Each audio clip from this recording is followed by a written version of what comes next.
All right.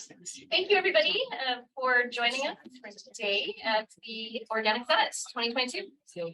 My name is Tina Osgard, and I'm the Executive Director here at the Canada Organic Trade Association. And before we start, what I want to do is do a big shout out to our team that have been working tirelessly for months to put this together. So if everybody who's a CODA staff could put up your hand, and can we give them a round of applause?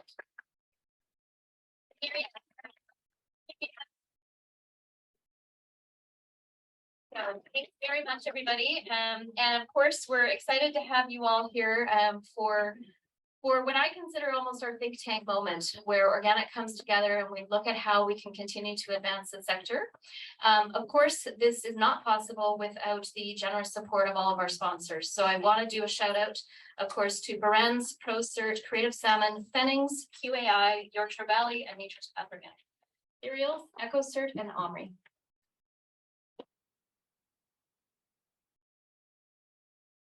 An organic summit without organic food. So we have a lot of in-kind donors that have provided not only the snacks and treats and lunch for you here today, and we all know it takes a little bit of extra effort to get everything organic sourced, but just to highlight that we are going to have lovely organic offerings here throughout the day, as well as at our parliamentary reception for this evening.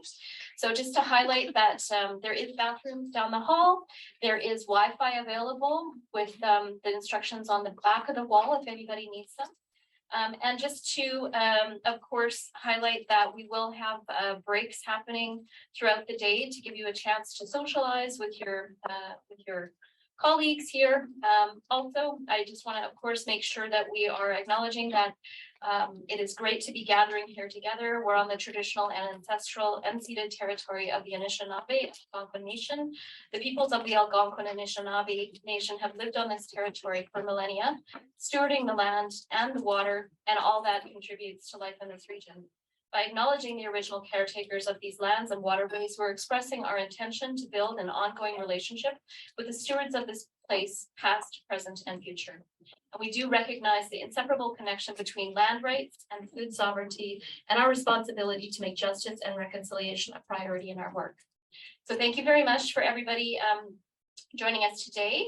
I have recruited an MC here today who's an excellent orator, and it gives me a chance to enjoy your presentation. So I'm going to hand the microphone over to Kim Jalalo. And the last thing that I forgot to say is today, take pictures. Hashtag it, Organic Summit 2022. We need to be present. Tag your MP. Make sure that they know we're coming tomorrow when it's time for us to go to the Hill. So please encourage you to take pictures, share, and well, I'm not going to say tweets anymore. Maybe don't tweet. Do something with that on social media.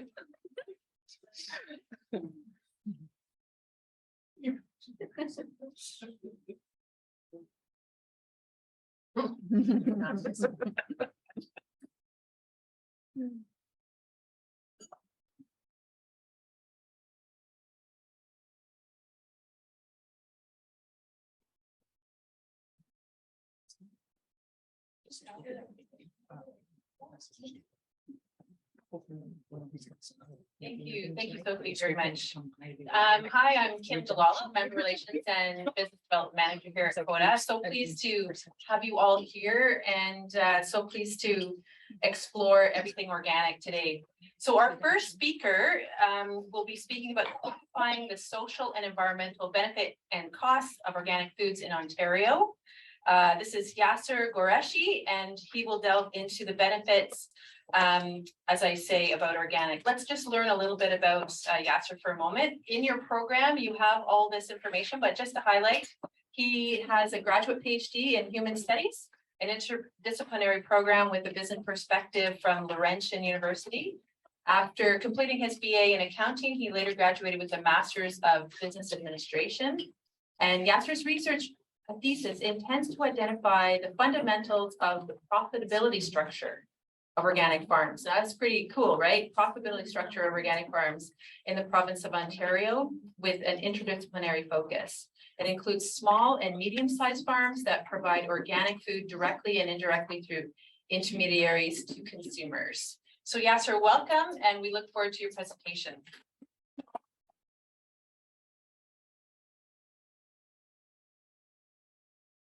Thank you for organizing this summit. And second, thank you for the invitation to present my paper. This is the first time. I hope you can hear me. Oh, this is working, right? So I'm presenting the paper, then just bear with me. It is okay if in somehow sometimes. Okay, so actually,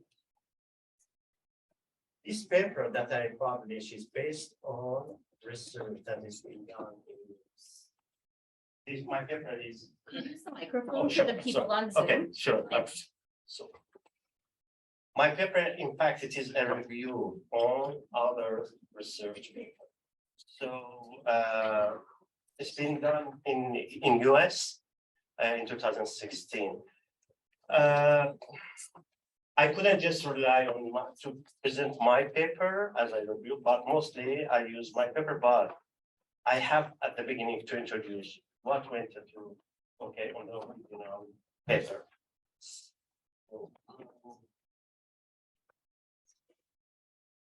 A review of quantify the social and environmental benefits. It is benefits, costs, externalities of organic food. In fact, the conference that I invited, it was in 2016 in San Francisco. Mainly it was about the true cost, the true cost of American food. It was 3 days, and it was really huge. They came from international, overseas, from Australia, from Europe. But the base of the organizer, it was an England-based organization. So it was about the future of food and agriculture, which is how they quantify the social and environmental benefits and cost of different production systems. This is actually a metrics plenary it was, and they show us how to calculate, how can to monetize the cost, the benefit and cost of the externalities of the organic farm. It's been done by Dr. Harpinder Sandhu, which is a professor in Flinders University, Australia. And the organizer, its name is Sustainable Food Trust, and this is the link if you want to see the original research paper. So, in fact, I'm sorry. In fact, current agriculture production system have been calibrated to maximize the return on investment and utilize the large amounts of input in terms of agrochemicals and energy, which is such a production system is usually ignoring the contribution of ecosystem functions and services to the production system. Second, they ignore the social aspect of farming, and the third item is the impact of alternative practices on public and environmental health. So therefore, this system are increasing financial capital at the expense of the both social and environmental and natural capital. So the current economic and policy environment also supports such a systems by subsidizing agriculture with the cost of public and environmental health. Then this system can appear to be more profitable than some of the sustainable alternatives due to the unrecognized and unaccounted costs associated with the previously mentioned damages that they are not being charged for. So therefore, there is need to recalibrate current agriculture system by understanding, assessing, and monetizing the social and environmental benefits and costs of the different production system. So this information then can be used to influence policies that may favor practices which enhance social and natural capital in agriculture and optimize food production system. So mainly, the question it was in with this within this regard, which is one of the most important factors, is the necessity of measuring, monetizing, and reflecting on the social health and environmental benefits and costs, which we call them externalities, right? So for the sustainability of agriculture, including the organic farm, because organic farm is part of the sustained farming, right, system. So first question, is that doable? The second is how to do it. Actually, it was an amazing job that they have done. I reviewed the metrics, I reviewed the items, how they calculated and how they coordinated with 4 farms in USA. So let's have a little bit review one. So farm sustainability is an essential element. Well, this is very clear, right? Of the overall system of food production. The farm is an entity. Yes, it is an entity. Even now, my second postdoctoral research is about the differentiate between why they stay in this business, in this industry, the organic farms and the conventional. Then I'm going to elaborate and to find out the perception of, which is, are they like it because of the profitability, because of what? Just it is a good project that I have, and I hope next time you're gonna help me to, when I send the questionnaire through the Council Organic Ontario. So then the farm is an entity. Yes, there is input, there is a processing, and there is output, right? So is that going to impact the nature of the environmental? Of course, it is a process, as well as the social and natural capital of the farm. Externalities of the farm are such that foods can be produced in a way that does not create a significant environmental or social damage to the life. Several environmental benefits such as water regulation, carbon sequestration, nitrogen fixation, and nutrient cycling as being benefits of the farming. So, however, the nature of how it is that farmers engage in these activities can have a significant impact on society as a whole.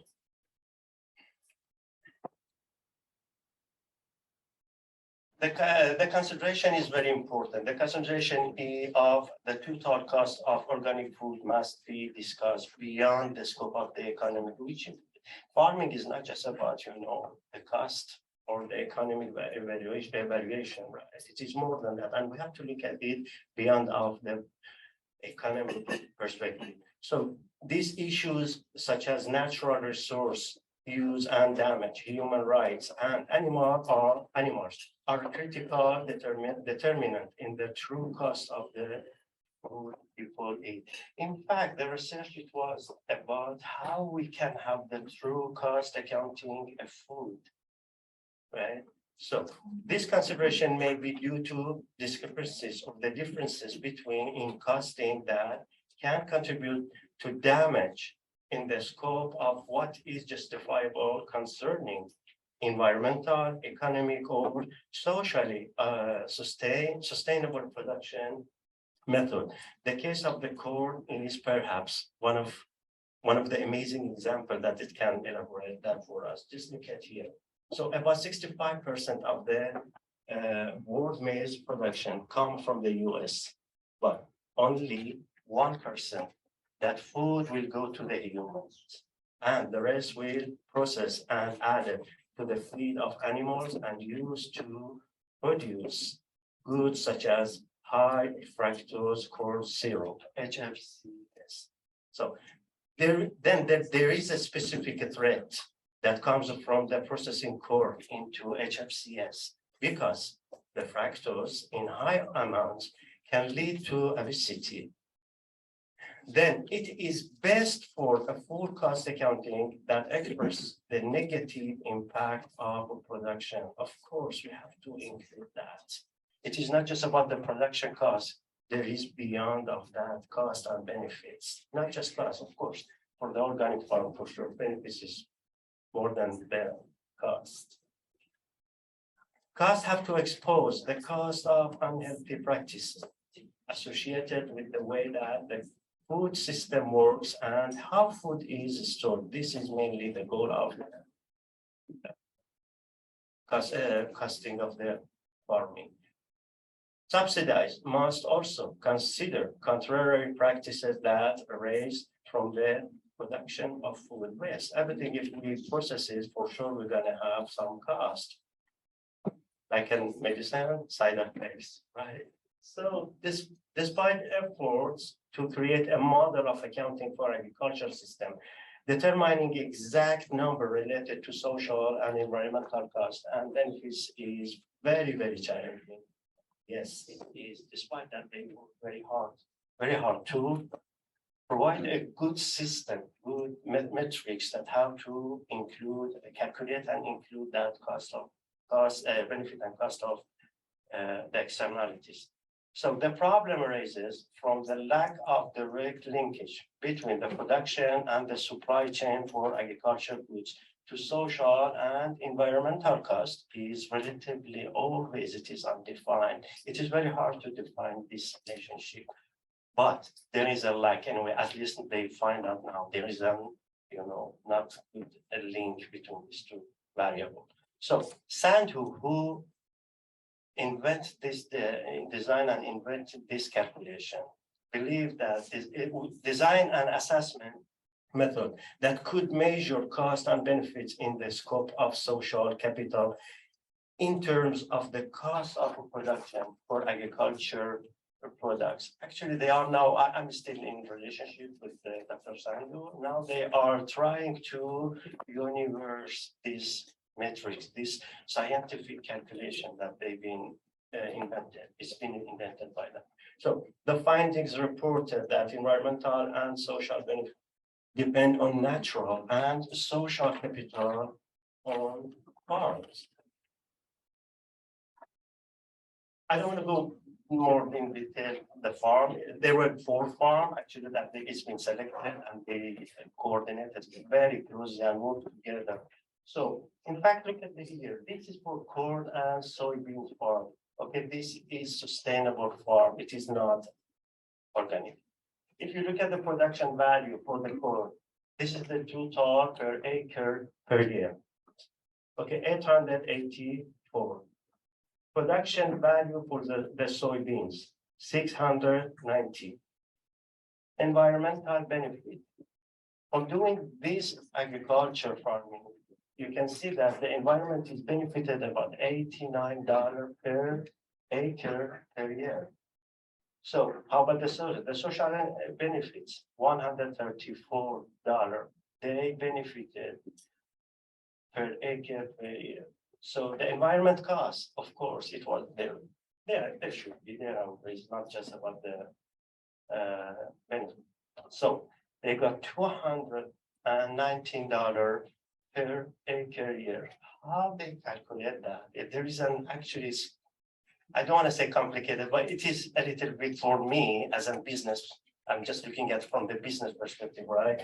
So it is really, they done really fantastic job. And when I tried to understand it at the beginning, it was hard for me. But there is a lot, expression terms in regard to the nitrogen, or I don't know about the, the soil, how they, or the carbon. So, but they did it really good when after a while, when I understand it and I study more, I actually found it really, it's amazing. And even we can expand it, or we can use it for Canada. So look at here, this is per bushel. Okay, so the production value, okay, $4 for the corn, for the soybeans, $10. This is, when we say production, what is, right? Material, labor, and overhead, right? So the environmental benefit, you see 40 cents they benefited to the environment. Okay, social benefit, 60 cents, and the environment cost is $1. So the net cost is, again, you see, as you can see, it's a neutral, it's nothing, right? Zero. But still, if they, I believe, if they continue to apply more, to be more sustainable, maybe in future, the environmental benefit and the social it will increase. The soybeans, $10 is the production value. Environmental benefits, 1.29.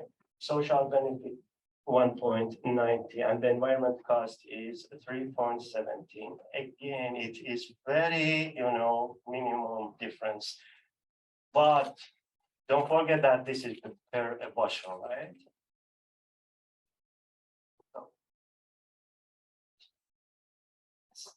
This is the rice. Okay, the rice is organic. But look at now the difference. The production value is 1,632 per acre per year. The environment benefits, $61. Social benefits, $368.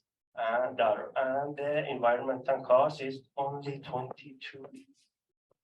You see, the soybeans and corn, they are sustainable, right? But they are not organic. But look at the difference. Look at just the environment costs. Okay, it is not just about the benefits, right? You see how much is lower, and this is the truth. This is based on academic, scientific methodology that they used. Okay, I have the original paper. Whenever you want, I can just send it to you and just to study it. And if you have any idea, because I did review on that. So we are not saying that this is the best, but this is a good beginning. This is a good start. So look at here. The summary of benefits and cost per pound of rice. Okay, this is the production value, 25 cents. Environmental benefits, 1 cent. Social benefits, 6 cents. But the environmental cost, 0.003. I don't know. This thing I cannot say, it's really low, right? Because it is organic farming. This is a farming, okay, organic farming. So let's see the milk. This is they just not, it's a dairy company. Actually, they are 4. But I just, for example, I brought only the milk. Okay, so the milk, this is organic also farming. So production value, 8,178 acre. Okay, per the acre or year, I don't know, maybe the acre should be changed. Okay, so environmental benefit, 193, and the social, the benefit to the social, $494, and environmental cost is $599. Sure, but look at the net again. Still, if we add the 193 to 494, again, the benefit is something around more than 100, more than the 519, the cost, the environmental cost.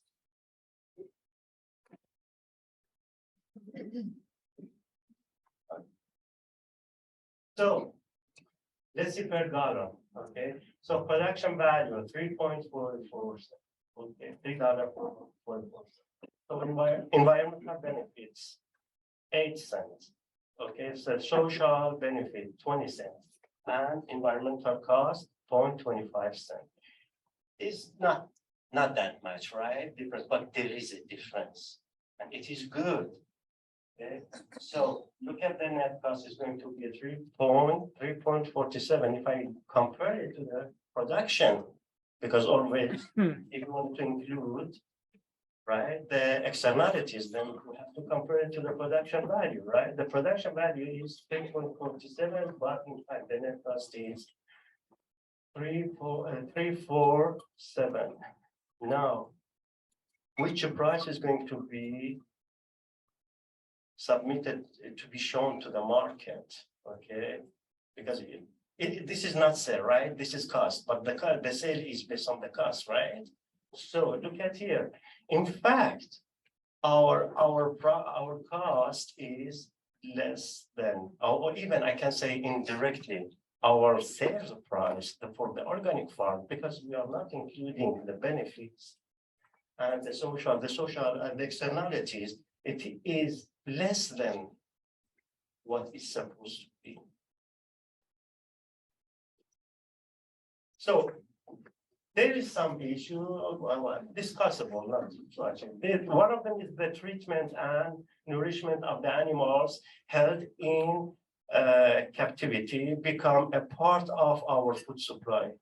But they didn't put that actually. They didn't look at for the animal. Okay, so animal welfare is an essential element of agriculture externalities because the treatment of animal can have a potential impact on the quality of the food. There is still difficulties in general associated with quantifying the benefits which come from the implementation of sustainability method. Later on, we'll see the difficulties that we still have. So this case is because of the lack of direct link between benefit and changes in activities from conventional to organic method of production. Maybe some of the farmer, they are sustainable, but they are not yet organic. Still, they have to process, right? And in order to change to the organic farms. There is a long process, right? So the researcher noted that 4 primary boundaries understate the sustainability and the cost of food production. These 4 is very important, okay? So good governance, environmental integrity, social well-being, and the economic resilience. These are 4 critical dimensions associated with successful measurement of how sustainability can occur in farming. But it can be a good base, right? If we understand the problem, then we can, work on it and we can find a way and solve the problem. So an organic farming expand, there will be more opportunities to collect data that will allow the calculation of cost benefit externalities. So since more individuals are looking to use organic goods, the prices of goods, commodities have gone up. Yes, this is an economic law, right? When demand is high, the price is going high, right? And when the supply is high, then the price is going down. So making consumer manipulation a crucial evaluation point in the cost decision process. However, this pricing does have negative consequences for the future sustainability of foods. This change could result from lessening the competitive advantage that established firms previously were enjoyed. So, one of the researcher by the name of Sen suggested, that the change could be the result of lessening the competitive advantage that incumbent firms previously enjoyed. So the information will lower prices by enhancing consumer negotiating power as cost models increase their costing accuracy. That is really true. Maybe somebody asking, if what is related? Yes, if there is a precise method, and you can at least, well, we are not talking about perfect, right? Something very close to even excellent, right? So, but if we can have the precise as much as possible, the precise price, this can help to encourage the people coming in. Why? Because for sure it's going to affect the sales price. If you have the precise or almost correct, accurate, cost, then you can assign for sure an accurate sales price. I am positive if we have the precise, especially for the organic farm, I'm very positive about that. If we have the accurate price, for sure the costing is going to be less than what we see. And this is going to affect the sales price. And the sales price is going to be not we are seeing here now in the shelf of the markets. according to one of the major selling points of the food industry is the commitment to sustainability. Of course, this according to the Ryan, using technology. Technology is very important, but we have to be careful, right? We have to use technology that shouldn't harm the environment. So, but the technology do not produce harm to the system within the farm is necessary to maintain food quality. So this viability depend on regulating the environmental damage caused by the food production. Social ramifications should be consistent with the water management and nutrient cycling initiatives. So environmental impact are among the most important factors to consider when weighing the pros and cons. This is what I discussed about the original, the preceding conference paper. So it helps expand the range of methods considered appropriate in food industry. So organic food costs are more difficult to factor in than conventional one. Of course, it's harder, right? So organic food costs are more difficult to factor than, okay, I did that. It mentioned in the request to allow the consideration of the total cost of organic foods, the natural world, the rights and welfare of humans and other animals and environmental issues would all fall under this umbrella. More than just labor. Yes, it is not about just the total costing, which is labor, capital, or overhead. No, it is not just about that. It is more than that. So then it has to be considered during the production, more than what we talking about the labor and land and logistics. When making a prediction, it is essential to factor in the effect it has on living things. This is one of the issue that, or one of the items that need to be considered. Right? They say high human cost consequences on welfare can be traced back to the involvement of human and animals in these processes and specific behaviors that some farmers engage in.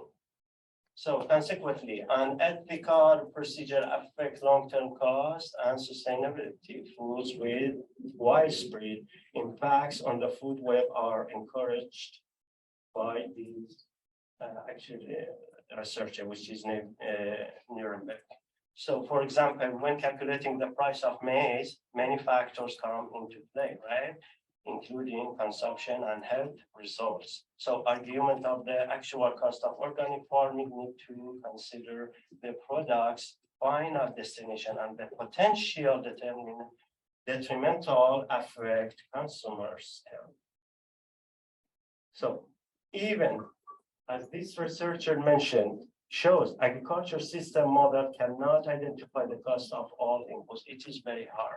That is really true.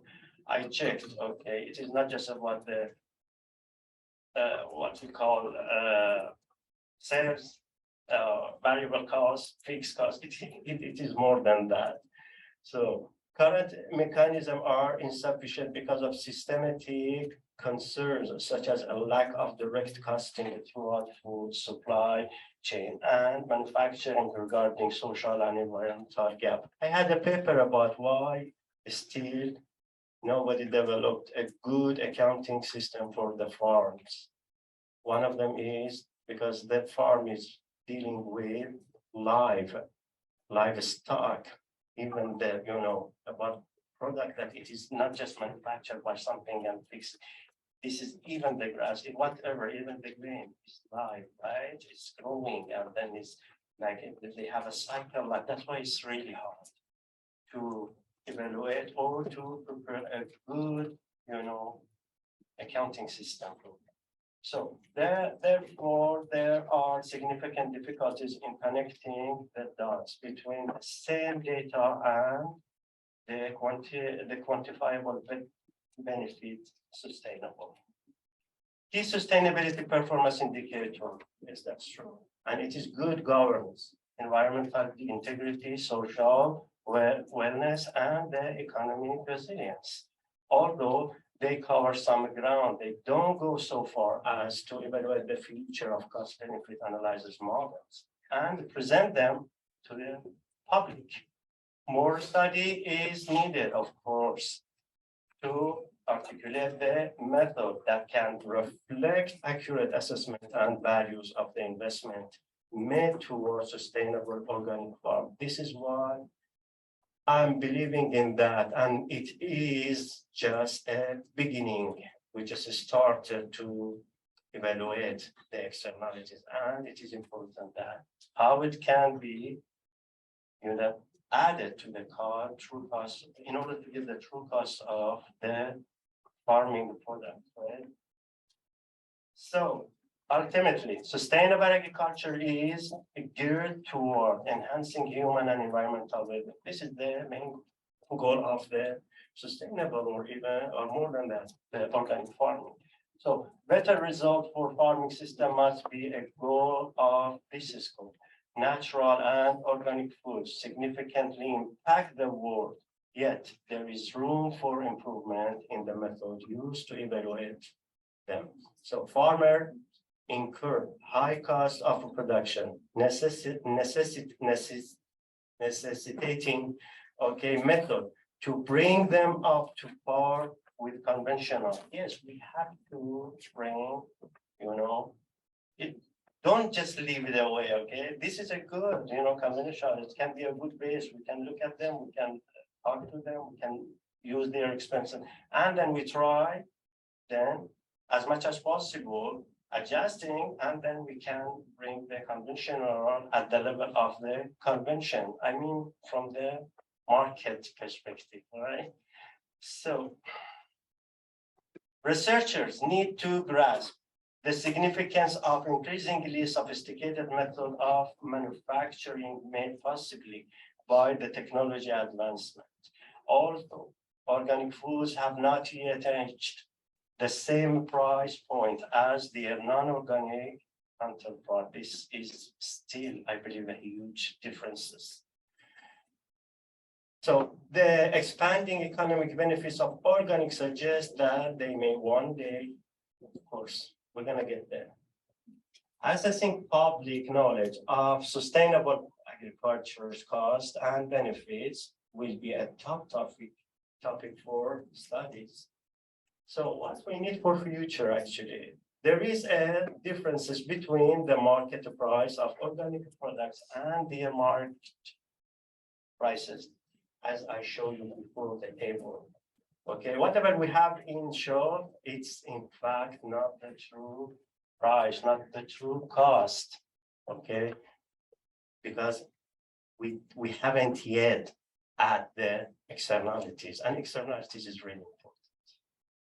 So it is because researchers have not considered the net social, yes, as I said, social health and environment. Farmers and practitioners could incentivize to employ technologies and procedures with less adverse effects on human health and the environment if the actual monetary value of the benefits and costs were made public. Again, it will aid consumers, sure, to decide, okay, whether what type of a product is good to be buy. So when deciding how to market organic farming, it is important to consider how many people, this is one of my next paper regarding the externalities, really how many people of the public, they knew that there is something we call externalities. Okay, this is very important actually. I prepared the question and everything, and I just want to use it for the public. It's not just for the farmers. So because we have to let the public know what's going on, how much the organic farms that it is benefit the environment and the social. So it is important to assess organic farmers' information needs and design delivery system. Done.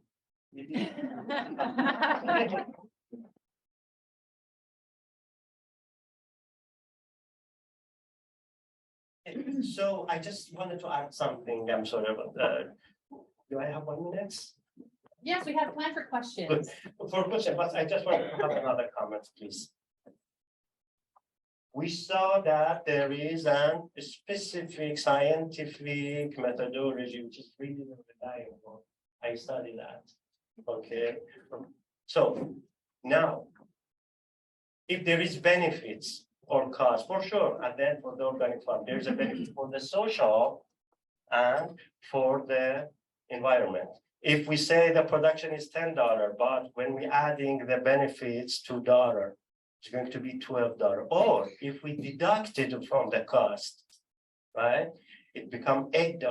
Now, the question always that I have it actually, and I even discuss it with a lot of people in my community, wherever I get an opportunity in a training, bus, you know. But the thing is here, who should bear this $2? This is a benefit to the social. This is benefit to the environmental. We have only 3 actors, right? That they play the main role: consumer, farmers, and the government. If I talk to the people in general, you know, the first question is coming to, because they look at it as a macro. They are not looking at what, then we have to pay for the environment, and but this is the government, we're paying tax. Why we should bear that $2? This is one of the problems. And maybe it is lack of more information, but farmer who has to, you know, because somebody has to, you know, somebody has to bear it, or it has to be incentive, right? So who's the farmer? Well, they already have a lot of costing. Government. Anybody from government here? Thank you for the government, of course. I don't know. I don't want to push it out, you know, I'm not, but I think they go, because this is something not micro. It shouldn't be there, okay, or by the consumer or by the farmers. You have, because this is when you do something benefit the environment and the society. It is looks like that the government play for the health. Okay, they give us some, you know, healthcare, governmental healthcare, right? So this is part of that. We have to look at it as a macro. When it comes at the, because the consumer, they cannot understand, they don't accept that. Honestly, most of the people that I talk to them, what? Now you want us to, because of the organic farming, you want us to pay for the environment. And at that, you know, at the beginning is right, is correct. I believe they believe, maybe even if I was like, so I'm academic, I really do the research, I do understand, the farmer can understand, but the public people, it is hard to accept that. This is, I guess, very important question. Who has to compensate or to bear these $2? Yes, please. Yes, I thank you for your comments. You know, I personally think it is the health system, because I am a biology background, because like, I think it is a matter of public health, and it is sad to see that we have to just add justification to sustainability while you have damages from conventional agriculture. For example, in Quebec, now they have recognized Parkinson as a farmer's disease for the manipulation of pesticides. What's the, so farmers who have Parkinson, now they can have a compensation, whatever. So what's the cost of caring for a person who suffers from Parkinson on the public system? So I don't want to blame conventional agriculture as a whole, you know, everybody's doing what they know. But it is sad too that we have to justify a benefit. What is the economical advantage to sustainable agriculture? That is so little money. In 2019, I had a trip to the Italy, and I checked. I next to they subsidize the government. They subsidize. It's uncomfortable. Here I can say zero. Honestly, this is the big question. And even if they subsidize it, it is, when I come, this a little bit is zero also. My research about the 28 farmers. So we don't hear you. I'm sorry, I'm so sorry. Okay. But my first research, one of my question, your farm is getting any subsidies, any help, any support? Okay, forget the subsidies, any help, and only two they said, and it is like a loan. And I shocked, honestly, especially for good government like Canada, honestly. I don't know, I cannot, which is Canada is a brand name in humanities. If you don't know, I came from somewhere from country that I heard about it. That's why I immigrated in 2000 to Canada. And it is truly, but this section, I couldn't believe it, honestly, I couldn't. Sure, we have just a couple more minutes, so if there are any other comments or questions?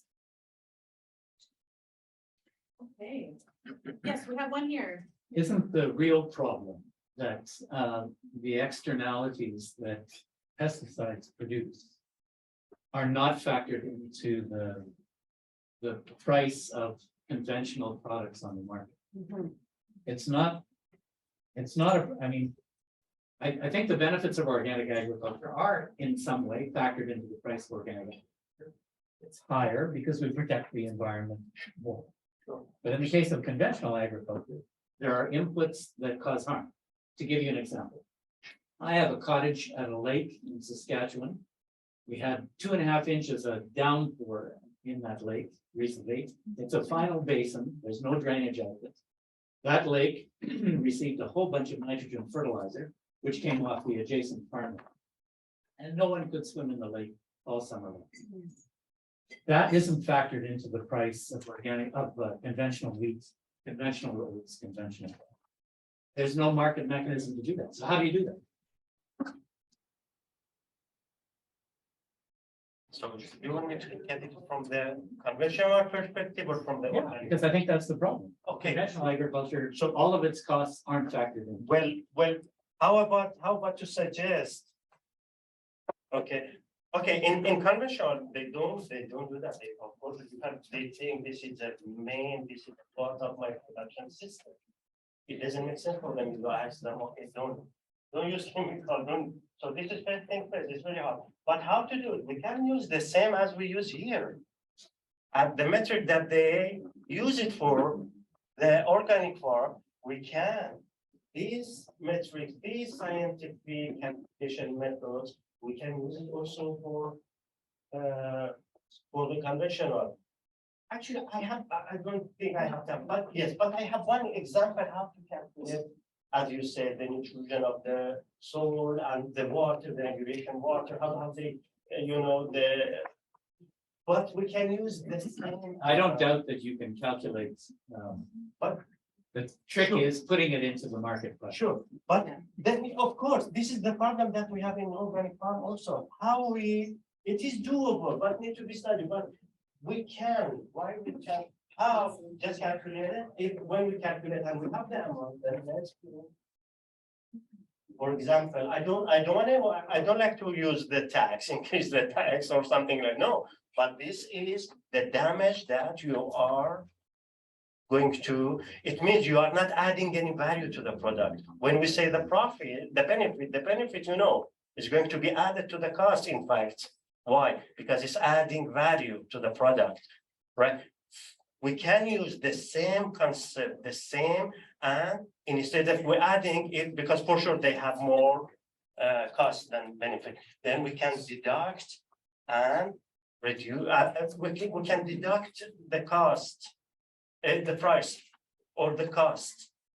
I don't know, but we can use the same as we are using for just if it is the cost higher, the externality is higher, then can, affect the total cost of the conventional, or if it is lower, then we can deduct it. I don't know, but the Okay. same, sure. Is that okay? Yeah, of All course. right, so just to keep us all on time, but thank you. Sure. I mean, Thank clearly, you. if we can measure it, we can change it, and I think Yes. that's the point, right? Yes, exactly. And so trying to find a model that kind of gives us a reality back, that would be great. So thank you for your Sure. insight. Thank you. Thank you.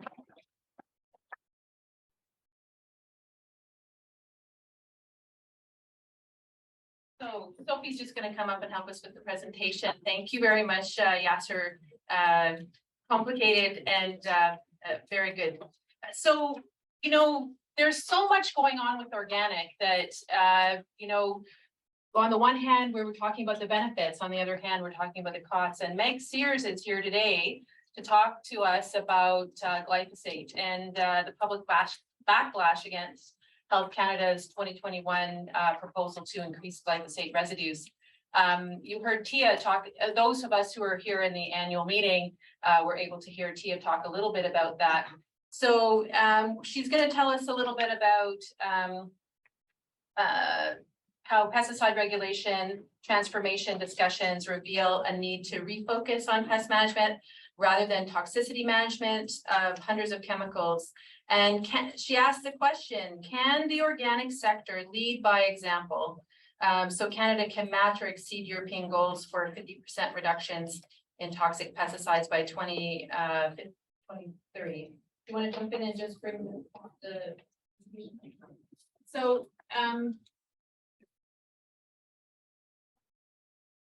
just to give the introduction while Sophie's bringing everything up together for us.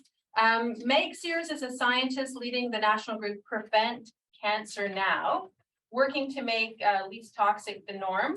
And she champions healthy choices by individuals and by governments on behalf of the public.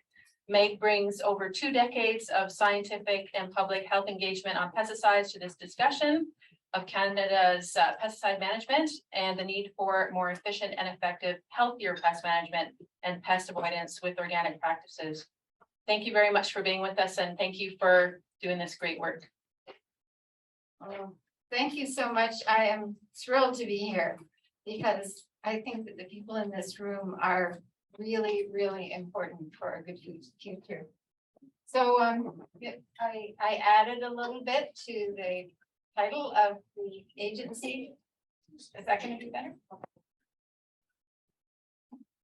Within Health Canada, there is the Pest Management Regulatory Agency, which is unfortunately being co-opted as the Chemicals for Pest Management Regulatory Agency. And this has to change. So we're going to dive in here.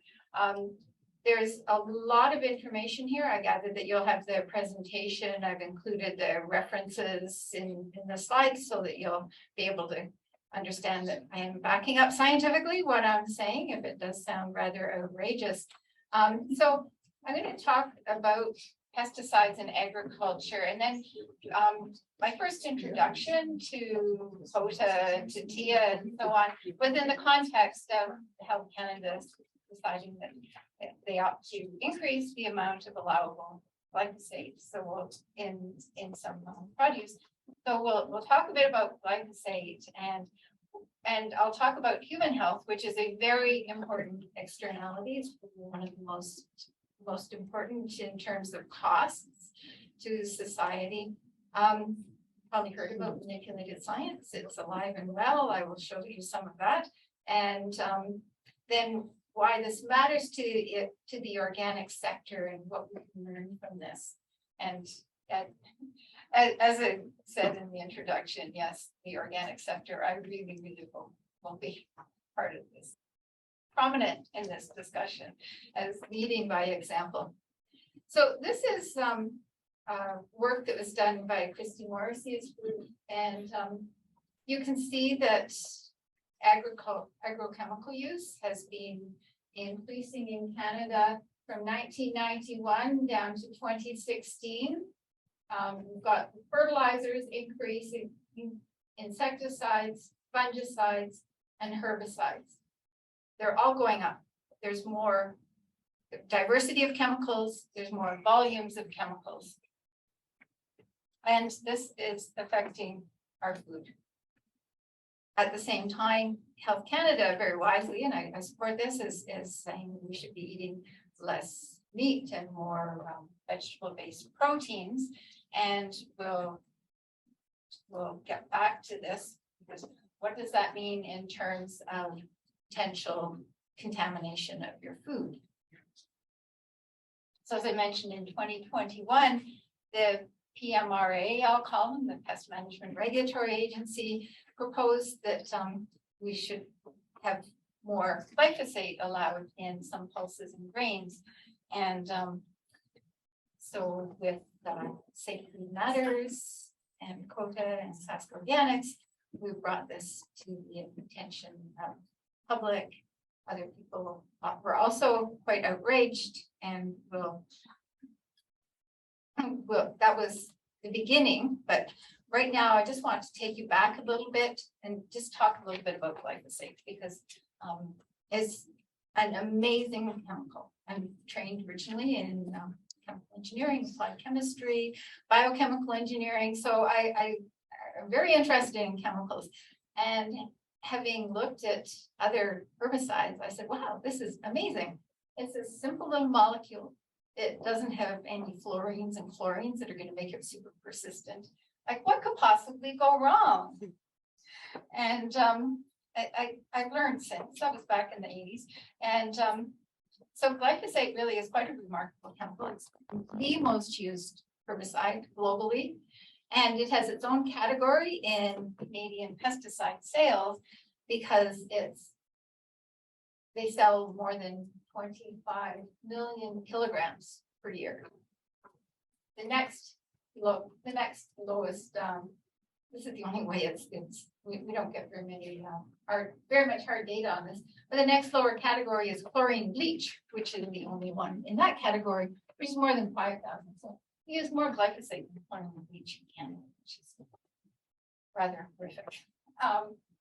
And we do have one other data point, which was part of a consultation, which said that we used 49 million kilograms in 2016. Another little touch point for data is that glyphosate use in the US increased about 100-fold since the mid-70s. So there's a lot of it about, and it doesn't seem to be going away in a hurry. And as I said, it's a remarkable chemical. It actually has many different effects. And so it's a very broad spectrum herbicide. And we actually have engineered crops that can resist this. And we have glyphosate ready weeds now, thanks to Mother Nature. This chemical was also actually patented as an antimicrobial. So it's an antibiotic. And so this can affect the gut microbiome and the microbiome of the soils. And we'll talk a little bit more about that later in terms of food quality. And the other thing is that it's actually a chelator. So a chelator is a special kind of chemical that can wrap itself around metal ions and bring them into the water and mobilize them. So something that like cadmium is high in Canadian prairie soils and something patchy. It's also very high in Canadian potash. So we do have a concern about cadmium in food. So now I'm going to give you a little bit of the science. So you can say with authority, okay, there is evidence behind this. So here's some of the evidence part of the talk. The microbiome is central to your health. That's all the microbes in your gut. There's also microbiome on your skin, on your eyes, and so on. And this Roundup, so we're talking about glyphosate products containing herbicides. The very low levels of it will impact the rat microbiome, and very low levels of it in another study were found to affect the microbiome in other ways. In the first instance, it was actually different for males and females. So we've got, and these are two examples of very large, recent, high quality studies. So it's very clear that the types of microbes are shifted and that some of the most beneficial ones that are really important for producing essential chemicals that our body does not produce itself, they can be decreased. And when we have shifts in the microbiome, it produces inflammation. And in Canada, we don't do randomized controlled trials feeding children glyphosate. That would be highly unethical. We would have a really hard time resigning ourselves to that. But the only thing we can do is to look at what's happening in our population. And a really horrible condition that children can develop is inflammatory bowel disease. And this is going up quite rapidly in our youngest children. The study was originated by researchers here at CHEO.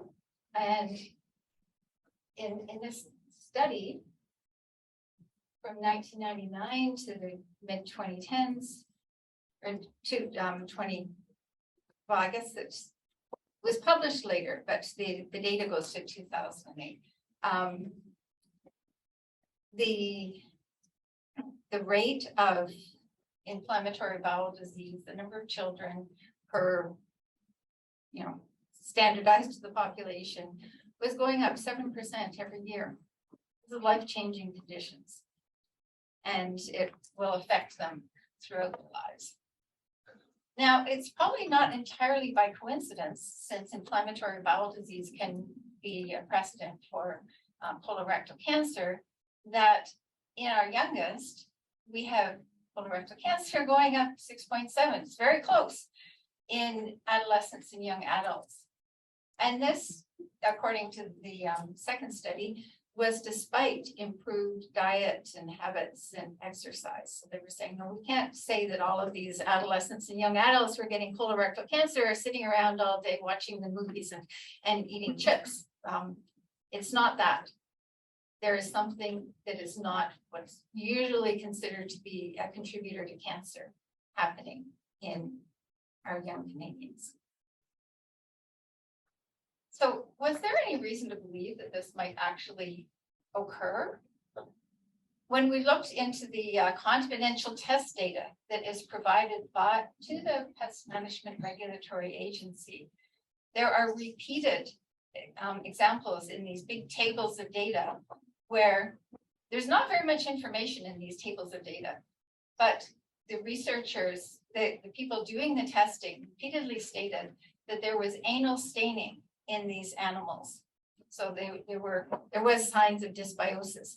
There was staining, dark brown staining, possibly blood that was dried on the mats at the bottom of their cages. The evidence of inflammatory bowel disease is right there in the data that the PMRA is supposed to be using to protect public health, and it was totally ignored.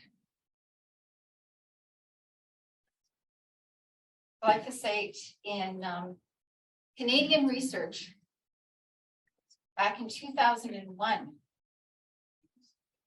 higher glyphosate levels preconception in women living on farms in Canada increased the risk of spontaneous abortion.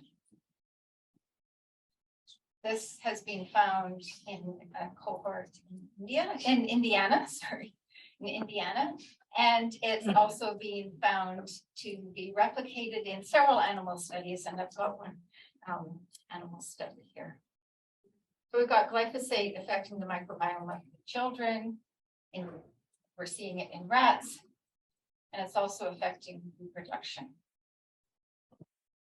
Finally, prevent cancer now is about cancer. So can glyphosate-based herbicides cause cancer? In 2015, the International Agency for Research on Cancer looked at the publicly available data, and they said probably yes. Health Canada and other regulators came out very strongly saying probably not. And they also said, this is a really puzzling statement, that IARC was irrelevant because exposure was not considered. See, in all of those animal studies, we know, we give, so many milligrams per kilogram of glyphosate to these animals all the time. And people, we can't, as I said, we can't be feeding them, so we have to kind of surmise from the types of food that they're eating, from the occupational exposures, from the water, glyphosate in the water or something, but it's not a dose. And so our Health Canada is applying to this epidemiological evidence the same standards that they would apply to rat studies, where they are feeding the rats and they know precisely what they say. We haven't got that level of precision, and so therefore we're going to ignore that research. That is not the way you do research, I'm sorry. And in fact, oops. There was a study in 2001 saying that non-Hodgkin's lymphoma and specific pesticide exposures in men, there was actually a dose-response relationship between glyphosate and non-Hodgkin's lymphoma in Canada. A Health Canada study. We don't always have, and these were occupational studies, so it's easier to estimate exposure because they're using these herbicides. Sometimes we don't know why we see these patterns that we see. We don't really know why inflammatory bowel disease is going on in children. We can surmise that this is one possible reason. In Manitoba, a big study came out, and they were looking at increases in lympholeukemia and lymphoma, which are also malignancies associated with glyphosate. And you can see that it's very patchy, and that the rate of these cancers are going up in Manitoba children and adolescents. Don't know why. We look at Canadian cancer incidence. We've got some really good news. You can prevent cancer. Tobacco-associated cancers are going down. So that's good. Unfortunately, we have increasing incidence of thyroid, liver, melanoma, testes, uterus, kidney, renal, esophageal, breast, and these hematological cancers are still there. Another concern that we address in prevent cancer now are these chemicals that can mimic or block hormone actions, and those are associated with things like breast cancer. But glyphosate can indirectly cause some interactions with hormonal sensitive tissues, but it's not a direct interaction. So this gives it to you. You still can't see. It's the darndest thing, but I understand that this is all going to be available for you. So you can see that these cancers are going up. If it's positive, it's going up. Negative on the other side, then it's decreasing in the population. And then the other kind of trial is in the court. Canadian laws don't really allow us to do the kinds of the kinds of challenges in the court that they can do in California. And so some of you may have already caught into the weeds. It's about the very first court case that resulted in a very big win for Dwayne Lee Johnson, who was somebody who looked after schoolyards and sprayed a lot of glyphosate. He was at one point his equipment malfunctioned, and he was worried because it was putting all this glyphosate onto the road, and he got soaked trying to stop this because he didn't want it to go into the sound at the bottom of the hill. And he developed a very unusual form of non-Hodgkin's lymphoma. This court case was amazing. They got all through the discovery process. They got all of the confidential test data, and it's a massive amount of data, but it is available on the Baumhundlen website. And these are two of the lawyers who actually came up to Canada and talked to us for a couple of days, which was pretty wonderful. And they, we had a half day at the Canadian Environmental Law Association as well, where they discussed how we could do something like this in Canada. And really, it's very difficult. The potential awards are very low, the potential cost exposures are very high. It's a completely different dynamic. In any case, one of the main things that came out was that the science had been corrupted. The EPA had not been using the science accurately or using it appropriately. They were ignoring a lot. And so I was thinking, oh, thank heavens, that's come out. That's not going to happen anymore. But then the US Agency for Toxic Substances and Disease Registry came out with a review of glyphosate. And so I looked at that. Now, the next slide, I have to warn you, I apologize because it's going to be hard to see, but I'll explain to you what's going on. And welcome to my world of data.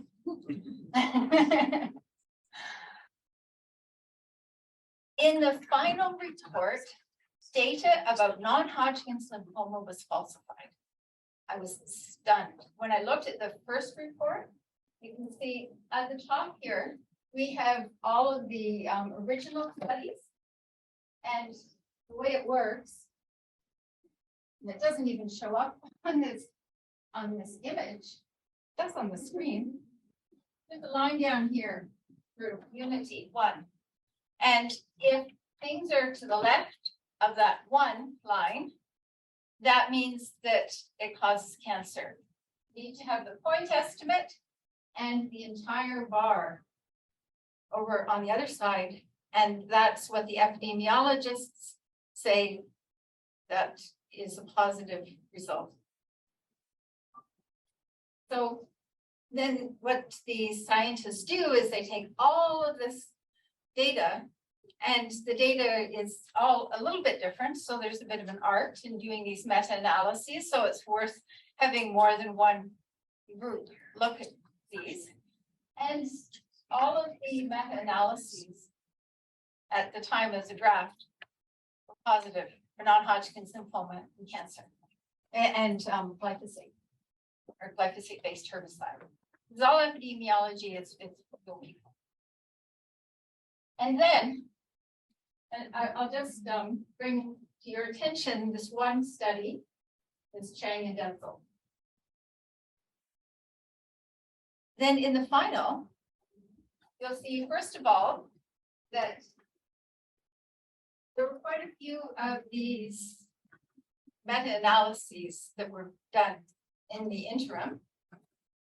And when I looked at them, I thought, well, that's really interesting because there's one here that's smack dab on one, so it's a wash, doesn't prove anything about, and it has a very narrow confidence interval. They're claiming that they're very accurate, much more accurate than any of the other meta-analyses.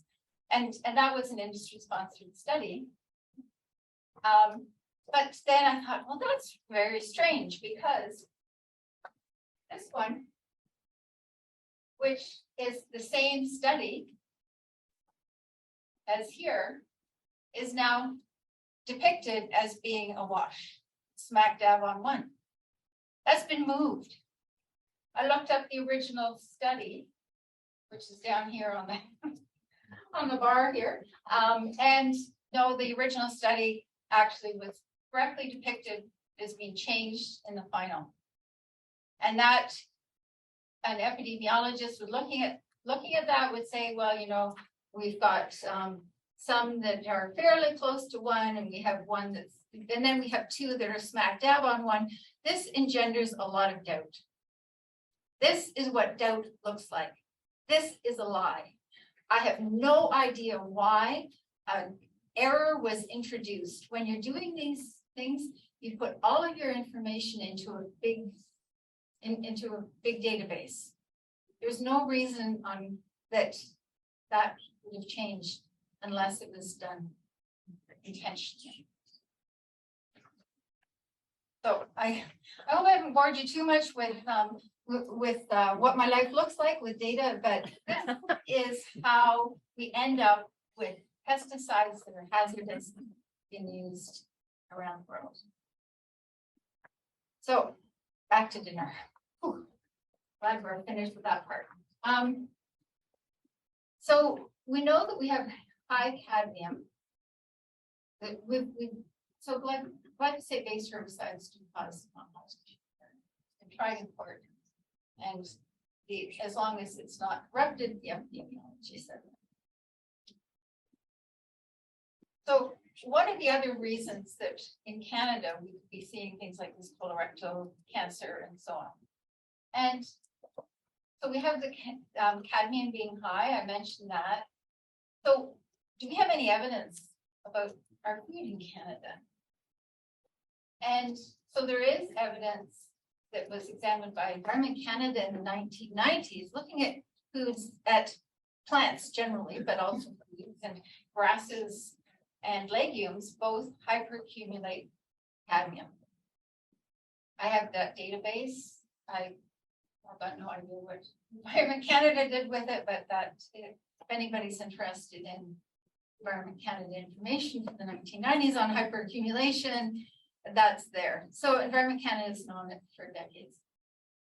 Other researchers have confirmed that, and there are higher levels of cadmium in conventionally, I hate that term, in conventionally grown crops than in organic crops.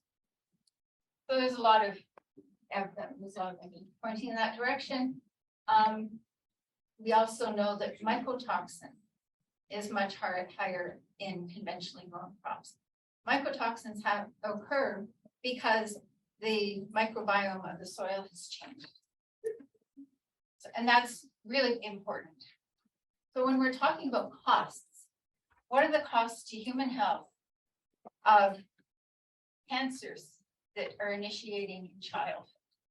Of all of the misery and the high costs for healthcare.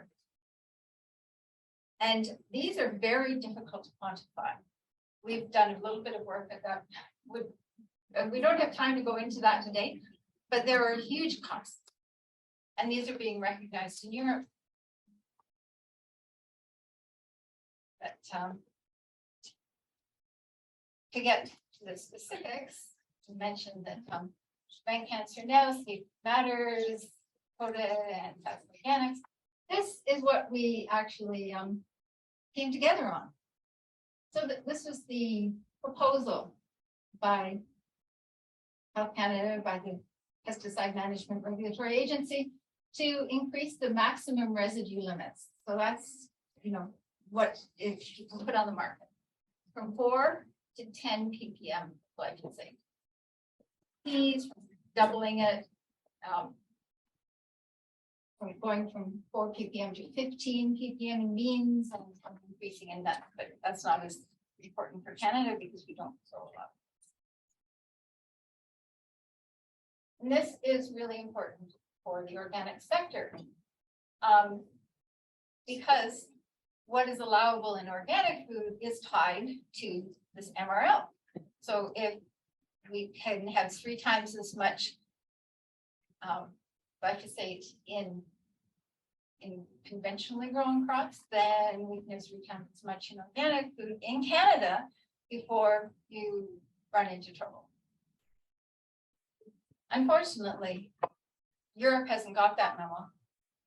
So we're having, this is going to spell even more trouble for the organic sector.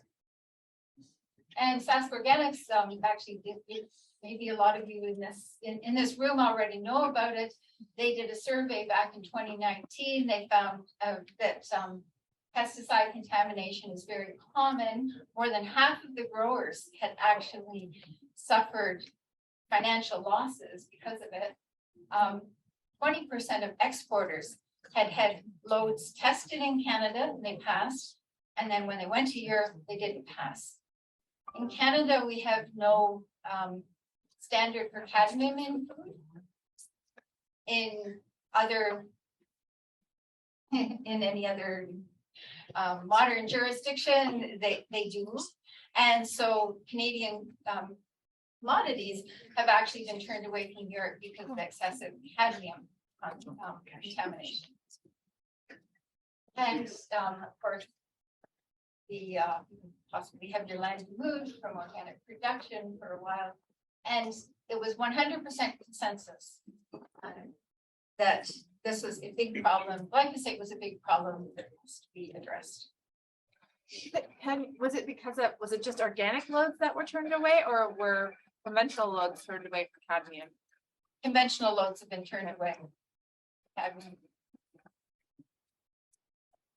And some conventional loads are turned away for glyphosate too, but that's another story. So what the heck is going on? What possesses Health Canada suddenly decided we should so vastly increase the amount of glyphosate allowed in food?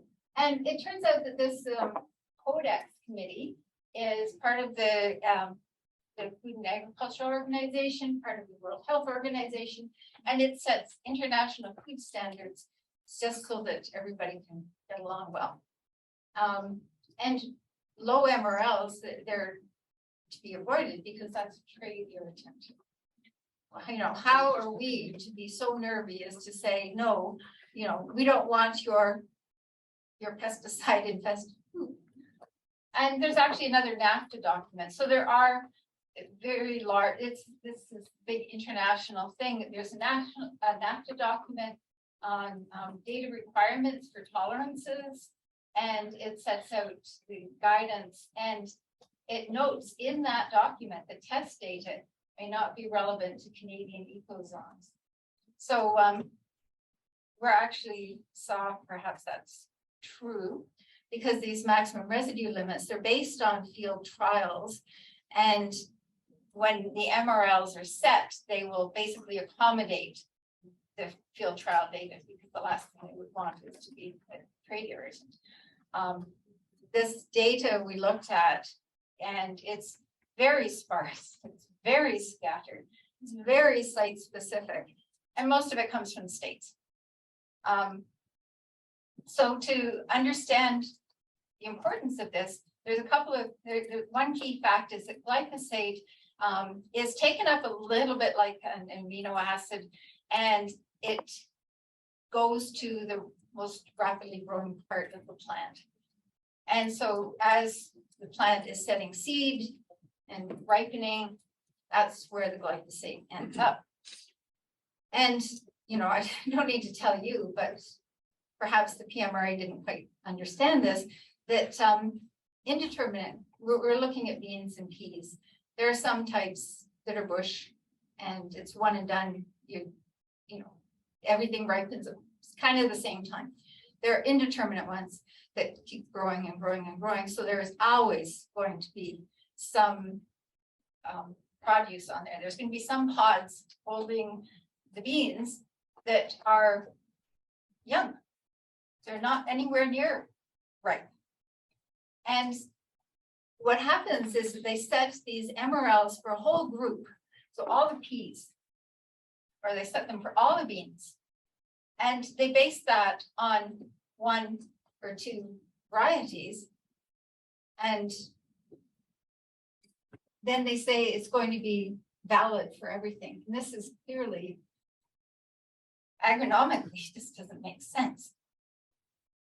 And the other invalid assumption is that after spraying, and the concern is spraying as a desiccation, the Pest Management Regulatory Agency will tell you, no, we do not allow spraying for desiccation of crops. But you can spray the weeds in between the crops at any time as long as it's a certain, like, so don't call it desiccation, but that's, you can still kill the weeds at any time, as long as it's less than 3 weeks before harvest. In other places, it's less than 2 weeks. In Canada, I guess that maybe our weather is less, I don't know why. So it's 3 weeks here. And so they assume that you spray and then, you know, the levels will go down over time. And so with Safe Food Matters, we got this field trial data. And as I say, there's not very much of it, and it's a real mess. So this is what a decline study looks like. From 1 to 3 weeks. You can see how much the pesticide is declining. It's not. This is the field trial data for peas. More decline studies. It's not. So this, you know, this emperor has no clothes, guys. So this is, we realize now that this pesticide management regulatory agency is not doing its job. And so this is part of the reason why we've got, you know, health problems. But we also know that glyphosate is not what it used to be. Or maybe the glyphosate plant. The plants being sprayed with glyphosate are not what they used to be. So we've got a really serious problem that plants are not dying when you spray them with glyphosate. So we're having to add in the herbicides that I was celebrating, we're not going to have to use anymore because we had glyphosate. We're going back to 2,4-D and dicamba, which are definitely contaminating dioxins. And then we're seeing new herbicides that are being approved. This is one that we just objected to. It's called tiafenicil. And it's, I call it a Frankenstein pesticide. Up at the top, we've got 3 fluorine atoms. We're already talking about all these fluorinated chemicals and how persistent they are. This is when it's metabolized, it's something which is going up very metabolized to trifluoroacetic acid, just going up very quickly because adding that group makes things more toxic or more potent. So this group is used in other pesticides. It's also used in pharmaceuticals, and it should not be used at all. Then we see other, these ring structures, they're going to interact with hormones. The data for these actually showed problems with reproduction in animal studies. So this is the kind of thing that we're going. We've got the Frankenstein pesticide that is going to replace or being added on to glyphosate because this model of agriculture is failing.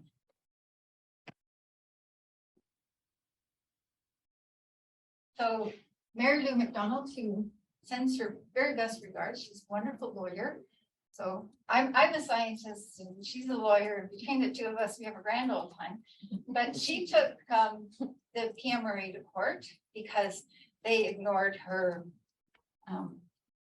her objection to the registration of glyphosate.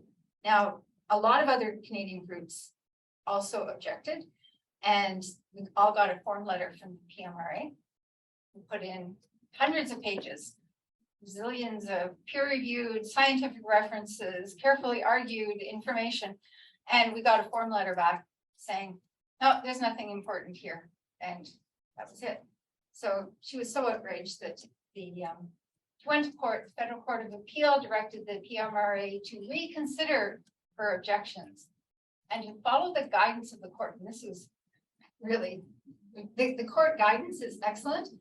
And they wanted that to avoid an endless merry-go-round of judicial reviews and subsequent redeterminations.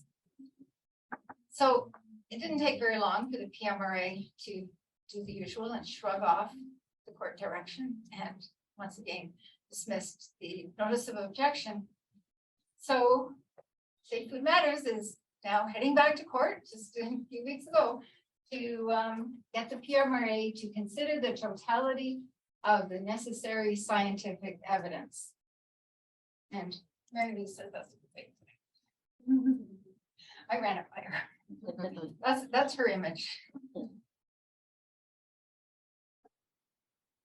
So we need to have really serious, if we're going to be using toxic chemicals, spreading them in the environment, having them in our food and our water and our air, we need some really rigorous scientific oversight. And really, to tell you the honest truth, we have too many to do a really rigorous job.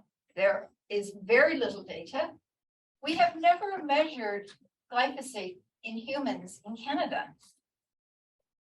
There is information from other places, but we have a Canadian biomonitoring study, the Canadian Health Measures Survey. And we have measured other pesticides that are not used in nearly the quantities. We've never measured glyphosate. I've been bringing this to their attention for a while, and it's going to be measured in the next go around. And it stays in the same level of priority. So we would need a very large investment in data and in baseline data, some of which is ancient history, we couldn't possibly get it, biomonitoring. We need the PMRA to be paying attention to the publicly available science. We need routine detailed sales and use. So something like Malash's maps, not the, oh, it's more than 25 million kilograms a year kind of data. And we need the scientific infrastructure and the competency and the will to pull together these threads of evidence. And we need the transparency so that independent researchers can do this. So after the big who for all and the public outcry just before the election in 2021, there was promise that we would have this transformation of the PMRA. And so my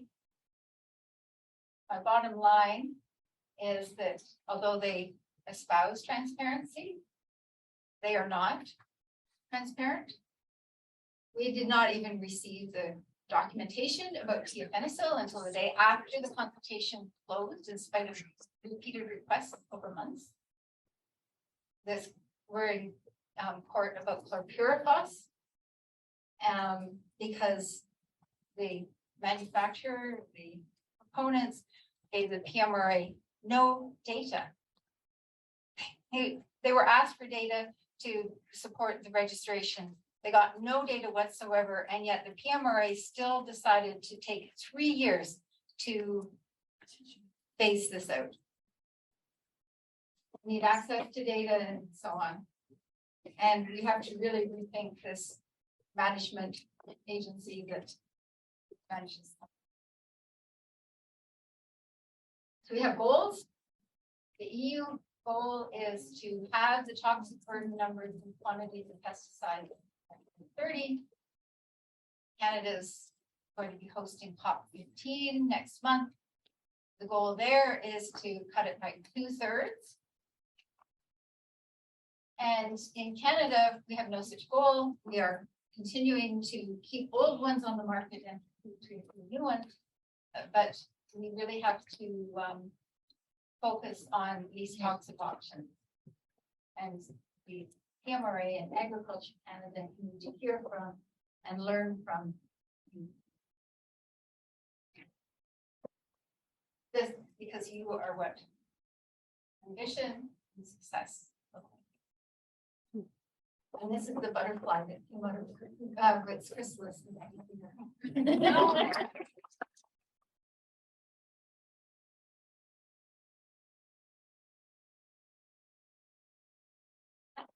Meg, honestly, a warrior fighting a battle. And when we look around and we say to ourselves, where we ourselves here are in the organic sector, there's folks who are on the line in the organic sector. So thank you very much for this incredible work correlating this data. Really appreciate it. All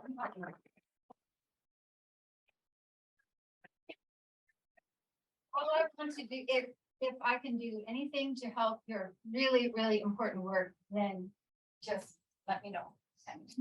We will. We have been. So are there, we have maybe room for one question. Is there any questions that you have or any insights or outrage you want to share? It was just a clarifying question. There was the IBD slide had the differences in provinces that, with children getting, bowel diseases. Mhm. And Ontario, I saw was on the top, and that looked like it was a per capita chart. Do you have any thoughts as to why the differences? No, repeat the question so we can all. Yeah, on the slide regarding the inflammatory bowel disease in children. Yes, it's actually Nova Scotia. Oh, Nova that's at the Scotia, top. sorry, yeah. And it's really hard to say because it's so multifactorial. And so diets are different in various places. I don't think that it's because of diagnosis or something like that. I think that this is real. You can see also that there's a lot more scatter because there's a lower population there. Like we don't have PEI because it wouldn't be meaningful. It probably should have just, you know, I'm sure that the researchers would have liked to have just kind of combined the Atlantic provinces or something. It's really hard to say. But Quebec, where organic is strongest, is lowest. Ontario. It's the second one is- up, right? I couldn't see it. Yeah, Ontario. The view is What? Ontario. Yeah. This is Quebec, this is Ontario, this is the average. And then the purple is Alberta. So it's hard to say. We really don't know what all the factors are. Because there's a lot of other things. There's healthy effects sometimes of something that would be more local, perhaps seafood or something. I don't know. The researchers just said this is a really big problem. It's going up fast and it's miserable and we have to look out for the kids.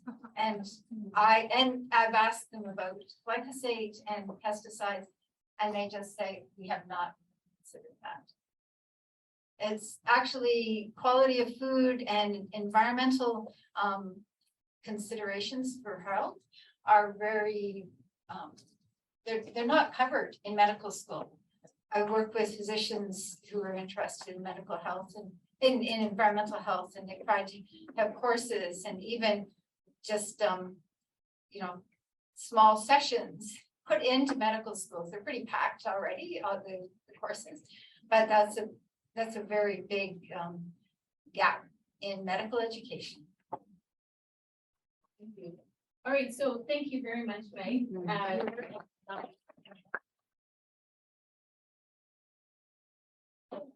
We're going to take a 15-minute coffee break, and so maybe a 12-minute coffee break. We'll cycle back here at 11:15. But I just want to point out on your table, you have these like Post-it notes and some markers. So we're doing a small thing that we're gonna kind of combine tomorrow. But you can see right where Sophie is behind her. There's a flip chart that says, what are the 3 words that come to mind for you when you think of organic? So is it non-toxic? Is it healthy? Is it whatever word comes to mind for you? If you could just put down 1 word per sticky and then stick it up here, we're going to correlate that tomorrow as part of our member engagement. So have a good coffee break. Enjoy. I think there should be refreshments out there. So Ashley, are you able to hear me now? Oh, yes, I can. Thank you. Great. So Ashley, where are you coming in from today? I am in Guelph, Ontario. Okay, great. Great. So Ashley is the research coordinator at the Canadian Centre for Food Integrity. She specializes in communicating public opinion research to the food system. She translates numbers and trends over time into actionable insights to help Canada's food system better connect with everyday Canadians on the issues that they care about. And so just to highlight that, why I thought this was very important is our research that we commissioned, studying about 1,000 Canadians with Legere, has said that 23% of Canadians are consuming more organic last year than the year before. But also their study says that 29% are more concerned about affordability of healthy food than the year prior. So let's go into the insights that Ashley is going to provide for us today for the next half hour. Over to you, Ashley.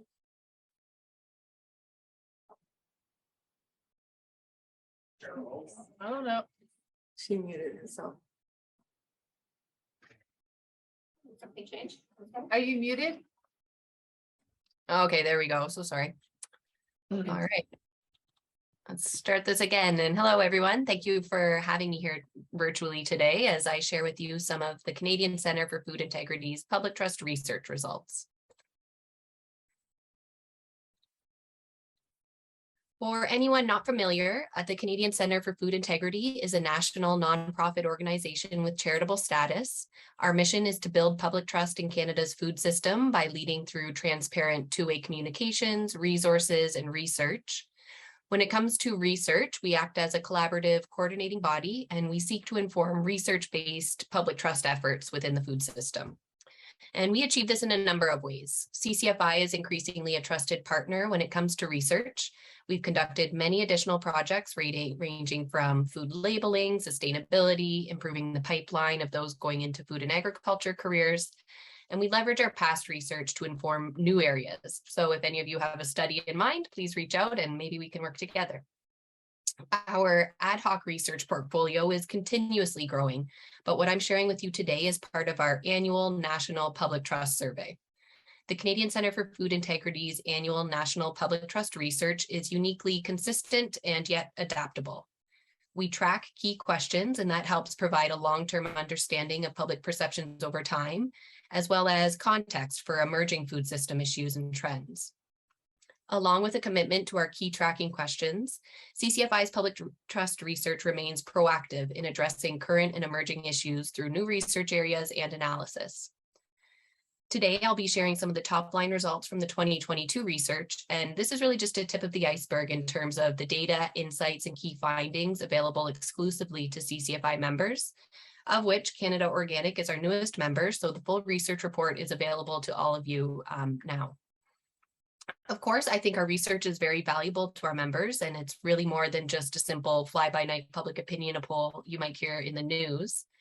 And one of the main strengths of our public trust research is the large base size. Typical national survey base sizes are around 1,000 people. CCFI's larger base size, nearly 3 times the average this year, allows for improved credibility interval and therefore more reliable data compared to other studies.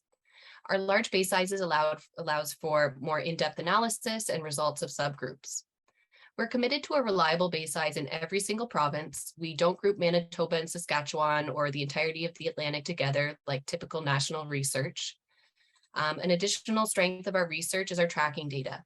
Since 2016, CCFI's tracking data provides an incredibly strong benchmark to help its members understand key public trust issues over time. I'm so sorry. I have a sick child. I just have to push her downstairs. Lily, no, you got to go in your bedroom, okay? Thank you. Yay.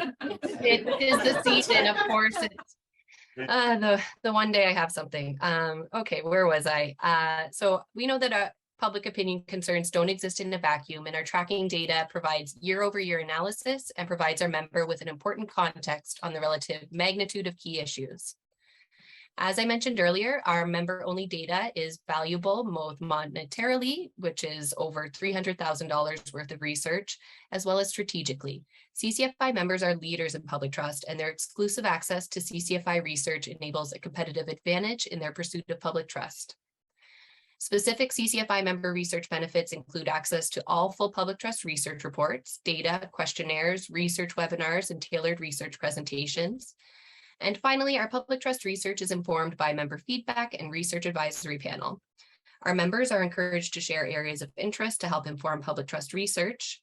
And our research advisory panel is composed of a diverse group of government, academic, and industry stakeholders who provide objective insights on research priorities, approaches, and help with our analysis of results. So that was a bit of who we are and what we do when it comes to helping our food system be the most trusted in the world. And we know that public trust is something that can be pretty hard to earn, kind of hard to measure, but actually really easy to lose.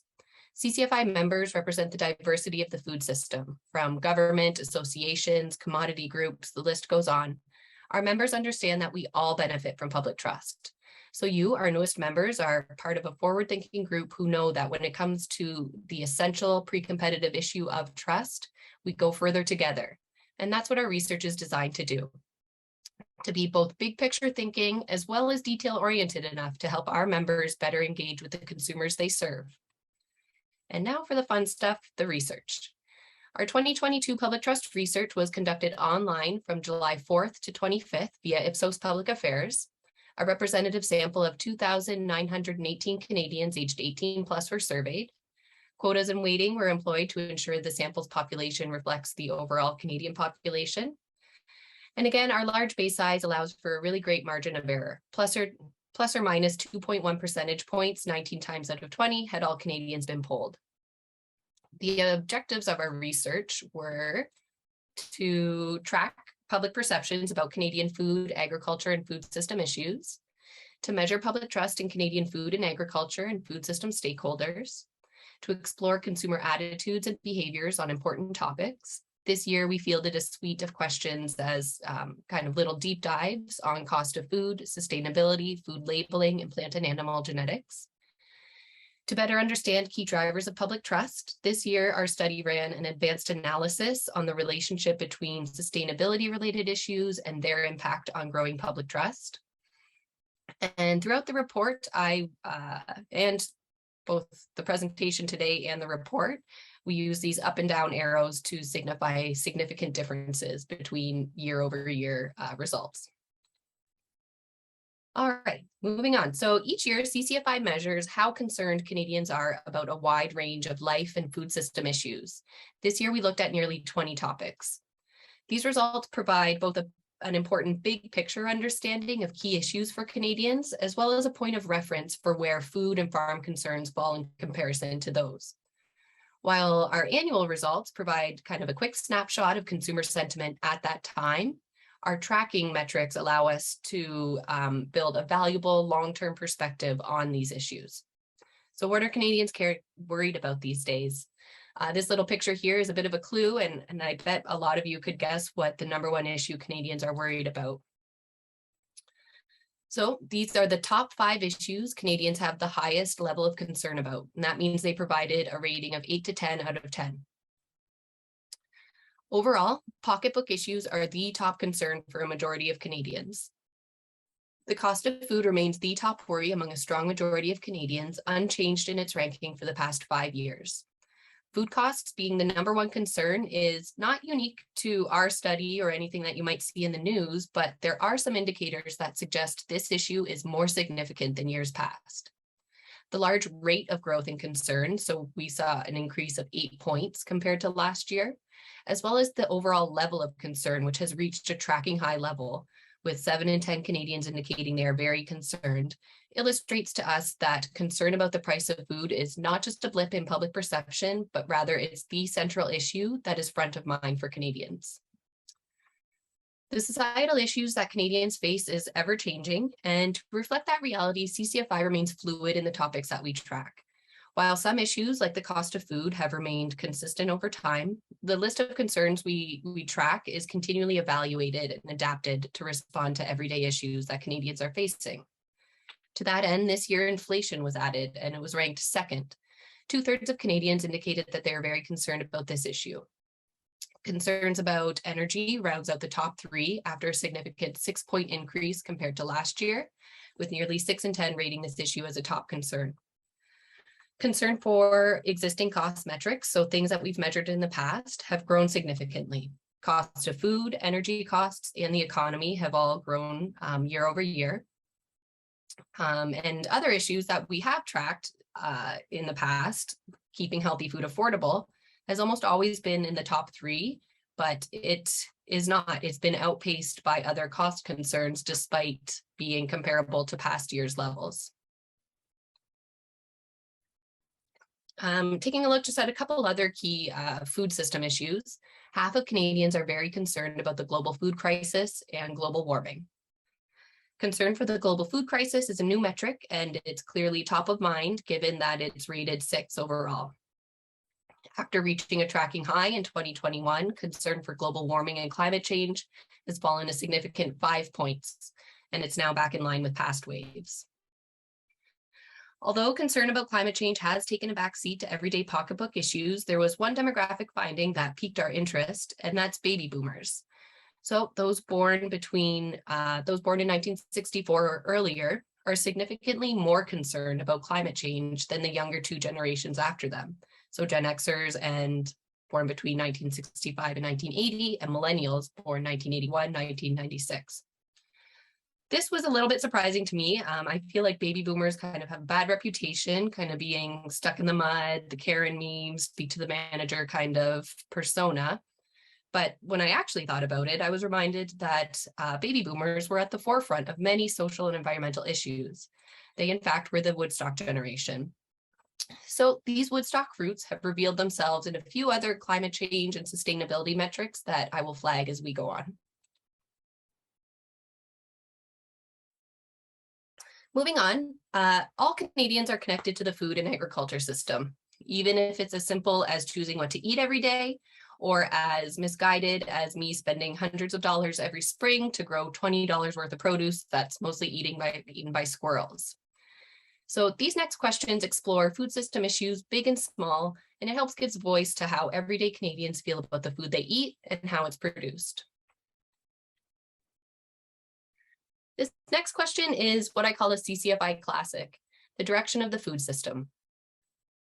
Every year we ask Canadians overall, would you say that the food system in Canada, including how food is grown, produced, and sold, is moving in the right direction or the wrong direction? We keep the wording broad to allow Canadians to interpret what the food system means to them. And this is really a big, important high-level temperature check on public sentiment towards food and agriculture. So how are Canadians feeling? Positive impressions of Canada's food system continues to decline following a tracking high in 2020. 1/3 of Canadians feel the food system is moving in the right direction, and that's down a significant 6 points compared to last year. A nearly equal and opposite shift in public opinion was seen in the 5-point increase in those who say the food system is headed in the wrong direction. That's 24% this year compared to 19% in 2021. So yes, there is an increased polarization of opinion compared to last year, but the proportion of Canadians who view the direction of the food system favorably is comparable to pre-COVID-19 readings. So despite a significant increase in those critical of the food system, sentiments remain comparable to earlier years, with a strong majority of Canadians feeling either positively or unsure about the direction of the food system. The implications of this simple question are really quite important. Those that feel the food system is headed in the right direction are more likely to view nearly all other food and ag system issues more favorably. Knowing this, we find it valuable to ask a follow-up open-ended question, asking Canadians why they feel either positively or negatively about the food system.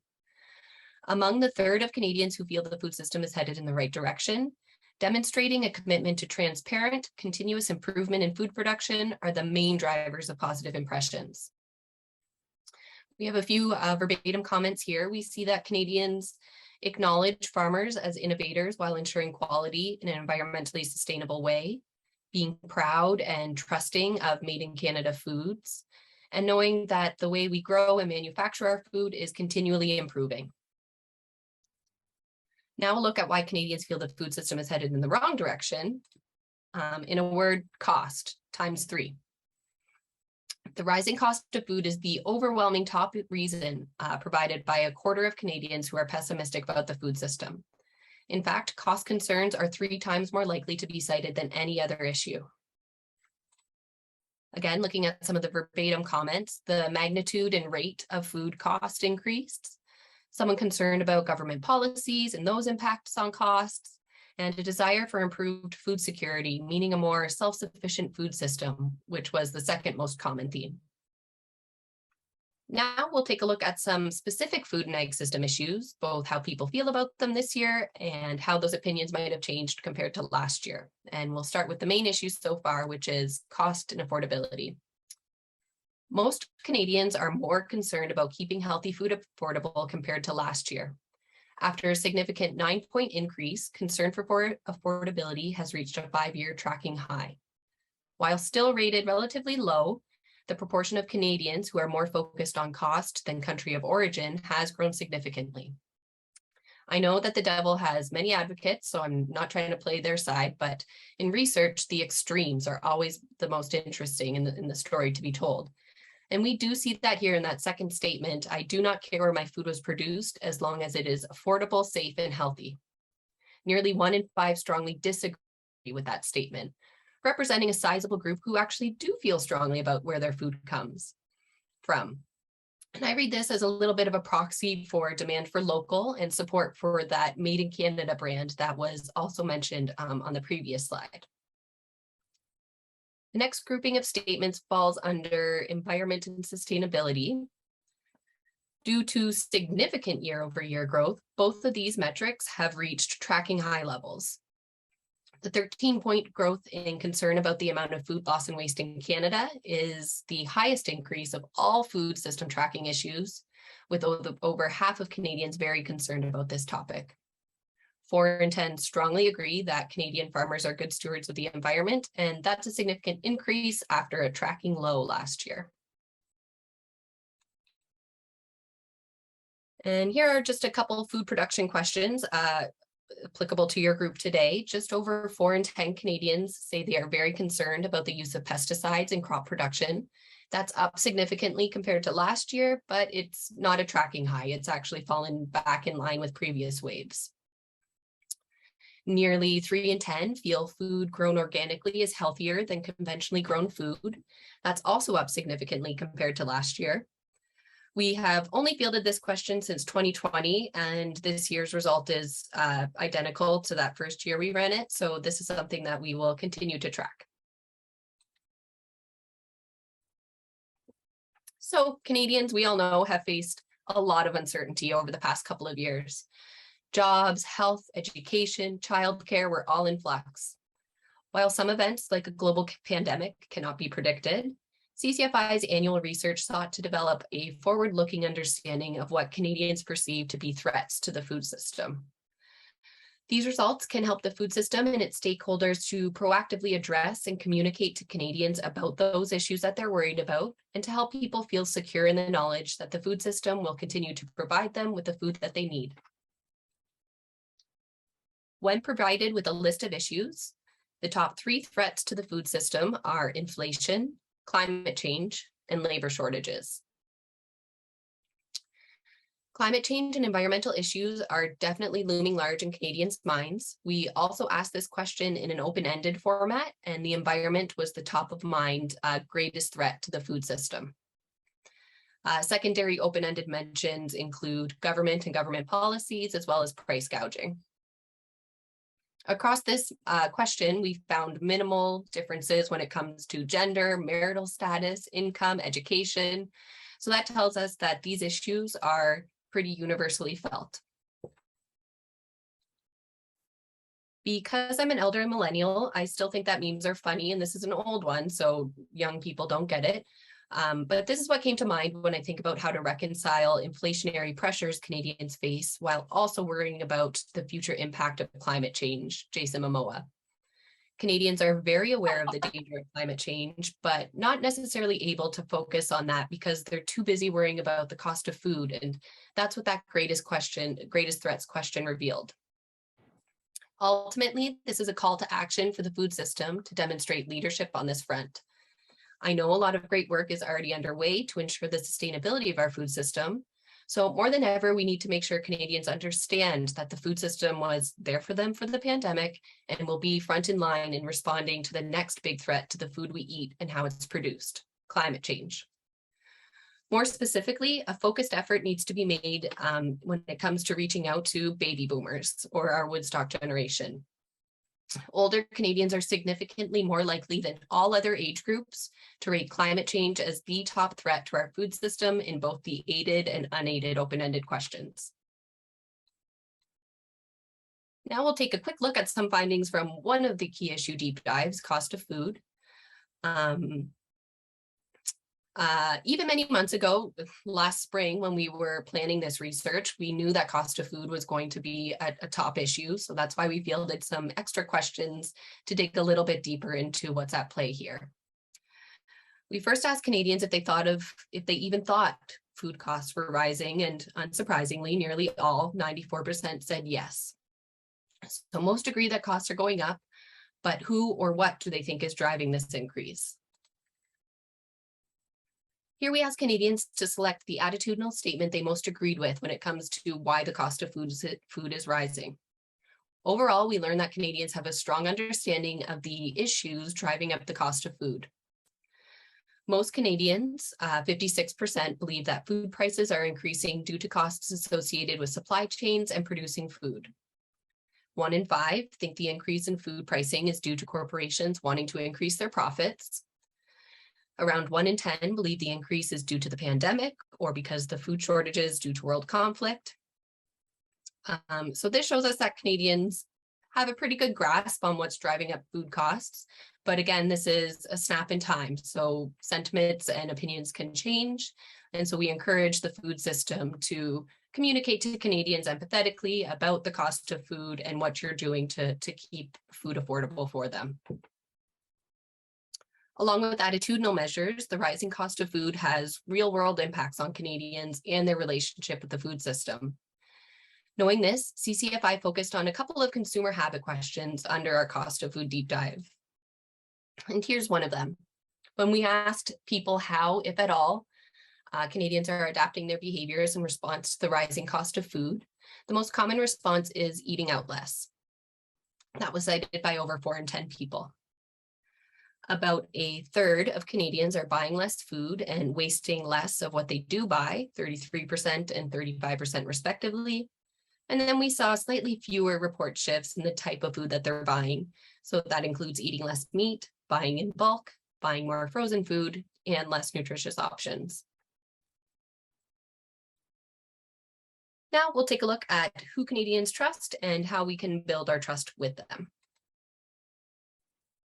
Trust in most food system stakeholders has remained steady compared to last year. Overall, farmers remain the top #1 most trusted, followed by scientists. Trust has significantly decreased towards small independent producers, university researchers, and Canadian agriculture. Digging a bit deeper, we found that the youngest cohort of Canadians, so Gen Zers, which are 18 to 25-year-olds, have significantly higher levels of trust for nearly all individual food system stakeholders compared to older Canadians. Gen Zers are more trusting of farmers, university researchers, grocery stores, restaurants, government agencies, and even politicians.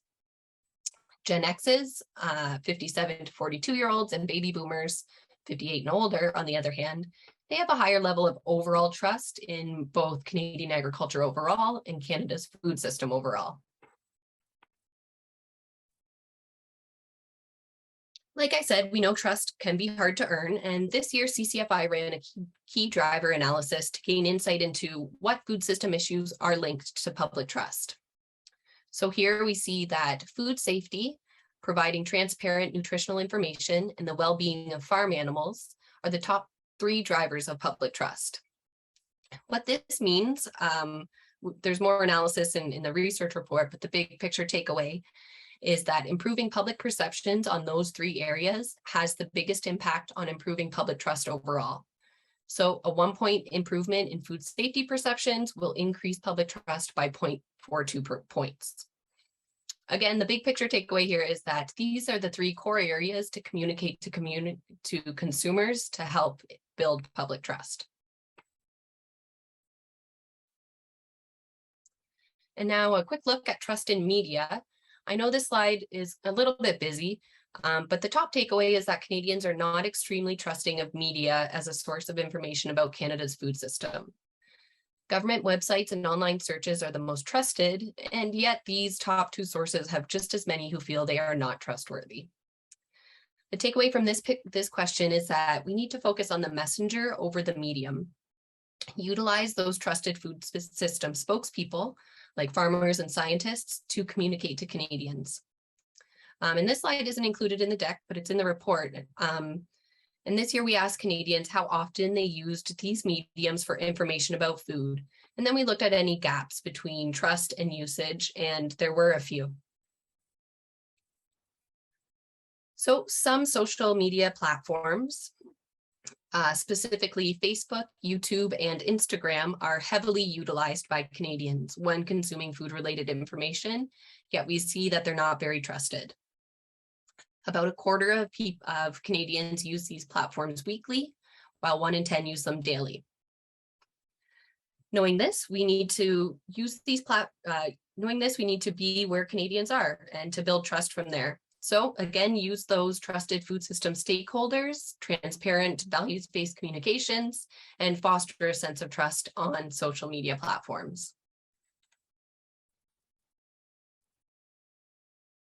So next up, food labeling and assurance logos. This is another deep dive area of research this year, and this is exclusive member data for you today. Our past research in 2017, to be exact, taught us that demonstrating transparency to consumers builds public trust. And those who think our food system is headed in the right direction, we saw earlier, say that transparency is one of the main reasons behind that positive outlook. So this year we looked at an important area we can demonstrate transparency: food labeling. First, we asked Canadians, how believable is the information included on food labels to you? This could include the list of ingredients, nutritional value, etc. Only a quarter of Canadians feel food labels are very believable, a rating of 8 to 10 out of 10, while most, over 7 in 10, fall within that unsure middle there. Encouragingly, very few people feel that the information on food labels is unbelievable. We do know that there are a lot of different food labels out there, so which ones are the most trusted? Overall, the more descriptive labels are most believed. About a quarter of Canadians say ingredient lists, country of origin, and nutritional information are very believable. Non-GMO, organic, and no artificial ingredients fall within the second tier of believability, while products labeled as all natural and sustainable are ranked last. All natural labels are the most polarizing, as we're seeing more Canadians saying that those claims are very unbelievable compared to being believed, 17% versus 12% respectively. Like the previous slide, most Canadians are in that soft middle, finding all labels to be somewhat believable. These questions show us how Canadians feel about food labeling, and these metrics can help us understand the organic audience. Attitudinally, these are the consumers that are most likely to view organic food positively. Parents, primary shoppers, so those who do most or all of their grocery shopping, and anyone but baby boomers, so 57 years and younger, are most likely to feel that organically grown food is healthier than conventionally. More specifically, those who have a high level of trust for food that is labeled as organic are parents compared to those without children, consumers in Quebec and British Columbia, especially compared to those in Alberta, and Gen Z and millennials, so 18 to 36-year-olds. So these are the people that perceive organic food positively, but who's acting on these beliefs when it comes to their habits? First, this year we asked Canadians simply whether or not they look for assurance logos when shopping, and about a quarter say that they do. Among the 25% of people who seek out assurance logos when shopping, we asked them which ones they looked for. Non-GMO was the top mention, with half saying they look for this, followed by 4 in 10 who say they seek out the Canada Organic logo. I know that this is a bit of an imperfect measurement because we know public opinion research, there's often a gap between what people say they do and what they actually do. But this is kind of a good top line look at consumer habits. Among the assurance logo seekers, many are looking for yours. Finally, just a bit more demographic information for you here today when it comes to the behavioral aspect of the organic audience. Parents, women, and Gen Z, 18 to 25-year-olds, are the groups that are most likely to be looking for assurance logos in general. When it comes to who is looking for the organic logo specifically, we found that parents, Gen Zs, and millennials, and those that feel the food system is headed in the right direction, are most likely to seek out this logo when shopping. So looking at these two columns here, there is a lot of demographic overlap between those that say they look for assurance logos and those who look specifically for organic, except for gender. So this tells us that there's room to improve the proportion of women who look for organic. since they are already predisposed to be looking at these types of labels when shopping. Now, just a couple quick slides on consumer behavior rather than just perceptions, buying into sustainability. These next couple of questions attempt to understand the consumer mindset when it comes to sustainable food options. Here we looked beyond price when it comes to what people buy. Most Canadians are at least sometimes willing to overlook the cost of food if it is local, perceived to be healthy, has less packaging, or has minimal environmental impact. Cost and sustainability are the two key issues running parallel with each other. Cost is the top factor that influences purchasing decisions, but we know that climate change is seen as the #1 threat to our food system. These results show us that there is demand for local, healthy, sustainably produced and packaged food, but if it costs too much, demand will drop. I know that we could run an entire standalone study when it comes to consumer habits beyond price, but this is just kind of a high-level overlook. Again, when it comes to these issues, our eco-conscious baby boomers are more likely than most others, other Canadians, to say they actually purchase local food items that use less packaging despite the cost. Acknowledging this group might have more disposable income than younger people. That could be driving the habit part, but we also saw attitudinally that they care more about climate change than others. Food marketing is a legitimate way to drive consumer demand, but there are risks to public trust here. And that's through misleading marketing. Concern about the general practice of misleading food labels or descriptions for the purposes of marketing is slightly higher than for greenwashing, with just under half of Canadians, and especially baby boomers, saying they're worried about these tactics. I'll now quickly wrap things up with a few key findings, and these are the takeaways from the research. We've used this little takeout icon within the report, so keep an eye out for that and their related findings and insights in the report. So the first key finding is that the cost of food remains the top concern for Canadians, a result that's not new or surprising. Not only has it reached a tracking level high, but it's grown significantly year over year. Rather than blaming any specific food system stakeholder, Canadians have an accurate understanding of what is impacting the price of food. Okay, I'm so sorry, everyone. Let me mute myself for just 1 second.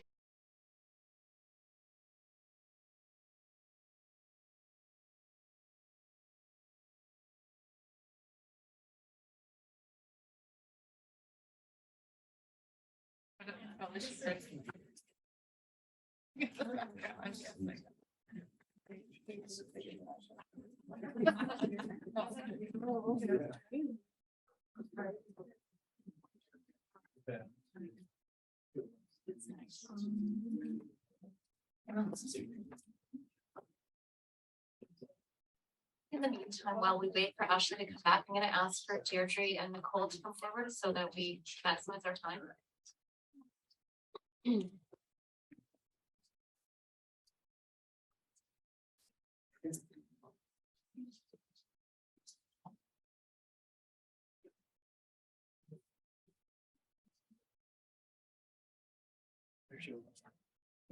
Okay, I'm back. I'm so sorry. This is like worst case scenario. Anyways.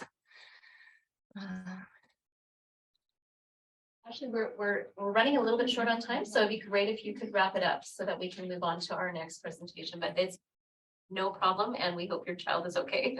Yes, I'm so sorry, everyone. Okay, yes. So again, cost of food isn't a main driver to public trust, but we do need to communicate to people about what we're doing to handle that. Next, the key finding, perceptions fall back in line after a COVID-19 boost. People are ready to talk about food system issues, so we do have a captive audience there. Finally, leadership is required on climate change and sustainability. We need to focus on environmental issues and engage baby boomers. And that's everything. So I kind of cut it off at the end there, but, oh, sorry. That is everything. You have my information on the next slide. So any questions or comments, please feel free to email me, and thank you, everyone.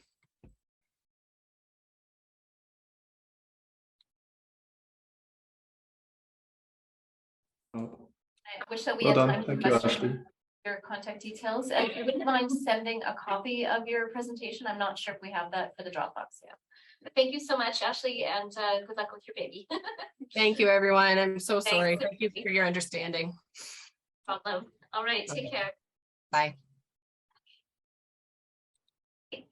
So we are going to move on to our final agenda item before we break for lunch, which is a presentation by the three national associations, of which we will be announcing our association. So, I guess I'll start off that we now are calling ourselves the Three Amigas.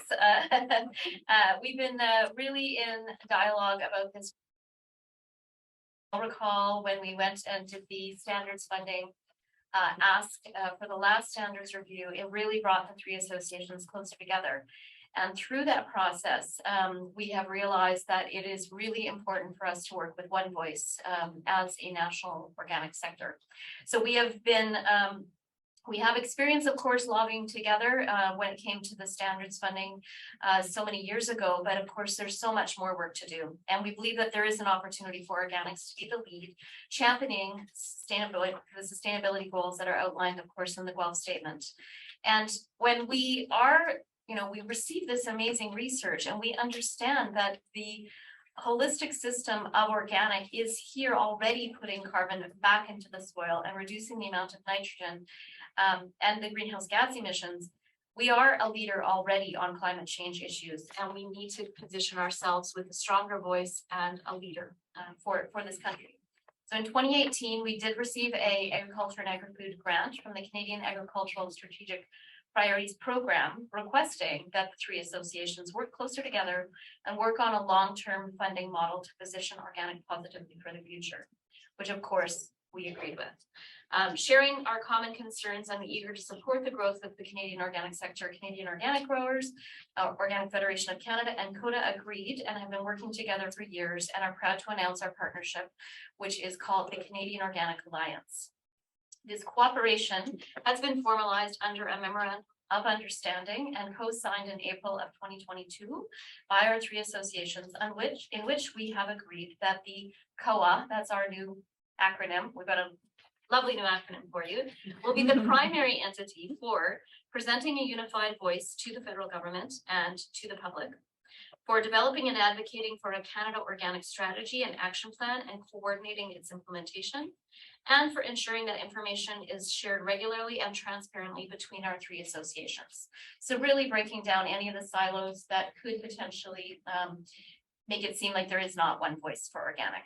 The whole COA is beyond just our management structure in which you see today. It includes 2 of each one of our board members and 1 of our management. So collectively, we are 9. Here we go. All 3 organizations are committed to uniting our voices and to advance and protect the organic sector, one which is worth over $9.3 billion, outpacing all other sectors in agriculture on an annual basis.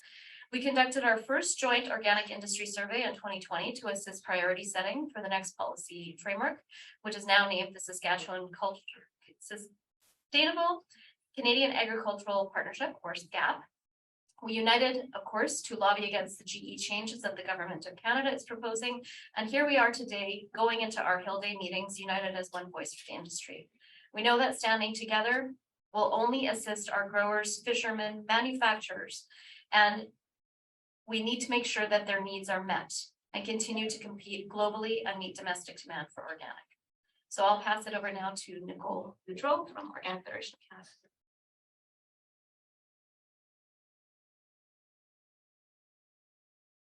Donc, merci beaucoup. Je vais parler en français maintenant. Sorry, no, I was. So it is so pleasant to work with Tia and Deirdre. The Organic Federation of Canada has 2 big projects. It is standards maintenance and interpretation and research, scientific research. So the benefit of working together is that research has an influence on the whole sector. If there are better yields, better pest control measures, we have better we have organic yields that are increasing and market that is benefiting from that. And we also have extension services to train the organic farmers and to help them, growing better yields. So the next step, so we have a memorandum of understanding. Next step is money. We have, we need more co-funding, and also we need money to match what the industry matching contributions that are now required by AFC when we apply under their programs. For example, we are now building the Organic Science Cluster 4, and AFC, they consider agriculture as a trade, but we think that agriculture, there would be no country without agriculture. We need to have food, otherwise nobody can live here. And so Agriculture Canada is asking more money from industry to apply to their programs. So we need co-funding, we need contributions. Maybe we will, so sorry, I'm getting it wrong. So we will build, I'm getting too far in my militant voice. So the next part of our project is to see what type of funding mechanism we can have to have permanent, stable funding for all the projects that we want to manage for trade, for extension, and for research. We have hired 2 consultants earlier this year. They have provided a list of funding options, but now we are assessing how we could implement this without hurting the sector. We know that organic farmers have to pay for the certification, and some of them have to pay to their marketing board in their province. So we don't want to add pressure, but we need funding to move the organic sector forward. So you will probably hear from us in the near future. I would also just like to mention that we manage the organic science, organic research with the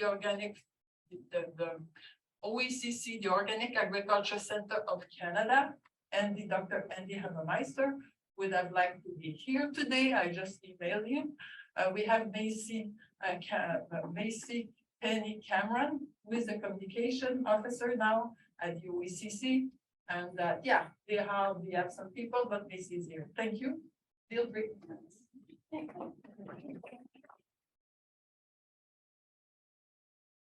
Want to thank my colleagues and pleasure working with and then I want to thank all of them. So please take the message back and others who are here for providing the funding for us to do this really important research. As you may know, COG is the national voice representing growers and producers, and we're honored to be part of this really important work. As Tia said, we do have quite a bit of work ahead of us, but we're all committed on the same pathway. So just to wrap up, as Nicole said, what we have to do now is ensure there's a legal entity that can take co-op to the next level. And that also means hopefully figuring out funding and being able to allocate those funds through that legal entity. Our goal is to secure permanent, equitable, and inclusive funding that address the needs of the sector, our 3 national organizations, and the standards. So it's not a small task ahead of us, but as I said, we're committed. We also want to ensure that the models chosen do not lay any undue burden on any one actor within the whole stakeholder, because it has to be equitable. So stay tuned. We hope next year to have a formal announcement once our research is done. Thank you.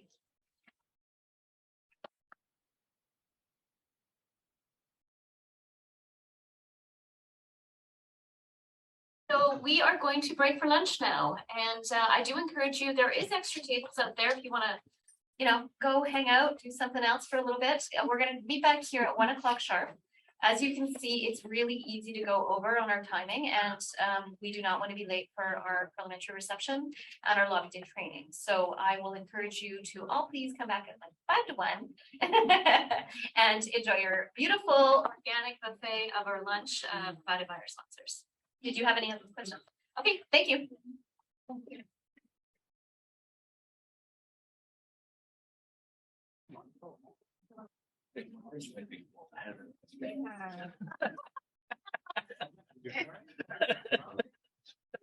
Sorry. Thank you. Oh, yes, there's organic, appreciated it. Yeah. Yes.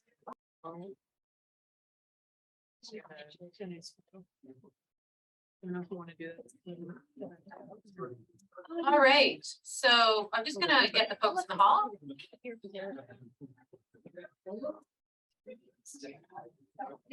Yeah. Bring in the chair, please.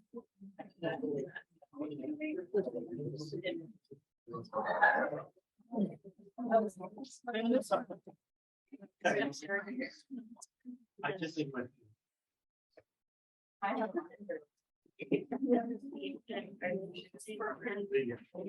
Everyone's taking their seats.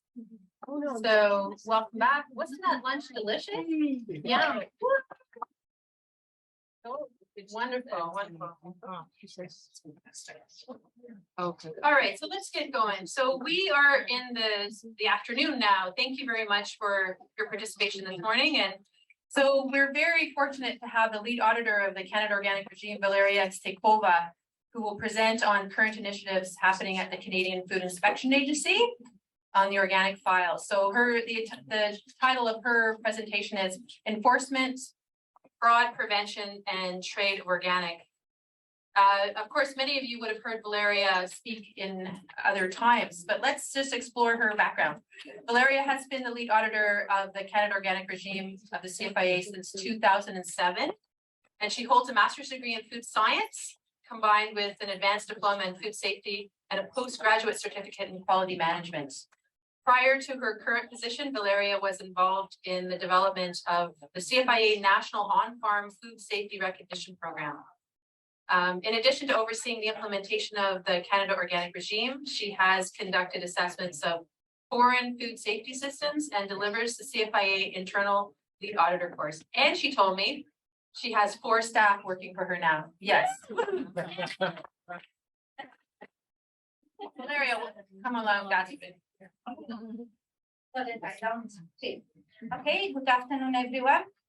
Very excited to be here. I always take an opportunity to present at any forum or any initiative that the Canadian Organic Trade Association organizes. And I would like to thank Tia for inviting me to do a presentation today. I hope you're not going to slip through my presentation because it's after lunch. We had a wonderful lunch. So be patient with me. I'm going to talk about some very interesting initiatives that we are doing. And of course, I'm going to challenge you today with some questions. Instead of you asking me the questions, today I will be asking you questions. So we will do it a little bit more like an interactive discussion. So without further ado, today I'm going to provide an overview of the CFIA strategy to strengthen the integrity of the organic program in Canada, or as known, the Canada Organic Regime.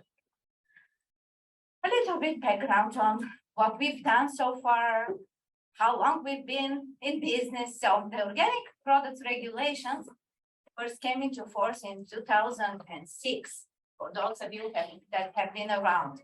But in 2009, actually, was the beginning of the Canada Organic Regime, and it was done through the implementation of the organic products regulations.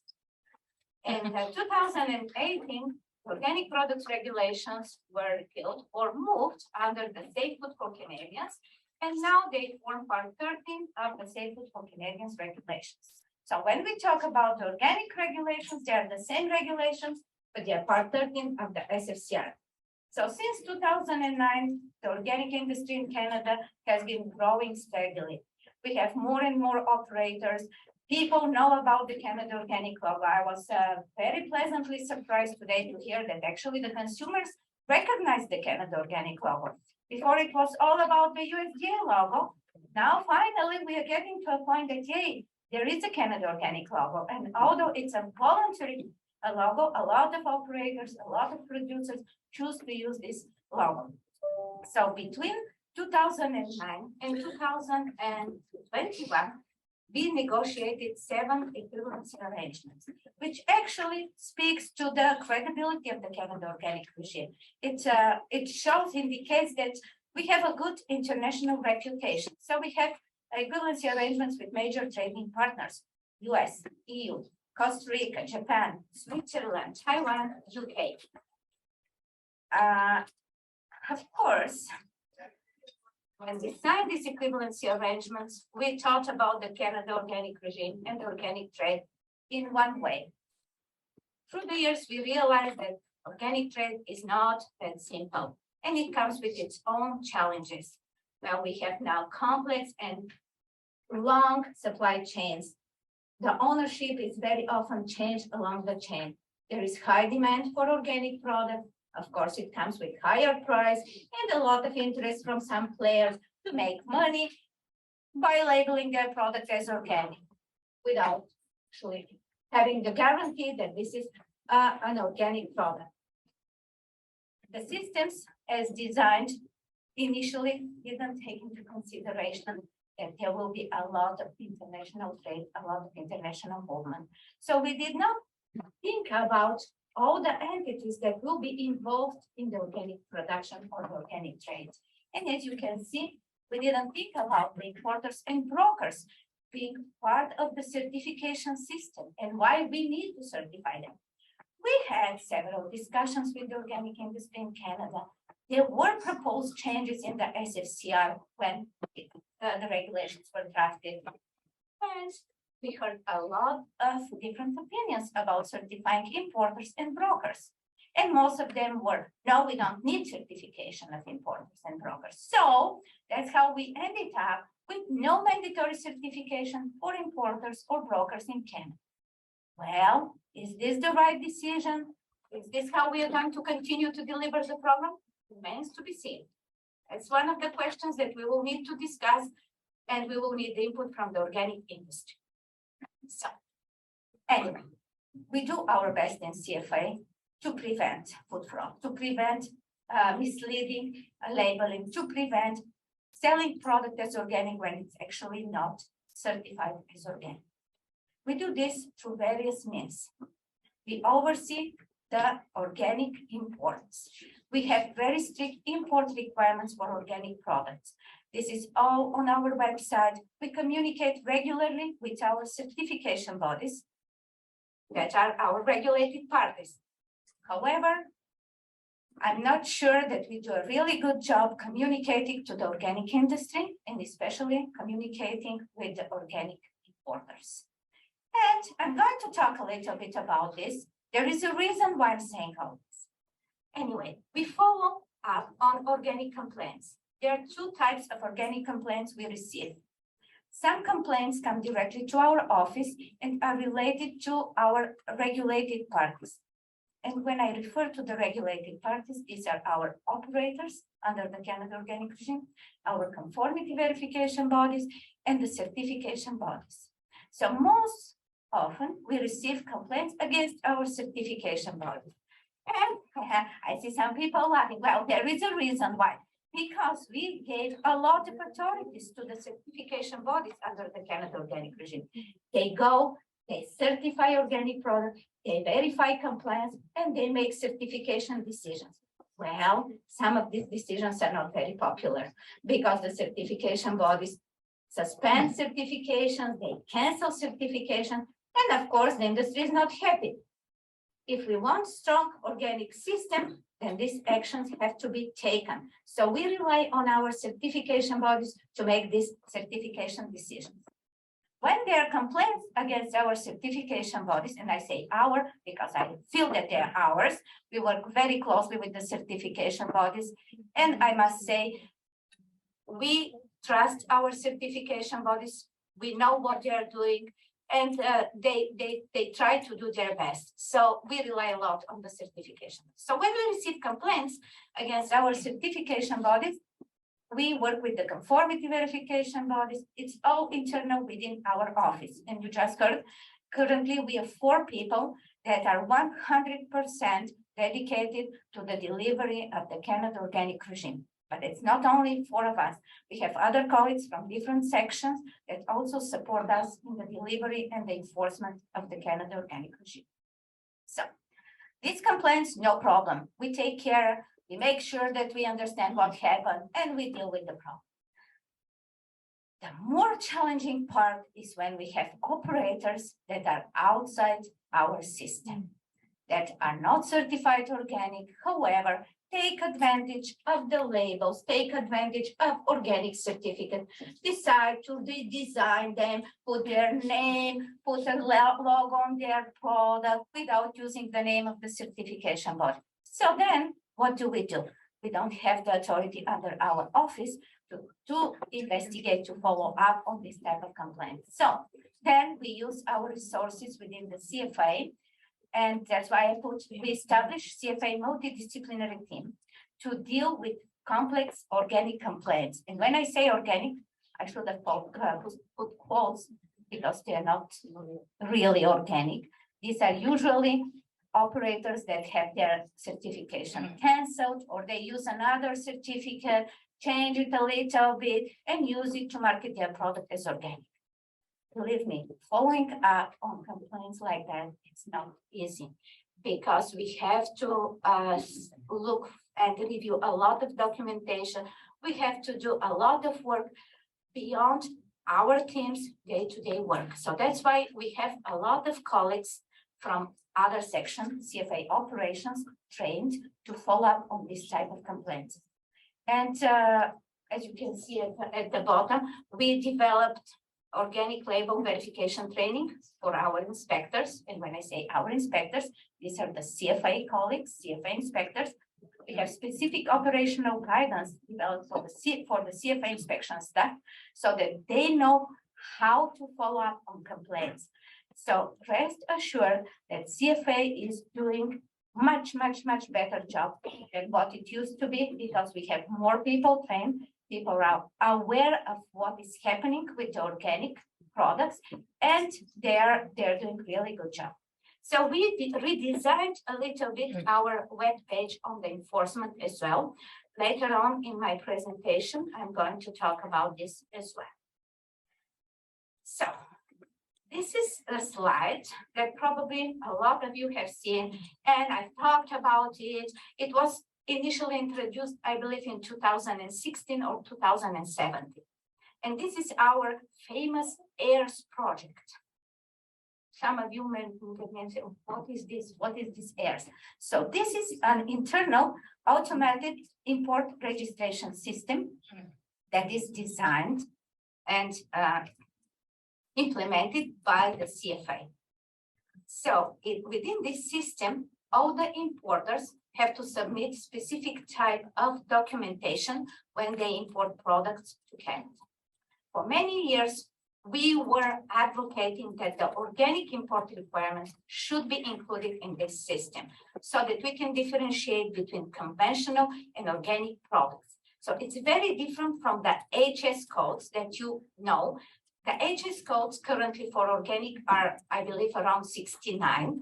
And this is slightly different. This is specific other government department code that is added to the HS code for conventional product. And it's CFA specific code. The initiative is excellent and it comes with its own challenges. We designed it in 2 phases. Phase 1 is actually to implement all the OGD codes and to make sure that all the import requirements for organic products are incorporated in the AIRS system. The initiative started in 2019. The plan was to finalize it by the end of this calendar year, apologies. However, you know, sometimes things happen, priorities, the COVID hit, we had to relocate resources, but we are doing very well. So far we have fresh fruits and vegetables, processed products, seeds, honey, eggs, grains, chapters in the system. So for these products, if an importer imports organic product, they have to indicate that they have copy of their organic certificate. And upon request, they have to provide this certificate for review by the CFI. So phase 2. So we have a few actually more commodities to incorporate. We are currently working on the feed, and then we have manufactured food, meat and meat products, and seafood. These are the most difficult commodities to incorporate because they have a lot of codes. It's all technicality. I don't deal with this. We have a designated team within CFA that does all this work. However, we verify everything before it's made publicly available. So I mentioned this is phase 1. Of course, we have phase 2. And initially for phase 2, CFA envisioned that a copy of the organic certificate accompanying each shipment will be a digital copy of this certificate will be uploaded in the system, which is called Integrated Import Declaration. Well, the idea was excellent, and we received a lot of support from the organic industry. I said, organic industry. Here was witness when I was grilled by the other associations saying that no way this is going to happen because it comes with a lot of cost and difficulties. So we have to find another way. We start consultation. We hear now from different associations to see what will be a feasible option for all of us. We haven't come up with final decision yet. However, there are few options available for us through other existing systems within CFA. So we are not giving up on the idea that we have to see a copy of the certificate. It's just we'll have to find a way where the importers will upload this copy of the certificate. Phase 2, we hope that we will start the implementation of phase 2 somewhere towards the fall of 2023. You will hear about this. There will be again a round of consultation. We have to involve other industries that are not trading only organic products, but conventional as well. And we will see where it will take us. We are committed to consult with everyone. We don't want to be criticized, but we are not giving up on the idea to see copies of these certificates. Why I'm emphasizing so much on these certificates? I will tell you a little bit more about it. So we did this, I'm not sure why you cannot see that title, but anyway, we did a so-called Blitz project. And through this Blitz project, we wanted to gather information about the compliance rate of our imported organic products and wanted to see to what extent actually the importers of organic products know the import requirements. How is the organic product actually coming to Canada? So we used a small sample size of products, fresh fruits and vegetables products, organic honey, organic processed products, and the transactions were within the scope of 6 months from January to June 30th, 2021. So the idea of the whole project was to prepare the importers for the time when we will say, okay, now from now on, you have to have a copy of the certificate with you at the time of the shipment.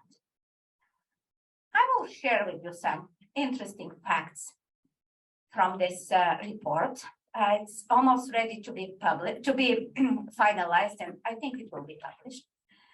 I cannot share too many details, but I will give you some idea. I will give you the flavor of it. So we sent out 208 letters to different importers. The letters were official from CFA, and we gave them 5 days to respond by providing copy of the certificate for specific product on specific day for specific shipment. Came as a surprise. What is an organic certificate? Half of the importers didn't have a clue what an organic certificate means. So we have a copy of a phytosanitary certificate, chemical analysis, different letters. nothing compared to organic certificate that we expect. So we had to do a second round of letters and spend a little bit more time explaining to the importer, hey, we need an organic certificate. We said templates. We said, this is what an organic certificate looks like. Okay, we received the certificate second time around, just the front page, no list of products, no way to identify if the product that was shipped is organic or not. So you can imagine how much work we had to do and how frustrated we are. Especially I was frustrated because I was thinking that for 15 years, people should know what an organic certificate means and what should be included in the organic certificate. So based on what we experienced and learned, we realized that actually we have more work to do. And when I say we, it's not only the CFA. CFA's main role is to enforce regulations. CFA's role is not to educate importers. It's not to educate operators. So I will be counting on you to do your part. Let's work together. Let's make sure that the importers actually understand what is expected from them. The other thing that surprised me a little bit is that not surprised me, but actually I didn't know how the trade goes. Most of the importers use brokers when they bring the product. The brokers have no clue that they have to ask for organic certificate. So here is another challenge that we have to overcome. So I'm here today to share with you this information, not to point fingers, but just to make you aware of the challenges that we are facing. We are all talking about preventing fraud. We are all talking about better traceability. We all have a role to play. CFA can do only so much. We can put the import requirements, but we cannot check 100% all the certificates. So let's work together and find a better way to inform our importers, our main groups, of what is required. So I actually decided that it will be good to remind everyone what are the requirements for importing organic products, but also what are requirements for exporting organic products, because recently we've started receiving a lot of different questions. So product can be imported to Canada in one of two ways. First, be imported as certified under the Canada Organic regime by a CFA accredited certification body. Most of you know that we don't accredit only certification bodies working in Canada. We have certification bodies working outside Canada in countries where we don't have equivalency arrangement. So our program is global. We allow this to happen. Although recently I was questioned, how come the certification bodies outside Canada don't have physical office in Canada? I was surprised. Anyway, when we designed the program, we never thought of this, but that's the reality. We do have certification bodies that are located in foreign countries that certify to the Canadian standard and should meet the same requirement as the certification bodies working in Canada. The second option we have is for the product to be imported to Canada is to be certified under one of the equivalency arrangements we have with other countries. I'm going to stop for a second because I know some people will say, here it comes, the US-Canada equivalency arrangement. This is our first and the most interesting and challenging equivalency arrangement. So, I'm going to talk about this later, but this equivalency arrangement actually allows products certified in third countries under the US-Canada equivalency arrangement to come to Canada. Now, it's equivalency arrangement that is not only country to country, which benefited the Canadian industry and the Canadian consumers for the last almost 12 years. We will see how this will go moving forward, but for now, that's the reality. We do enjoy products imported to Canada under the equivalency arrangement with US. All the other equivalency arrangements are country to country, and we have good equivalency arrangements with major trading partners. So we benefit a lot from this equivalency arrangement. How much? I don't know. This is a question that you have to help me with because we don't know how much we export under the equivalency arrangement. That's another story. So anyway, let's talk a little bit about the exporting requirements. So I already mentioned that we have equivalency arrangement with 7 countries. So products certified in Canada under the equivalency arrangement can be marketed in any of these countries with no additional certification. So this is a great benefit for our exporters. What happens to the country? What happens to the products that are destined for a country with which we don't have equivalency arrangement? We don't have control. It depends on the importing requirements of that country. We had discussions in the past. How come we cannot ship product to China? Organic product. Well, it's outside our scope. China has import requirements for organic products. So if an operator, if a producer wants to export to China, they have to refer to the import requirements of like the Chinese import requirements. So we have only limited authority of what can be shipped to countries with which we don't have export requirements. So it's going to be country to country requirement that has to be met. In some cases, the Canadian organic regime, the Canadian standard is recognized, is acceptable. In some cases, it's not. And we all have a role to play here. We have to promote the Canadian organic standard. We have to talk about the Canada organic regime. At lunch, we were talking with some colleagues here, and I said, we should be proud of the Canadian organic standard. It's a very strict standard. It has really good requirements. And sometimes I am upset when we want to have products certified to NOP in Canada when we have a stricter organic standard in Canada. Why we should ask an operator to meet standard that is less strict than the Canadian standard? Let's think about this. I know we all want to have market, everybody wants to make money, but it's also about the reputation of the Canada organic regime. It's about the Canadian organic standard that you develop. Actually, it's a unique situation. The industry in Canada is the owner of the standard. You decided how the standard should be designed. So you should be proud of what you've done. And we should be promoting the Canadian organic standard. So anyway, I will stop here. Again, this is another topic, food for thought for you. I threw a few questions on your side now. So our international work, favorite topic. So we have three main equivalency arrangements that we will work on the next few, let's say, years. US-Canada organic equivalency arrangement. It was designed one way. We all understood how it should be implemented. However, recently it was brought to our attention that our colleagues from USDA National Organic Program have different interpretation of how the equivalency arrangement should work. It caught us by surprise. We were a little bit surprised. We did not expect this. So we are continuing to work with them to better understand where they're coming from. I think I know where they're coming from.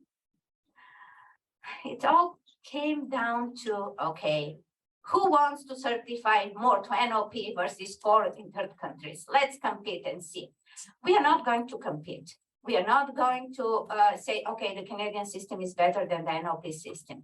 We just want to understand and have common communication to all the certification bodies, to all the operators around the world, so there is no confusion. But right now, it's a status quo. No final decision has been made. And that's until we have a joint statement sent to our certification bodies, we would not accept the NOP interpretation of the US-Canada equivalency arrangement. I'm just going to stop here. Let's move to the European Union. This is also a very interesting topic. And I just want to give you heads up that you will be invited shortly by, I believe it will be our colleagues from AFC or maybe our CFA colleagues from Market Access to complete a questionnaire about the benefits of the Canada-EU equivalency arrangement. As you know, in 2001, the European Union changed their regulations and they moved from equivalency arrangements to trade agreements, which means that our current equivalency arrangement with EU will have to be renegotiated. And it's no longer going to be equivalency arrangement. It's going to be a trade agreement. When it's a trade agreement, that means it's not only the CFA that will be part of the negotiation. We will have our ministers of trade, ministers of industry, minister of agriculture involved in the whole negotiation. Before we start negotiating with EU, we also have to have a mandate from the parliament, from the ministry. Otherwise, we cannot start the negotiation. It's been almost 2 years now trying to figure out how to get the mandate. We are kind of running a little bit out of time, but I know I can count on the Canadian Organic Trade Association and Technical Advisory Committee to do a little bit of preliminary work for us when it comes to the two standards. So when I said CFA is not going to be involved, I wasn't actually 100% correct.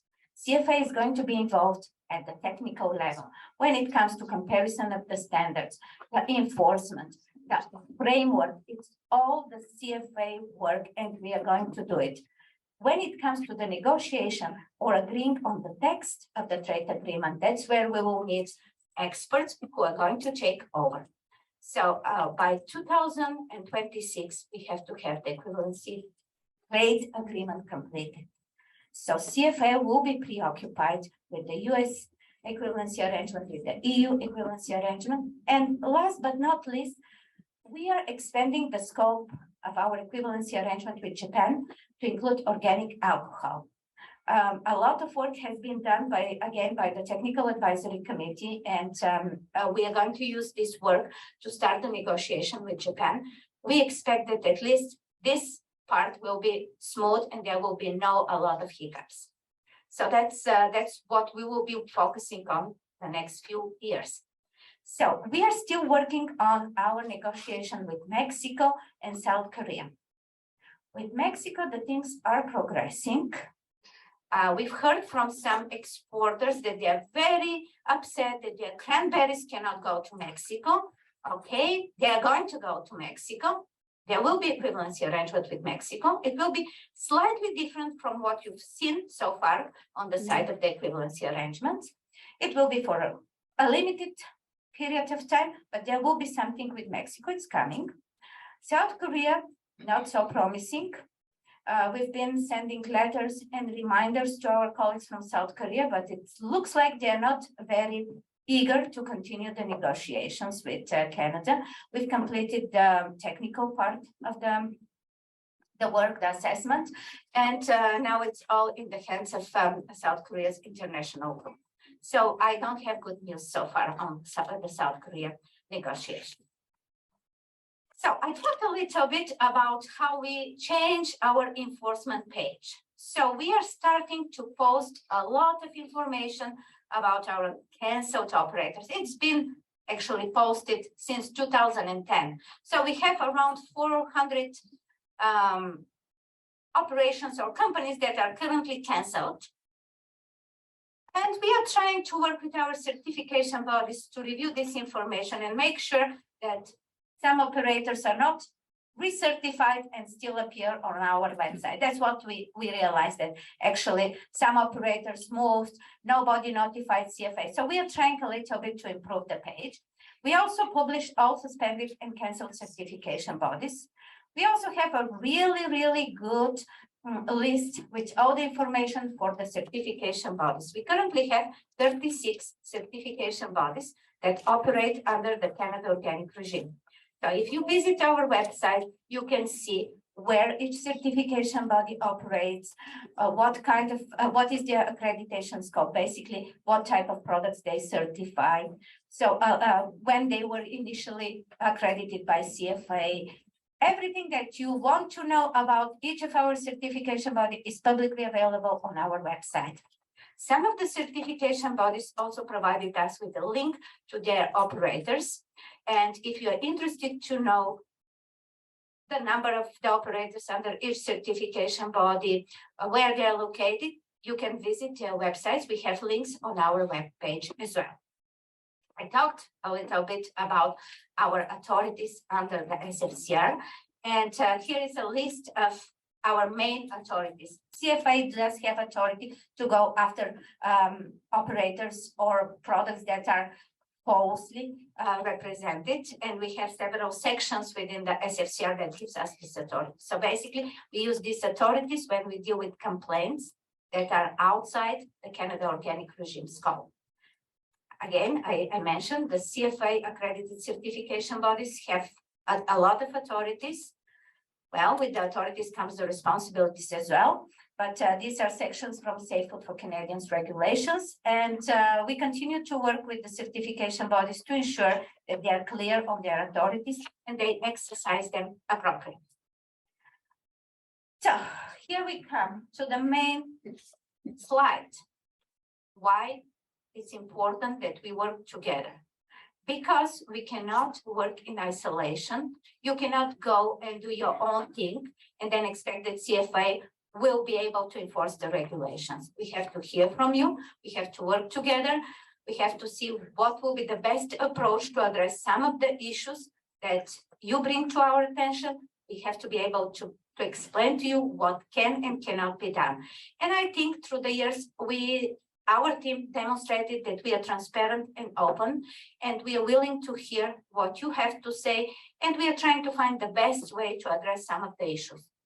Well, there is always something new, something that we didn't think of, but the best way is to communicate and manage the expectations. I don't have a magic stick, unfortunately, and not everything can be done in one day, but we do our best. So we really value the work that the Technical Advisory Committee does when it comes to the side-by-side analysis of the technical standards. We really value the work of the Standard Interpretation Committee that provides interpretation of the Canadian standard.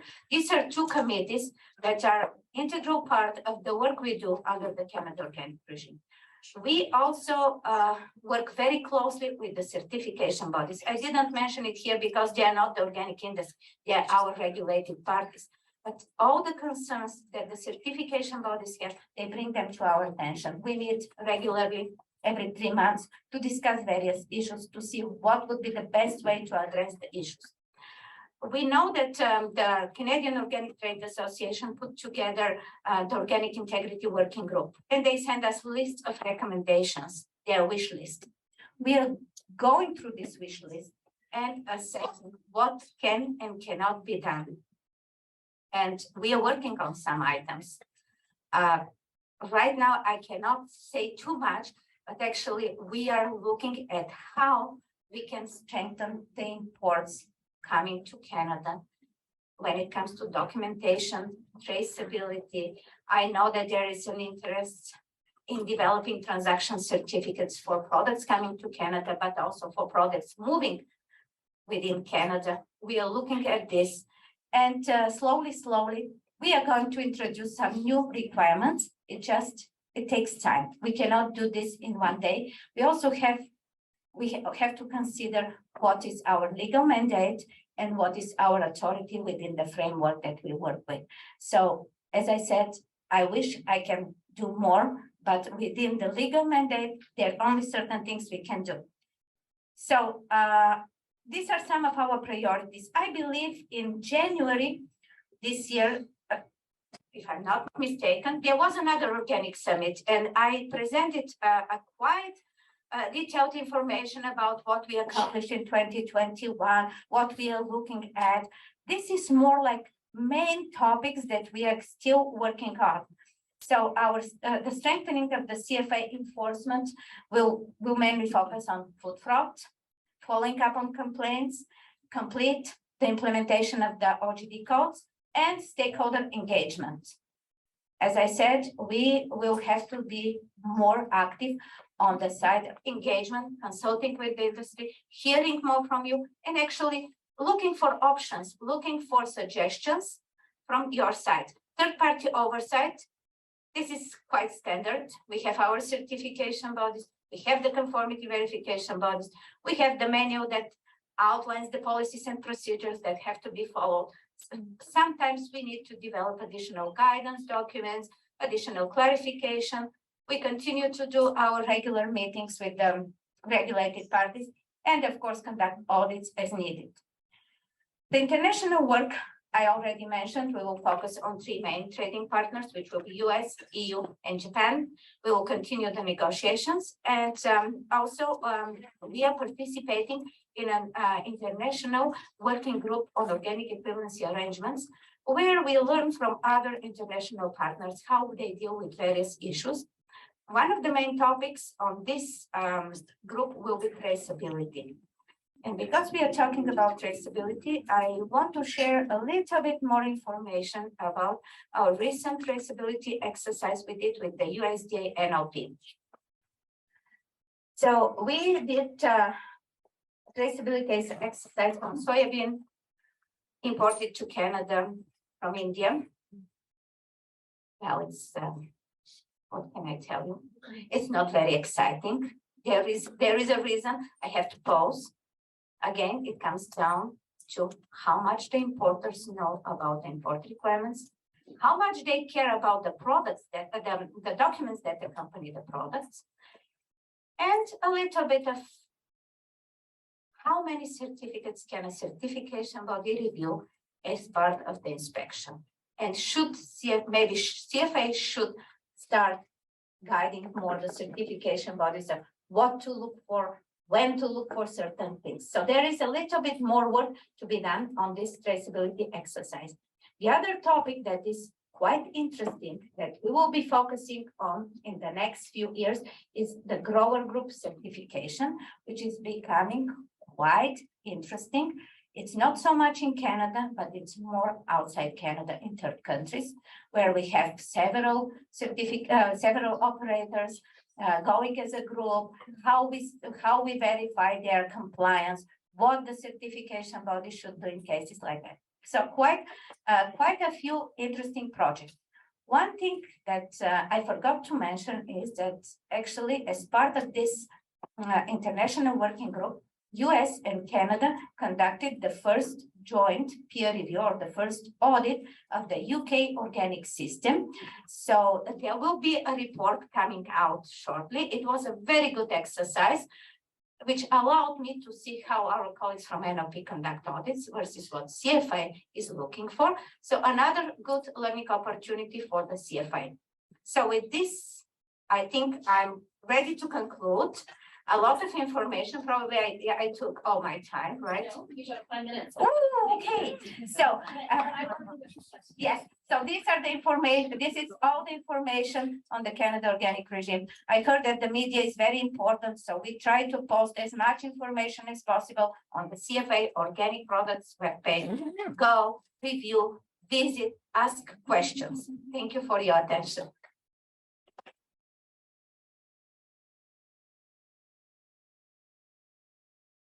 Minutes for questions, so we can keep it brief. Who's first? Melanie? Valeria, we've been actually back and forth with CFA and OMAPRA lately about the intraprovincial organic claims. And I'm wondering if maybe you can't speak to this right now, but maybe you could clarify for the room, because CFA is coming back to us to say that, and is actually saying to all of the provinces, we do have organic claims covered intraprovincially under the Food and Drugs Act, and therefore there is no need for organic regulations in the province. I don't know if that's exactly what they're saying, but that's maybe how it's being interpreted. So as far as I know, there's no definition of what organic means under the Food and Drugs Act. Is that true? Is there any kind of information that you can give? I'm going to send you. There is a definition of what organic means. Okay. And what organic food commodity means.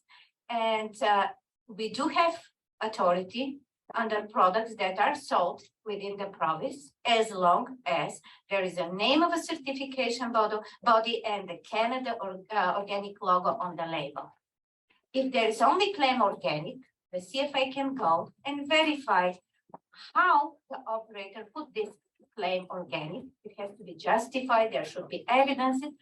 But we actually encourage all provinces to have their provincial legislation and regulations. I've never heard of anybody saying, oh, you don't have to have provincial legislation. On contrary, that's what we want. And most of the provinces actually are starting to develop and do have organic regulations. And they mirror what the federal regulations are. Yeah, yeah. So just so that you're understanding the context is we are asking OMAFRA for regulation and they are talking to CFIA. And for them, it sounds like the jurisdictional coverage is there when they hear that response. And so that's what we need to get more clarity for them. Yeah. Yes, that was my question. Thank you.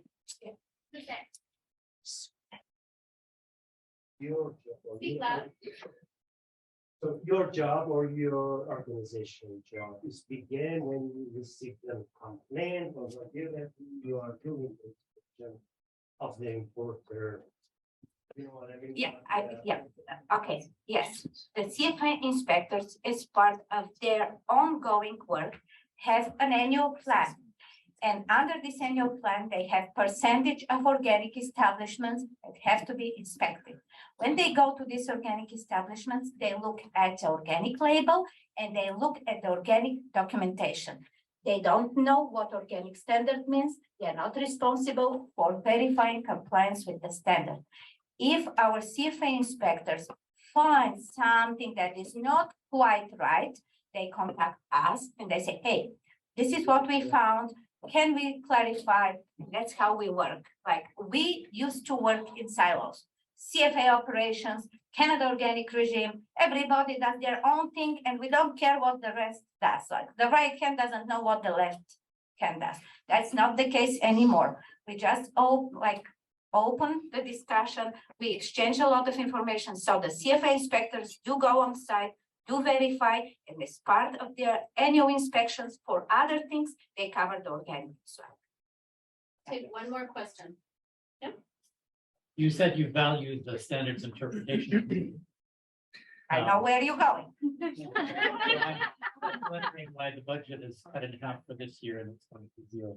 It's not going to be me who is going to respond to these questions. Our office does the enforcement of the regulations. We do not deal with money. We do not pay anyone. We do not support anybody financially. So there should be other way. We can do it differently. And NOP, USDA, all the people are volunteers and they are proud to be part of the interpretation and proud to be part of the National Organic Standard Board. So there are other ways, but we value the work that our organic industry does. And there are other parts within CFA that are responsible for this. Sorry to disappoint you. I'm not here to give money. I'm just here to share what we do and how we control the organic production in Canada. Yes, Valeria, yes, Oh, we're gonna wrap it up. Sorry, I'm cutting it off just because we have people waiting online to start the next presentation there. If we can say a big round of applause.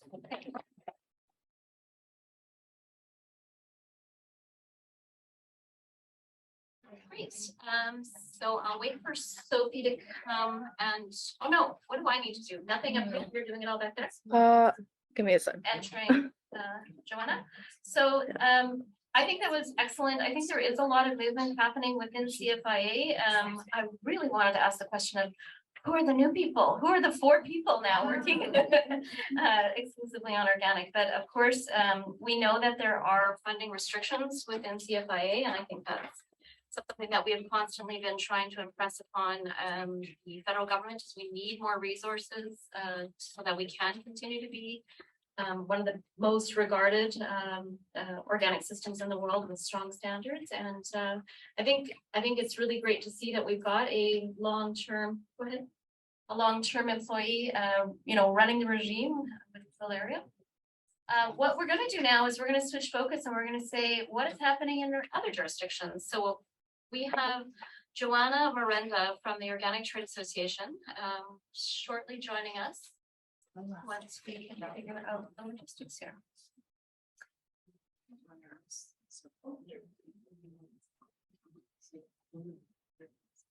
And also just to highlight that, of course, Valeria is sticking around for the rest of the afternoon and hopefully joining us tonight on the Hill.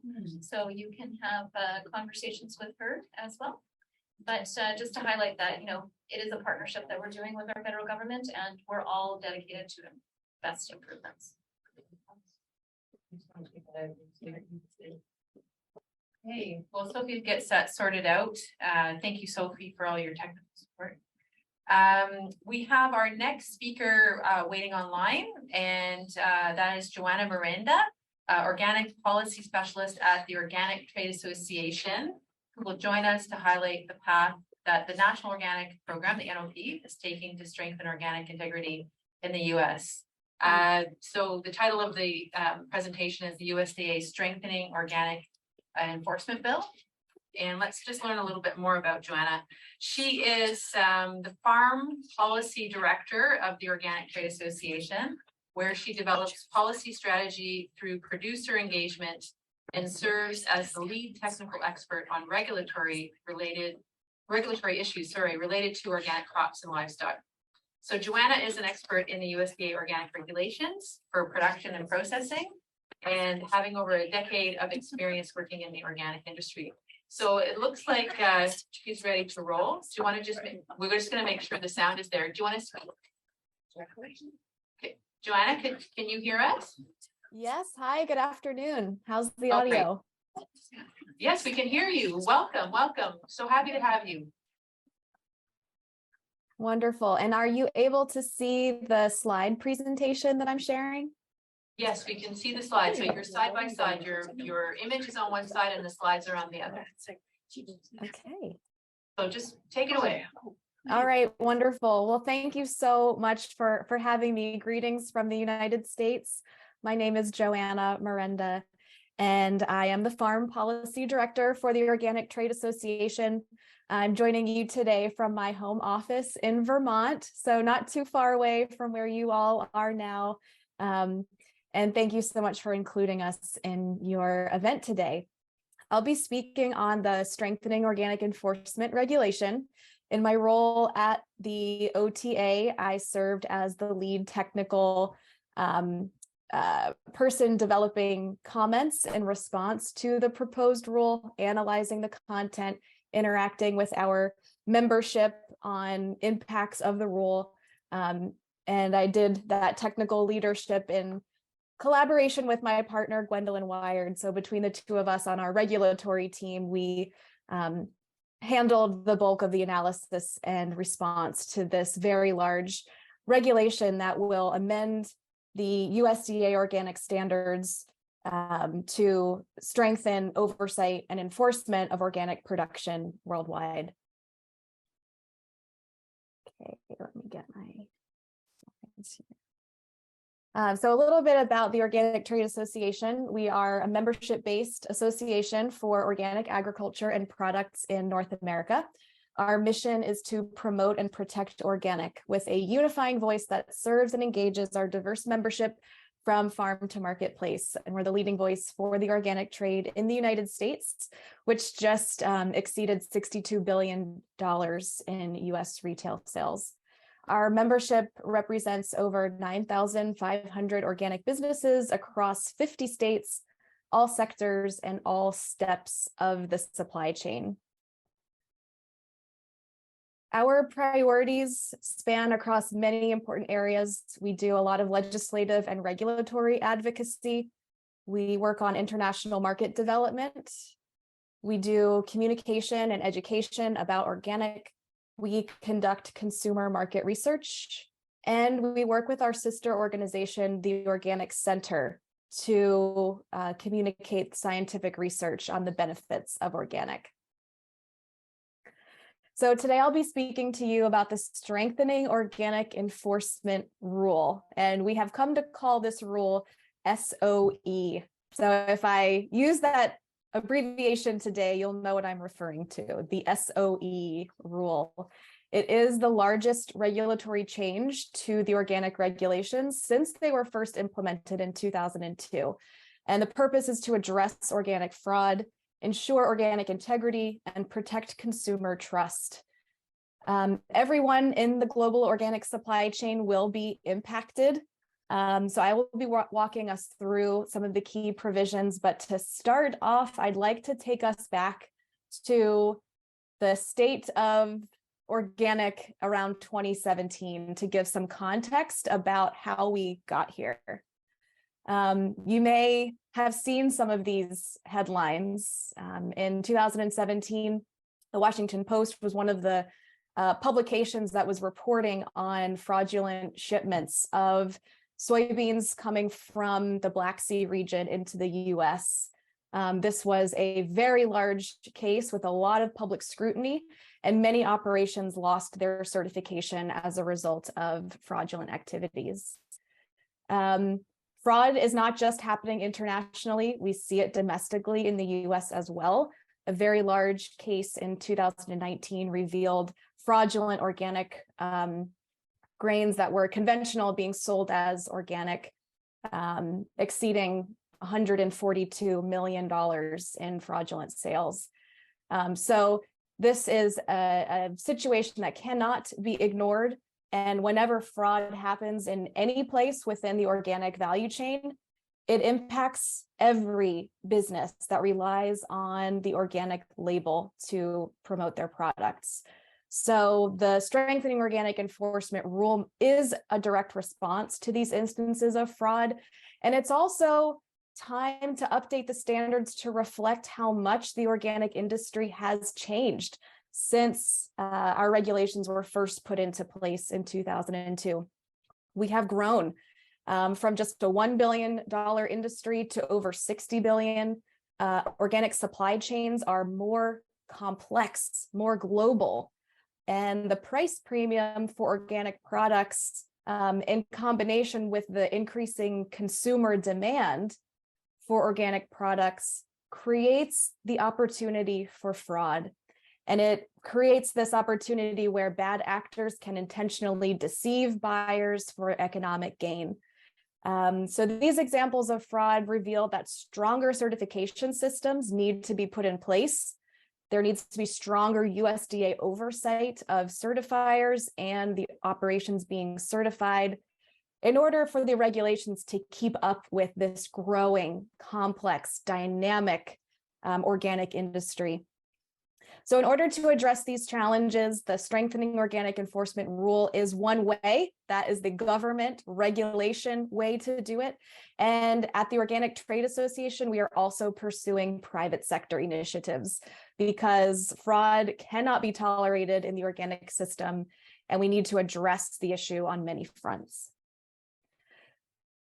The government's solution to fraud prevention is rooted in the Farm Bill from 2018. This is the law passed by Congress that is, the overarching federal way of communicating feeding and agriculture and nutrition programs in the US.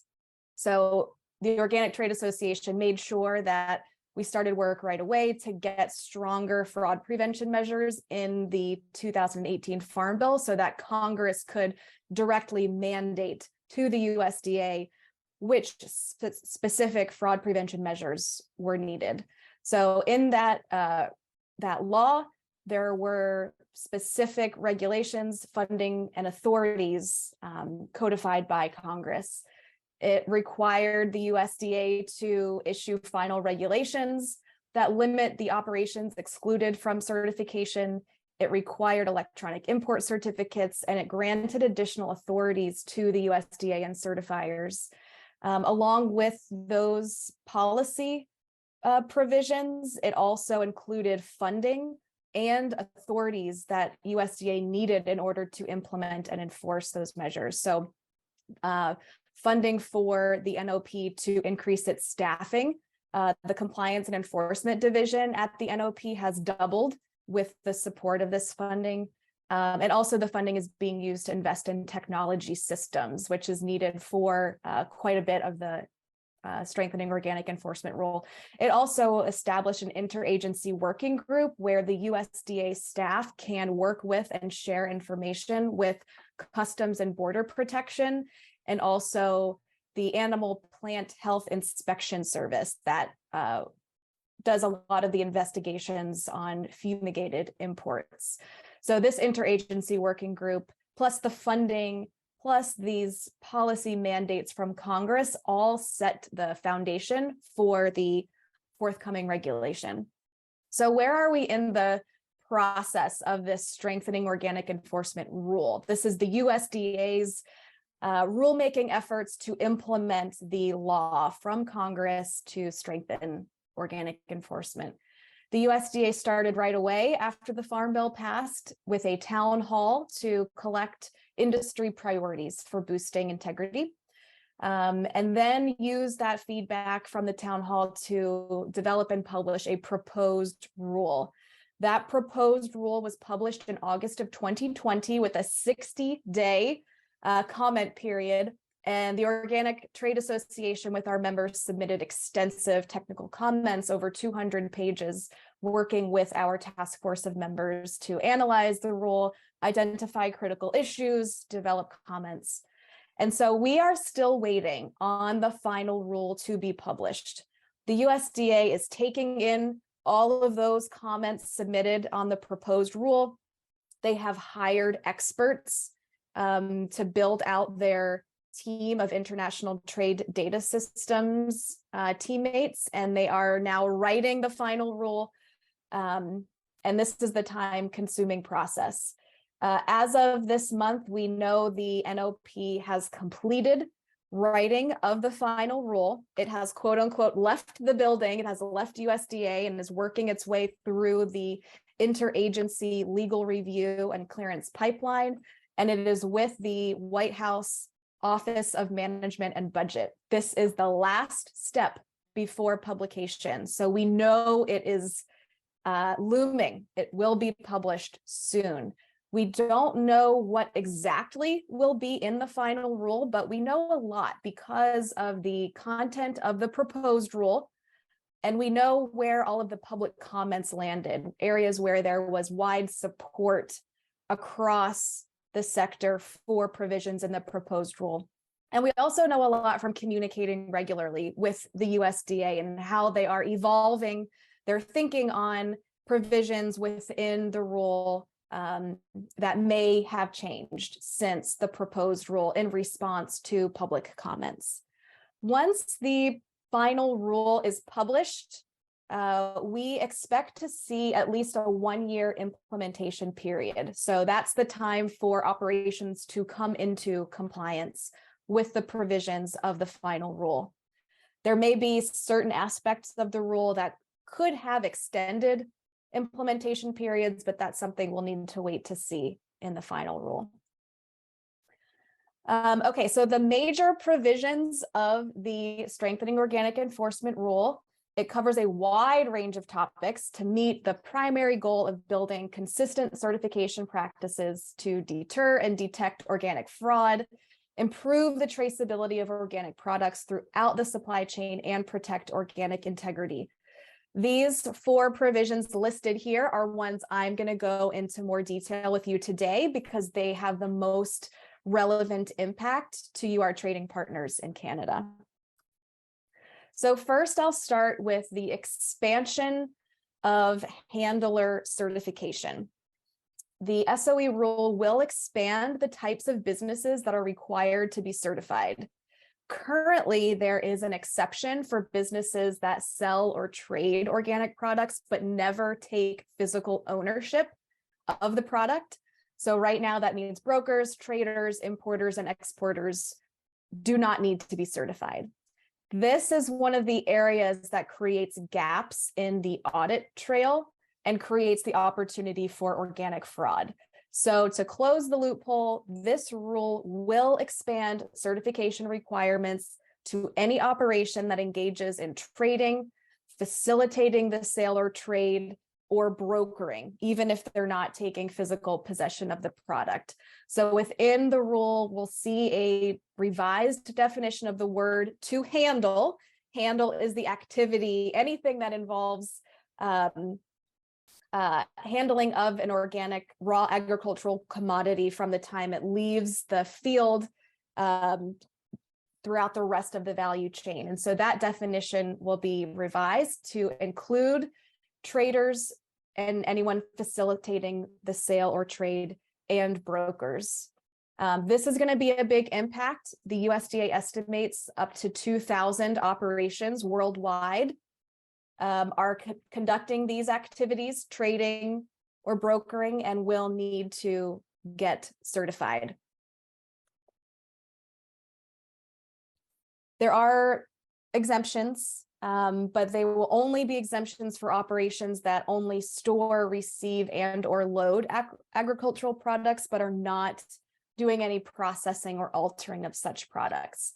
This is intended to exempt any storage facilities, transporters, distributors, or warehouses that are not combining, splitting, containerizing, packaging, really that are just moving or storing product that is not otherwise being altered.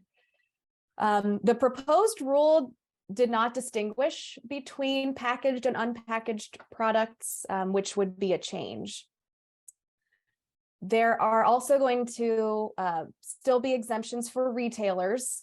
Final retailers are still exempt from certification as long as they are not, processing or altering the products. And the rule will update the definition of retailers because since 2002, there's been a whole new world of online and virtual retailers that need to be addressed through the regulation. So a little bit about what we expect to see in the final rule with regard to these certified handler requirements. We hope that the final rule will not exempt handlers of unpackaged or bulk product.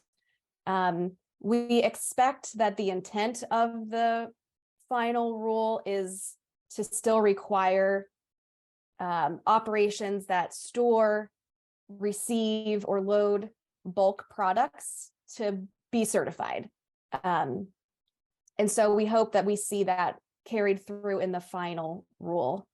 The only exemptions for storing should really just be for sealed products that are, fully sealed, fully labeled, and unable to be tampered with. We also expect to see more clear and direct exemptions for transporters and for customs brokers. This was the intent of the proposed rule, but we found in our analysis that the actual language in the proposed rule raised some questions and may have some unintended outcomes. So we'd like to see some really explicit exemptions for trucks, rail, milk haulers that are exempt from having to have their own certification, but can get covered under the certification of either the buyer or seller. And then we do see some additional need for other types of retailers that weren't specifically addressed. There's all sorts of virtual transactions and virtual retailers that may have associated distribution centers like Amazon. So we need to understand really clearly how this rule applies to those types of operations.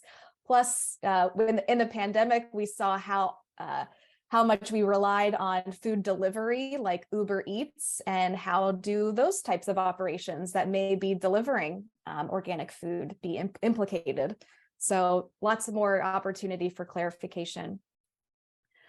On electronic import certificates, the rule will expand the requirement for electronic import certificates for all imported organic products. As you know, import certificates are a type of transaction certificate that contain detailed information about the quantity, origin, and organic status of products.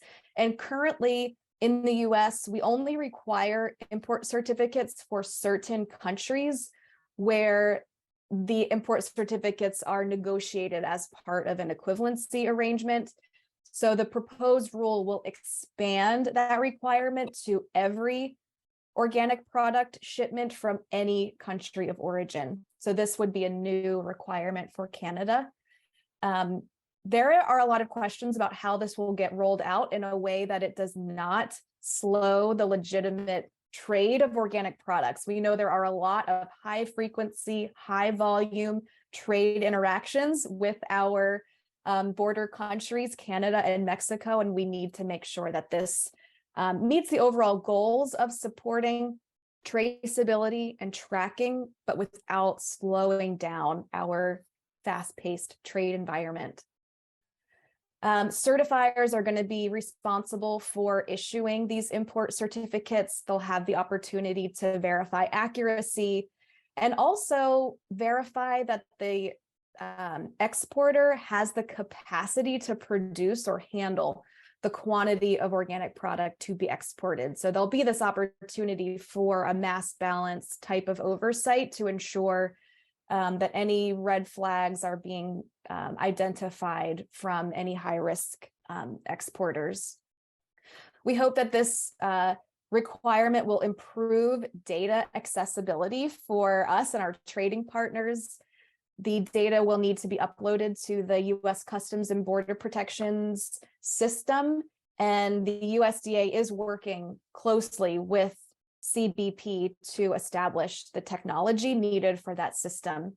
And it should also provide plugins for equivalent data sources. Our trading partners, we know, also have their own databases that are tracking trade data. So we want to make sure that our systems, to the best of our ability, can communicate with our trading partners.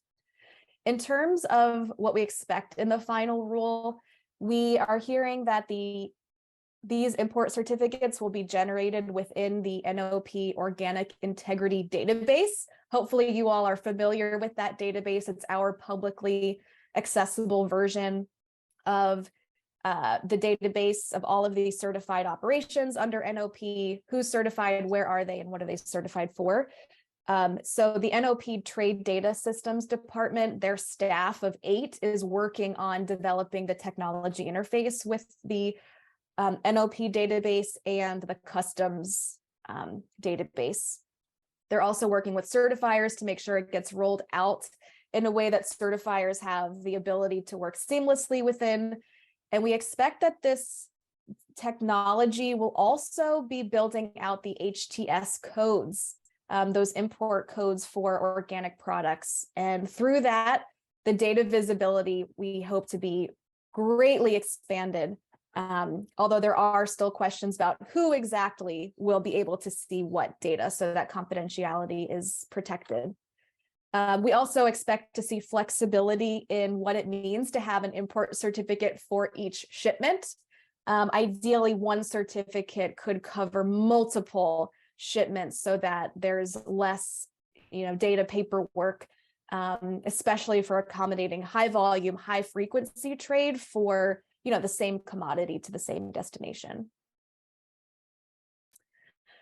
For fraud prevention and traceability, the proposed rule adds the definition of organic fraud and requires certified operations to have stronger audit trail documentation for all of their products and have monitoring practices and procedures to prevent and detect fraud.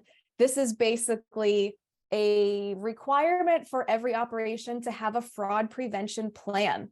What are the vulnerabilities within your organic system? And what are your means for addressing those vulnerability assessments? And at the Organic Trade Association, our private sector solution, which is our Organic Fraud Prevention Solutions program, we train you on how to come up with your fraud prevention plan. It's cited as an example of a way that an organic operation could demonstrate compliance with that provision. There is a lot of emphasis on risk-based audits, both at the inspection and also within certifiers, to identify high-risk operations and then conduct audits on the high-risk products within those operations. There's also quite a bit of authorities on information sharing. So certifiers sharing information with the USDA when there's credible evidence of fraud, and also certifiers sharing information with each other to help verify supply chains and conduct investigations, because we know that organic operations, as a product moves through the value chain, may touch multiple different operations in multiple different countries and with multiple different certifiers. So really supporting and giving certifiers the confidence and authorities to share information with each other while protecting confidentiality. In terms of the final rule, we don't expect any significant deviations from the proposed rule. We do see a lot of opportunity for training and resources for operations to help with risk assessments, what is considered high risk. And also we want to make sure that the resources acknowledge that this is not a one-size-fits-all type of regulation. There needs to be customized resources for very small, simple farm operations, all the way up to larger, more complex manufacturers and exporters.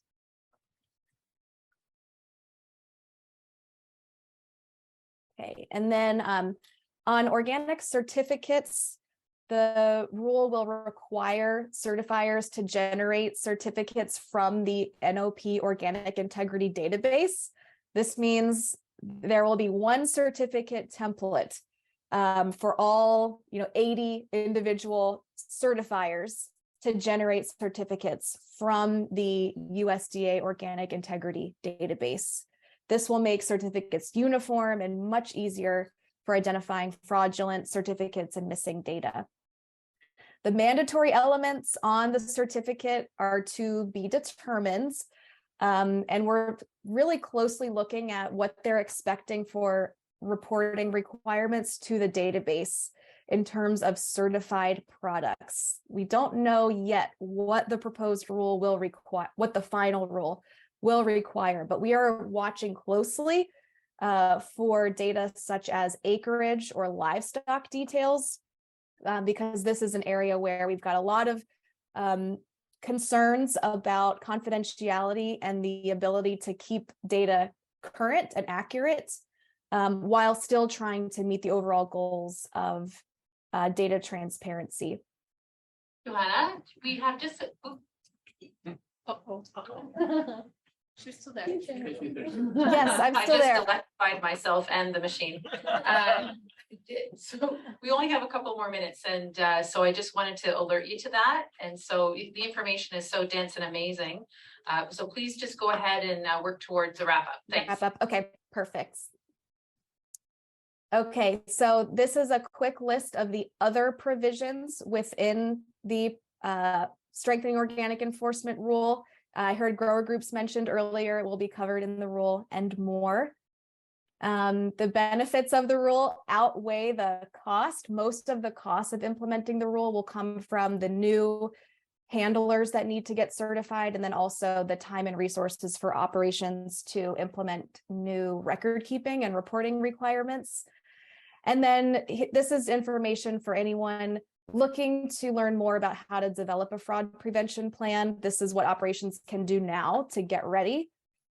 And then these are your resources to get in touch with me for additional questions. We also have our website where there's lots of information for industry, and then also a link to the USDA's website. So hopefully I didn't take up too much time. I'm at 25 minutes, but I'm happy to answer any questions from the audience, and then feel free to reach out to me directly. Thank you. I'm just going to see if there is any kind of quick question or clarification point. Okay, sure. Go ahead, Rob.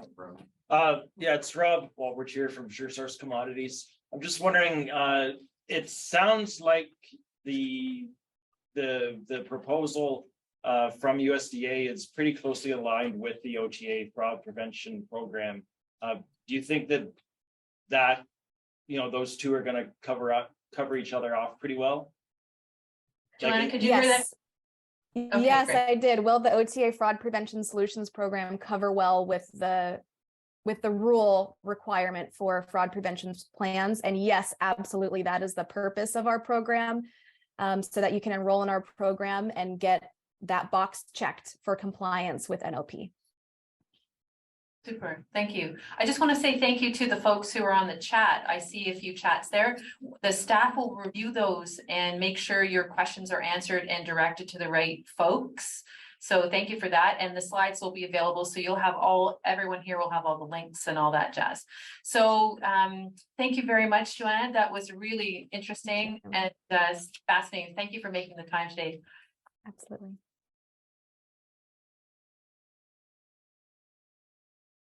We are now off to a coffee break. Before we do that, I'd like to ask the board of directors to please gather in the lobby for a photo. And Gonna get you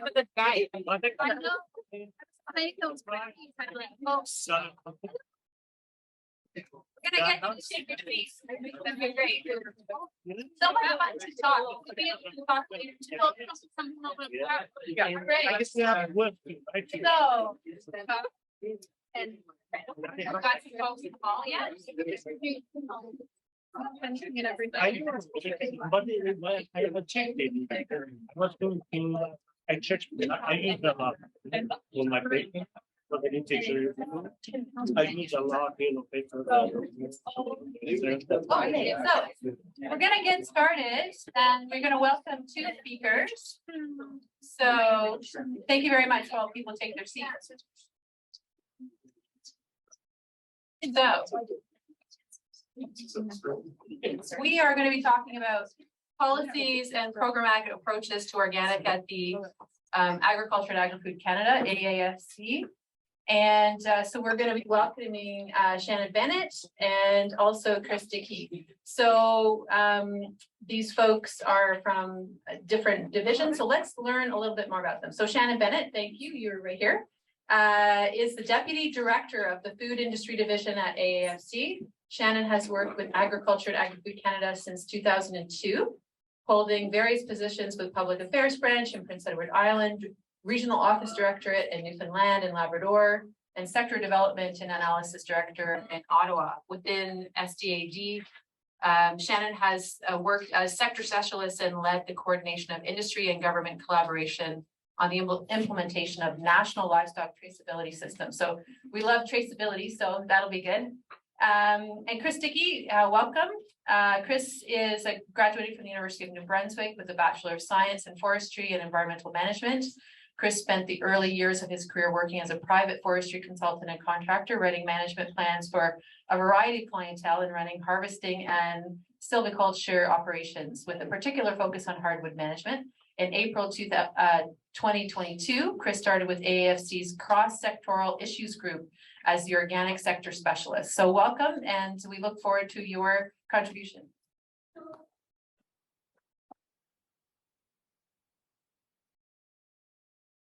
So thank you very much for the invitation to speak. We're very pleased to be here, Chris and I, and a few of my colleagues are here as well. Randy Kamal down at the back, and my former boss, David Cox, over there in the corner as well. So our presentation this afternoon, we're going to focus on just a bit of background on the department. It's a big department. A lot of people work there, and we do a lot of things. So we're just going to touch on some background, a little bit of information on our stakeholders. So who are our clients who we work for, and as well, Chris is then going to talk about the partnership with our provincial and territorial partners that the department is working on in terms of the next policy framework, which is the Sustainable Canadian Agricultural Partnership. And that's SCAP, or SCAP, right, David? SCAP.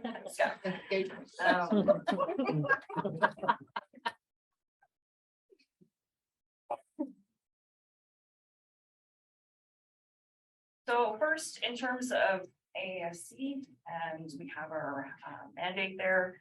So the department provides leadership in the growth and development of a competitive, innovative, and sustainable Canadian agriculture and agri-food sector. So we have just, we don't have all of the branches highlighted there, but the ones that are pertinent to you. We have 3 core responsibility areas. So that would be domestic and international markets. So the department provides programs and services and works in collaboration with the sector to support its competitiveness at home and abroad. The department works to increase opportunities for the sector to export its products by maintaining, expanding market access, advancing agricultural interests internationally. In terms of science and technology, the department conducts scientific research and develops new knowledge and new technologies and transfers the results to the industry. And the department, in terms of science and technology, the department also works with industry and other partners to strengthen the sector's capacity to develop and adopt innovative practices, products and processes. In terms of sector risk management, the department provides tools to mitigate the financial impact of risks beyond producers' control that threaten the viability of the operations. As well, we work with the sector to ensure that systems, standards, and tools are developed to support its ability to prevent and control and address market demands. So Chris and I both work in Markets and Industry Services branch, which we refer to as MIDB. And we work within the Sector Development and Analysis Directorate, which we call SDAD. As the name suggests, the divisions within SDAD, we work closely with various sectors. We provide market information, services, advice to industry. We support industry to identify and resolve barriers to growth and competitiveness. And we take initiative to raise awareness of the sector's issues within government. So we are often industry's first point of contact to the federal government. Sometimes you may not know where to go or what contact, and we would sometimes be the first call. And Chris is your sector specialist, so he would be your contact for the organic sector. So I'm with the food industry division, specifically the innovation and regulations team, and we work on more on the processing side, the manufacturing side, specifically in areas related to regulations. So now a bit of just high-level background slides in terms of the agriculture and agri-food system and a lot of data here. So the agriculture, as I mentioned, we support Canadian agriculture and agri-food system. The agriculture and agri-food system is a major contributor to the Canadian economy, as you know, in terms of GDP and employment. In 2021, the system accounted for 6.8% of Canada's full GDP. Employed 2.1 million, which represents 1 in 9 jobs. On the processing side, I'm not going to go through all of those details, but generally the sector is Canada's largest manufacturing industry, both in terms of GDP and employment. There's more than 8,000 establishments, with vast majority being small businesses. It supplies about 70% of all processed food and beverages available in Canada, and is the largest buyer of Canada's agricultural production, using almost 40% of its output.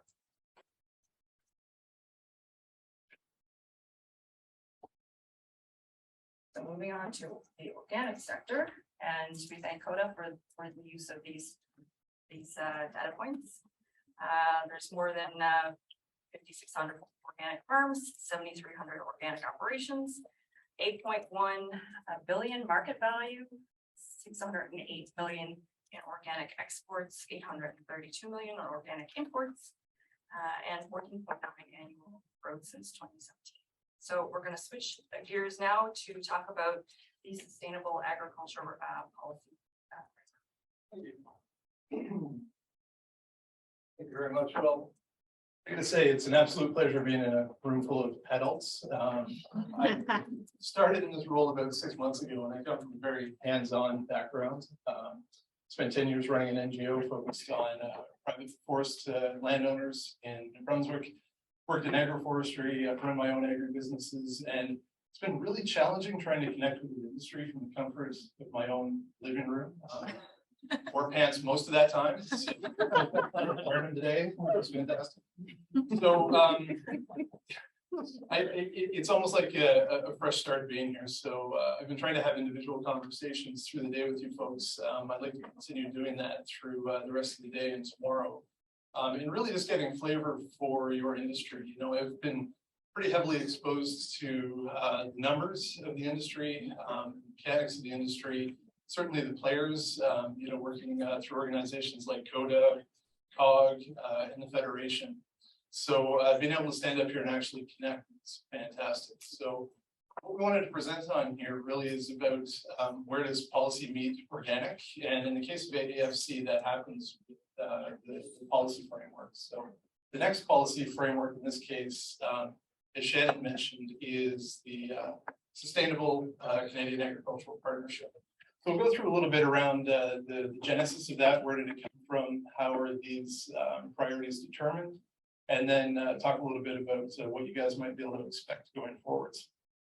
So there was as you can imagine, a fairly significant stakeholder engagement effort put into this, trying to understand exactly where these priorities lie.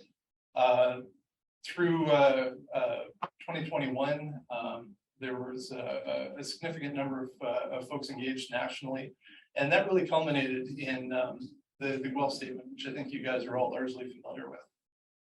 FTP ministers agreed on a sustainable agricultural approach to help shape the, am I good? Yeah, I'm just gonna direct that like that. Mouth instead of chest? Fair enough. All right, so federal, provincial, and territorial ministers agreed on a sustainable agricultural approach. So previous to this, it was the Canadian Agricultural Partnership. And through that consultation, it was really identified that sustainability was going to be one of the core tenets of this new framework. And so what flowed from that are the 5 priorities, which you see on the screen there. So very similar, if you're familiar with the previous CAP program, a lot of this would be familiar, but the overarching is that focus on climate and sustainability. But again, science, research, and innovation are in there because obviously if we're talking about rising to the challenges of climate change and sustainability, innovation needs to be a big part of that. And the driver of that innovation is the pipeline that is developed through science and research. So how do we incent that through policy and programming? Market development, trade. So obviously we want to foster the growth of business. So that's not something that's being abandoned through this, but it's being integrated through the adoption of this overarching umbrella of sustainability. Building sector capacity, growth, and competitiveness. So again, the suite of programs that you guys would be used to through CAP. Although the programming isn't finished with the new policy framework here, the expectation will be that those supports will continue. And resiliency and public trust is something that has been keyed on through this effort as well. Something that we've heard at various points here through the day around public trust, certainly, and really interesting with the organic sector in that you have that brand, right? So there's that recognition, that brand awareness piece here that needs to be reinforced, maintained, and built upon. So really, this is just reinforcing what I've been saying here, just around CAP moving to SCAP. We don't say SCAP. I'm gonna get slapped for that in a bit. So really, again, talking about how climate, bolstering that overarching climate sits over everything. Updating business risk management. So anybody that's ever tried to grow anything for profit understands that Mother Nature is a major player in that game. And when the rules of the game are changing, then that introduces risk, and risk is a business killer. So trying to make sure that we're adapting programs to keep up with the nature of the risk that is being faced by our agricultural sector is going to be a main thrust for this. Strengthening the approach to performance measurements and results. So really, that's that positive feedback so that we've got the data to understand that the impact is there. So again, being a forester, I'm a big fan of data, garbage in, garbage out. I want to make sure that you're dealing with good data products, and those need to be a result of good data sets. So understanding where the resource is going, understanding what the benefit of that resource, and then being able to adapt moving forwards needs to be a part of any programming that is pushed out the door to make sure that you're hitting your targets, and at the federal level, we're living up to our commitments. Enhanced focus to encourage participation on underrepresented groups in the sector.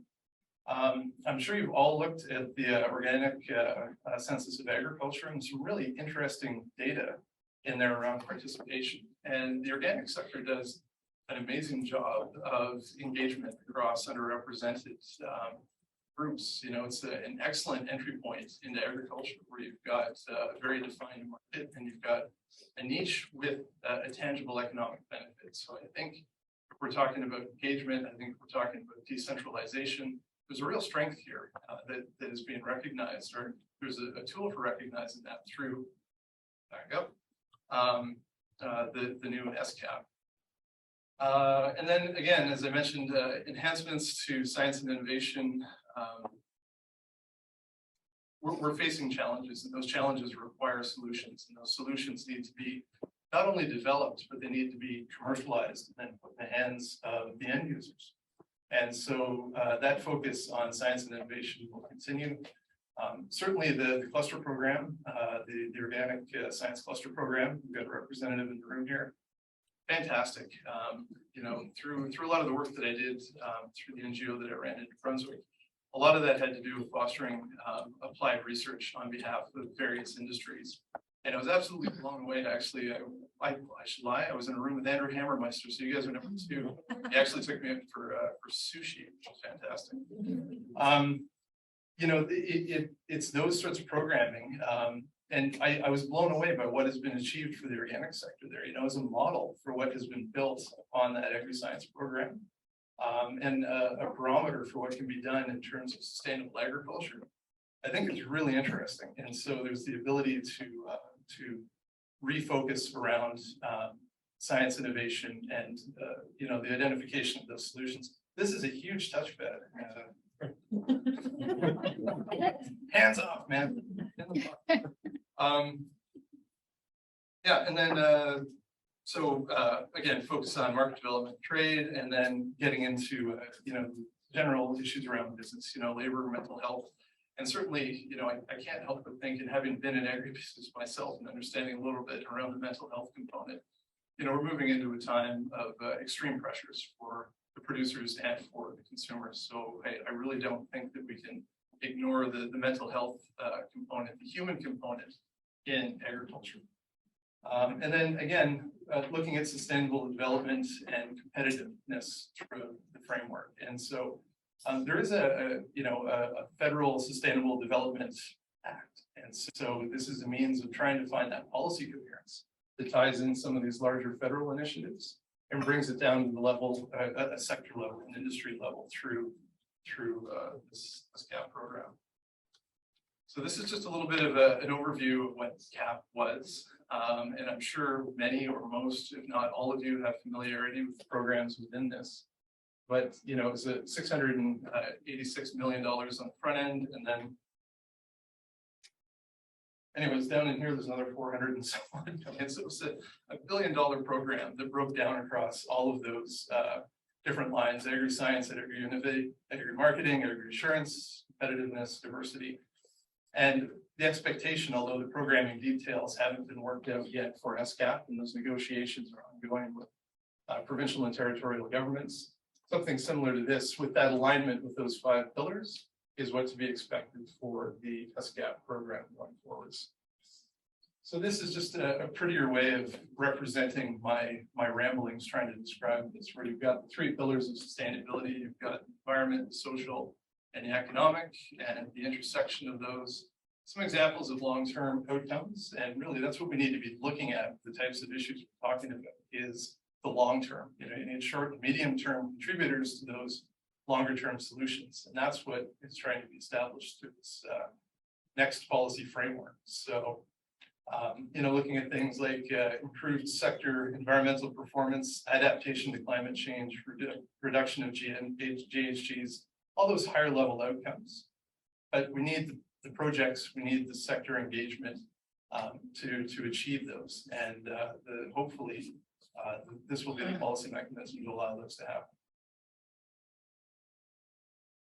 So to boil it all down in terms of overall AFC priorities for the next policy framework, it's dovetailing everything CAP has been trying to do, that overarching action on climate.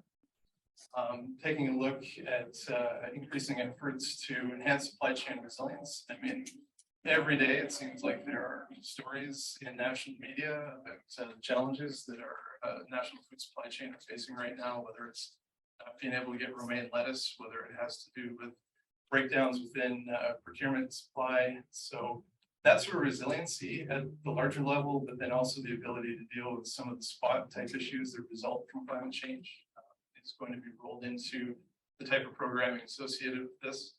And again, as we just talked about, that better support around human capital and inclusive and sustainable growth. So it's not just about climate environment, but the larger definition of sustainable development is really a community-minded definition. So taking a look at that holistic, community level type of development where everybody is rising. We're not creating situations where there's an imbalance in terms of the type of development. And I know that's an ethic that really sits largely with the core of organic production. So not much of a stretch there. And that's the interesting thing, being fairly new to the larger organic scene. I did a lot of work with the maple sector in New Brunswick, who's probably about 70% organic, just in terms of by volume of production. What I hadn't really grasped is that it's not one commodity, it's not one production methodology. It really is overarching. It's across the supply chain, the value chain. It all stops. It's across all different commodities. So the complexity is unbelievable, but that also means the footprint is fairly significant. And when you start to look at alignment, and that's an exercise for industry to undertake, but taking a look at where you lie within this policy framework and then choosing where the capital is best spent, where the projects are, I think there's a lot of very interesting stuff that can be done here with the framework that's being presented. So just as an example to sort of take that to the higher levels. So we've got AEFC's Sustainable Canadian Agricultural Partnership. If you take a look at the higher level, one of the most obvious goals or one of the most publicized goals is the need for emissions reductions. And at national level, we're looking at 40 to 45% by 2030, which is very close to only being 7 years away. Net zero by 2050, which, and I included, what is net zero? Because depending on the audience, it's a term you hear, but it's not necessarily a term that's understood. And that's quite literally globally making sure that the emissions that are being produced do not outpace or exceed what we were able to sequester or deal with. Make sure there was literally no net increase in the amounts of GHGs. So across 7 years and between now and 2050, it's really not a long time frame to find where those solutions and options are. So trying to incent jumpstart adoption is really quite critical.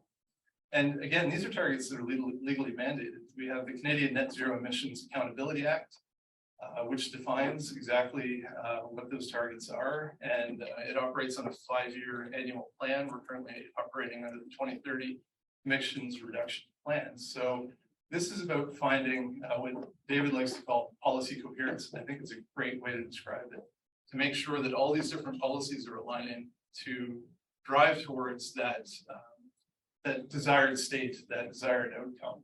So this is an attempt, this is the attempt within AEFC, within this iteration, to find that alignment with these larger sustainability objectives.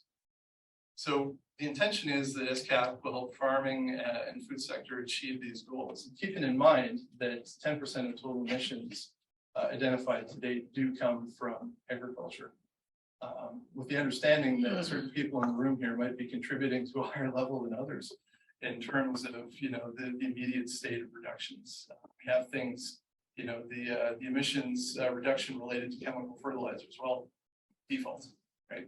Organic. So really, really interesting alignment.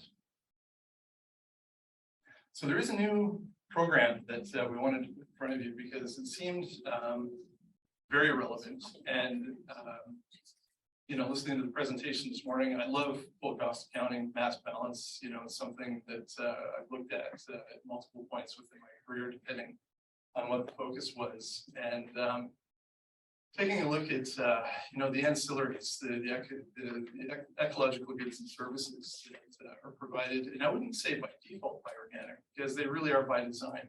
You're developing and delivering your core products, and all of these other suite of products, literally by design, but one is easier to market, monetize, while the others have been much more non-consumptive and somewhat nebulous in terms of trying to place value on. So I'm really pleased to see the efforts around trying to quantify what is the net contribution of these efforts in real sort of tangible dollars and cents. And it feels dirty always taking everything to dollars and cents, but if you need, we need a way of connecting that value and understanding the lift that is generated through those types of efforts.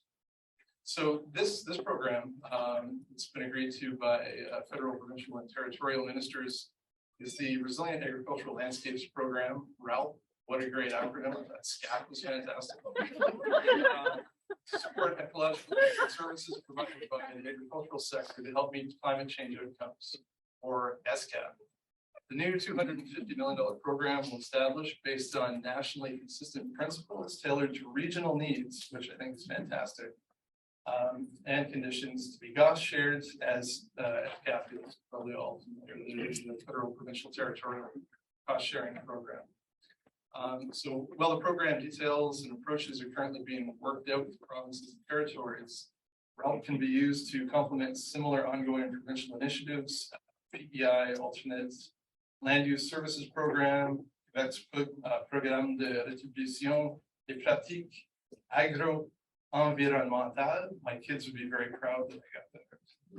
And there's one in Manitoba as well. So again, program to keep your eye on. Some of the things that I heard about here today, certainly recognizing values around ecological goods and services that could be an interesting project for you guys. And then again, didn't want to belabor all the different sources for funding, all the different types of programs that are available.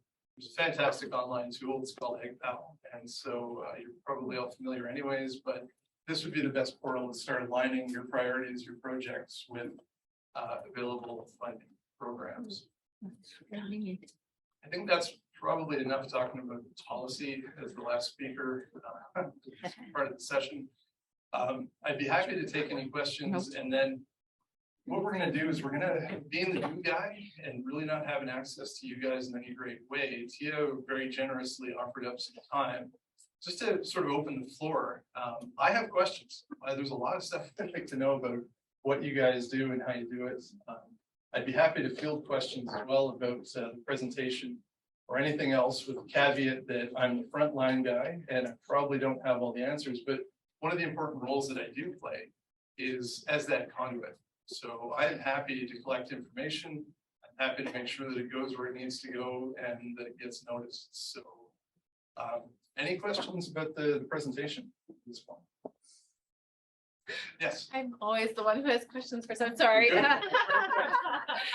I'm with the Organic Council of Ontario. We're a provincial association like CODA, and we're also members of Farmers for Climate Solutions. Yes. And so one of the things that we are very aware of in this coalition is that while the plan at the federal, provincial, territorial meetings is sort of being hashed out, as it gets rolled out in the provinces, it kind of takes on different looks and feels. It does, yes. And I guess I'm just wondering if you have, or anyone else in the room has any idea, how do we influence that process to make more consistency happen across Canada? Maybe you can't speak to that. I don't know. No, but see, there's what I know, and then there's what the gut tells me, which is what usually gets me in trouble. So, from what I've seen, and certainly the way that I've operated at this point, you've got three fantastic national organizations, and then you've got your boots on the ground in terms of your regional associations, and then there's probably even subgroups to that, which would be the more locally, sort of community-minded groups and associations. And it would seem to me the ability to coordinate, sort of from the COA, which is fantastic. Congratulations, by the way, on the announcement. Through that pipeline down to that implementation. I'm not in your industry. I've certainly lived agri business, but I would think one of the challenges certainly would be that those regional differences in making sure that programming is relevant to the end user wherever they happen to be. I know that's not much of an answer. But yeah, I think reaching out, sort of province to province is probably a good way to go. I'll just add a comment, which is that Sure. I've noticed that when we've applied for CAP funding. Yep. That they've started to ask questions about, is this about a certified organic? Project in some way, and I think that actually came from the last round of CAP being interested in knowing whether there was any money going to organic. Right, So I just want to say that is actually really helpful for us, I think. okay, good. And I hope that there's some, like, maybe there's other ways to do similar things where there's some sort of tracking of that. Yeah, and data is one of the things I want to talk to you guys about, Yeah. so we'll circle back to that. Deirdre. Yes, thank you both for your presentation. Question about the new program and the matching funding formulas. Yes, What are they going to look like? that is a good question. From what I understand, and I can't speak with authority on this, so it's something that I would have to come back to you with a definite answer, but I have heard that the matching funds may be going up, so can neither confirm nor deny, but I'm happy to follow up with you on that. Matching going up, you mean more percent? Because some of them are at 50 already, which is a huge burden on the nonprofit sector. Oh, yeah, no, and I absolutely understand that. So I wouldn't commit to an answer. It's really Okay. because, I just want to make sure you've got the right information. Great. All right. So we'll connect on that. Make sure you know where it's going. Good. Yes, we are building the cluster 4 and we want to apply in December, hopefully, and we have a huge, it's very difficult to meet the 50% matching that is required. And we don't understand well because it is the SCAP, excuse me, a SCAP program encouraging sustainability. You also recognize that we are diversified, it is complex, we cover all food commodities, and we don't have a sustainable co-funding, so it's extremely difficult. For the organic sector, we are not a marketing board, we don't collect permanent funding. We would like to, but it's out of the, and all of this is under the climate change challenge. We think we would better succeed with resilient, sustainable practices. So for us, there is a kind of contradiction. So.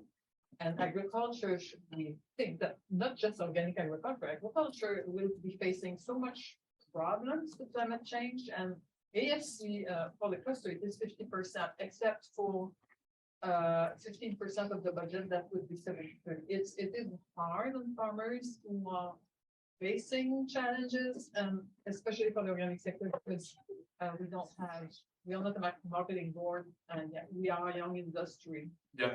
So we don't get the messenger, so we too push on you on this.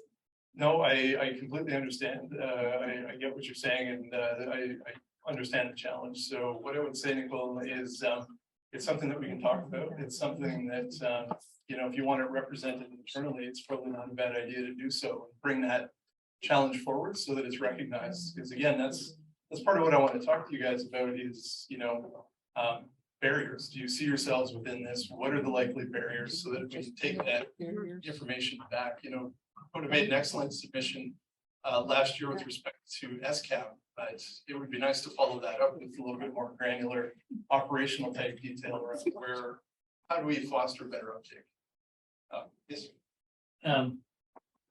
Just to follow up on that point. I think we feel in organics that we're on the verge of an efflorescence, and what's holding us back are some things that conventional agriculture has had to do. For example, I mean, this isn't a federal responsibility, but just ag extension, which is primarily provincial. But for organics, it's not there. I wouldn't say it doesn't completely non-exist, but pretty close. So, we're missing things that conventional agriculture has had to check off programs that could finance our organizations. There are checkoff programs, they're for traditional agricultural commodities. They don't work for us. So I just like the bureaucracy of AAFC to be aware of that. That what's limiting us is sort of institutional arrangements that conventional agriculture is already up to. Well, and again, that's what I'm here for. So, we're taking furious notes in the back here. My intention is absolutely to develop that understanding of where these issues and limitations are. And again, the role that I play largely is feeding information up to decision makers. So this is the kind of stuff that, you've got your three organizations plus the unified organization. They feed that feedback in. I support that feedback internally, and then that message starts to resonate. Yeah. So I'll somewhat echo that, but just to highlight that organic has been growing, we doubled in 5 years. And that whole fair share of funding is a concern to the sector. Our common response we get when we're talking to Agriculture and Agri-Food Canada is that nobody's really responsible for organic. We fall between the cracks in the department, as well as within CFIA, where you've got, Valeria said earlier, one side of the department doesn't know what the other side's doing. What can be done about breaking down those silos and better organizing government so that it is addressing all of our needs holistically as an organic sector? That's a great question. I wish I had a smart answer to. Well, I just want you to milk it No, down. but that's exactly, so, that's sort of the overarching vision we need to be working within, right? And that's kind of along the I'll lines. add on to that though, Chris, you folks need to come in more and talk to DGs, talk to directors. This is a wonderful week or when you're talking to parliamentarians, but I think the institutional paradigm thinking also is applying to the industry. And I know you're doing great work in terms of looking at how you're set up, how you resource share, raise your own funds. But it's also a problem within government. And I think if with environmental programming, extension is a benefit to everybody, not just the organic industry. So how you meet and chat with your provincial representatives and senior leaders in government is critical. More of it. So go ahead and talk to them. Your checklist. I know the annual report that you guys give out about, for instance, which provinces still don't have a regulation which is aligned with the standard. And so bureaucracies are busy. You're one of many interests coming in and looking for a smaller and smaller piece of the pie.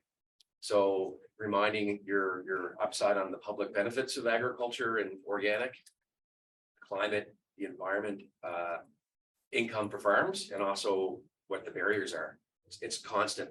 I'll just quickly respond to that. It is so hard for us to prove because we do not have the data. Yep. I had to lobby so hard to get 3 questions put on the census so that we could pay to extract the organic data. It is not available to us. So not only did we have to pay to get the data extracted, we also just saw that it is going to get cut in the next census. So even though we lobbied for how many years to get those questions, so it's a constant battle. We kind of make some headway and then it gets taken away. So we need the data. We need the same common tools that the rest of the agricultural sector has available to them so that we can improve our work. And a lot of that is around the data. I do see you in the back there. The discussions are ongoing around the questions, and I'm participating in those and trying to reinforce the need for them. So I don't know if that decision has been made yet. Question in the back. Yeah, so with the ERP, the net zero mandate. Excuse me, can you just speak up just a bit? Yes. There you go. Super small voice. So with the new mandate, the net zero mandate, ERP. And then you were talking briefly about one of your mandate is to make sure that they're using less fertilizer, et cetera, et cetera. Since you're new, what's your vision on how where organic could take the lead around net zero, be a champion and have a better voice inside AFC and outside it? That's a great question, and it comes down to your BMPs. I really think that, and I had a really great conversation over lunch here. You guys as an incubator of BMPs that could be broadly applicable across all agriculture, I think is phenomenal. You know, as much as the work that Andrew's doing is organic focused, elements within that, I think are completely applicable to conventional agriculture. So, you know, you guys are a very interesting source of the types of BMPs, I think, that could somewhat show the way in terms of finding the types of sustainability that we're trying to achieve here. I just want to comment on that really quickly, which is to say that I think as a member of Farmers for Climate Solutions, it's actually been quite frustrating because a lot of the recommendations that we put forward as a collective or a coalition are these general recommendations. And then when you look at what comes out, when you apply for funding for climate change programs, it's really hard to make the case for a leading agriculture versus, you know, the what are they, you know, the people who have to catch up, right? Like the additionality argument, right? So I guess I just wanted to say that another barrier is that, you know, to be on the leading edge of something means that you're then also not necessarily getting the funds at the end of the day to do what you're doing already. Yeah, I wouldn't disagree with that. So, yeah. Yes. So just back to the extension services, so you don't know me, I'm an organic farmer. We farm about 700 acres of vegetables, and we've been farming since the inception, farming organically since the inception of organic in North America. So in the 80s. We actually were a resource to OMAFRA for years. And then they cut that desk. Now, I will say that as a member of the National Farmers Union and being active in leadership roles in that organization, this isn't entirely unique to organic agriculture. Farms across, and you know, in this particular role, it's been Ontario, but I realize it's probably across the country, are feeling the pinch of cuts to extension services. And more farmers of every stripe are having to rely on input suppliers to be their consultants to offer solutions. And what happens when that comes with a price tag for an input? Well, we're not going to address climate change, and we're not going to address the environmental concerns that we have with agriculture if that is our go-to for knowledge as farmers. We can't, because they have. I wouldn't disagree with that. We're seeing the same. The Department of Agriculture is getting peeled back to largely a program administrator, right? So the boots on the ground are becoming fewer and fewer. I worked in extension for 10 years. So I understand. I was the guy that you called when you needed help with your maple operations. So I do understand that challenge. And just to note, I spoke to the Minister of Agriculture, Lisa Thompson, a couple months ago. Yep. And her response to me was, oh, we just need to communicate better that we're offering it. And it's not being offered. So they're absolutely uninterested in having the dialogue. Yeah. Well, and I'm not trying to excuse that, but I look at the work that, you know, COG is doing with the outreach, and I know that's not a national program, and I know that is no substitution, but you know, at least it's comforting to know that you've got an organization that sees the value in that, and you know, yes, in the back. Yep. I think a lot of the questions are related in some ways to the one that I'm asking is, I think with all of the new initiatives around climate and environment, that I think every industry is going to look at it, every agricultural sector is going to look at it. The organic field, we feel that we're basically, as you've indicated, by design, have started it. How do we stand out when it's something that you've just always been part of and it's never been really recognized before? And now there's monies and funding going out to it, but everybody's going to jump on it because everyone's got to move towards that goal. Yeah. You know, that's a really good question.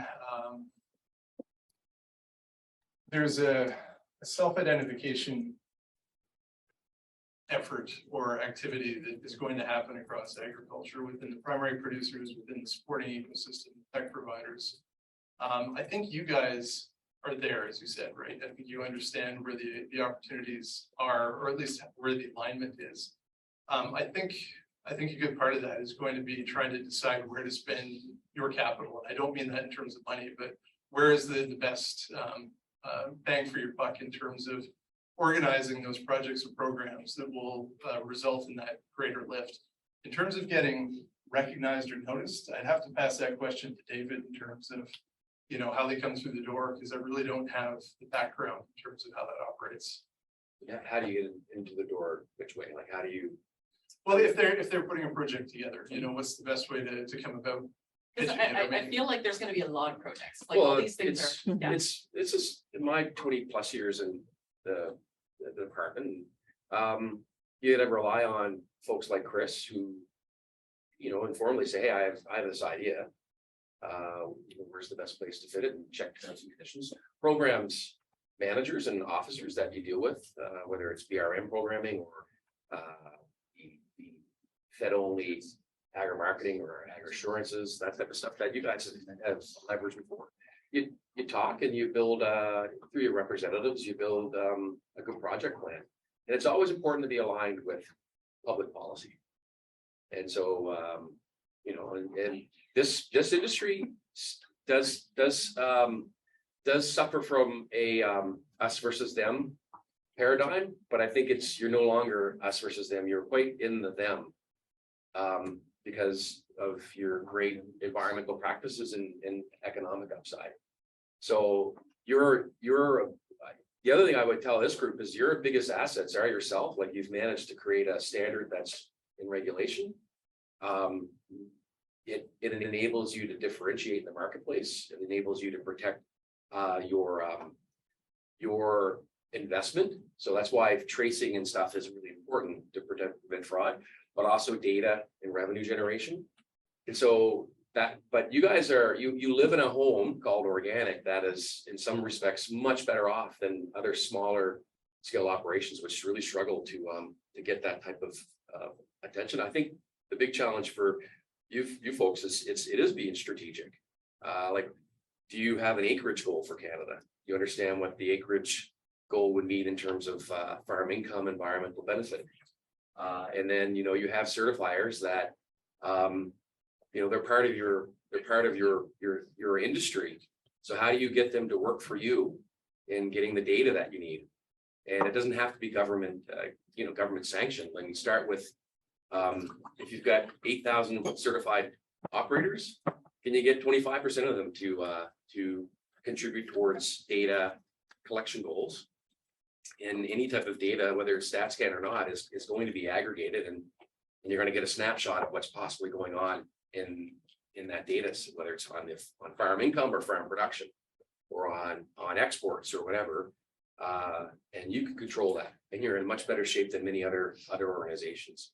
But I truly believe you folks, being the best organized, have the best opportunity in making major change to Canadian agriculture policy. So I stick around this file so much. It's file and all of Agriculture Canada. So just to follow up in regards to what Maylene was saying, is that because organic has been doing this forever, you're not going to see a big reduction in pesticides or emissions. We're there. Right. And so this has been a discriminatory part of the Agriculture Canada programming for years on the environmental farm plan calculations. We don't have crop insurance because we can't get good organic pricing because we don't have the data. So this is something that I think needs to be addressed. We've heard many, many times that there cannot be any preferential treatment to organic within the department, but we have different situation than other forms of production and manufacturing. So I would just put a request out there that there needs to be a different approach, and it is happening currently in the on-farm climate change program that CODA is partnering with EcoCert on, because the criteria of what's happening with conventional, just reducing their fertilizers, well, that's not the same calculation. We can't use that as a calculation in order to pay out farmers. So there is currently discussion within the department about how to approach organically differently, because we would create our own fertilizers through compost and manure and whatever, alfalfa and, you know, all those different methods. So I'm just kind of putting it out there that as much as we don't need to be treated special. You need to understand the reality of organic production so that the programs and policies are appropriate. So that's just the request. Understood.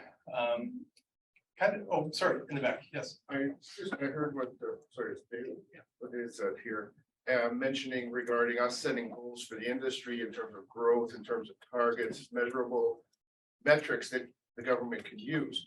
And I think we as an industry can do that. I think the question to you guys then is, if we do that, can we bring that to you for the basis of maybe a dedicated organic office within ANAFC that could support these initiatives with the extension, with the cross-sector needs that we have, because we've seen what happens when we kind of get spread out with all of our different needs.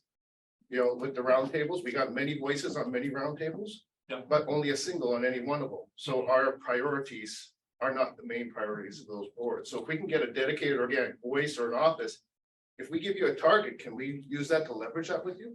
Yeah, absolutely. Again, for as long as I've been around this file for almost 10 years, you guys are fighting about, not fighting, you're figuring out core fundamental sectoral or industry foundation. So one, the standard is a regulatory foundation.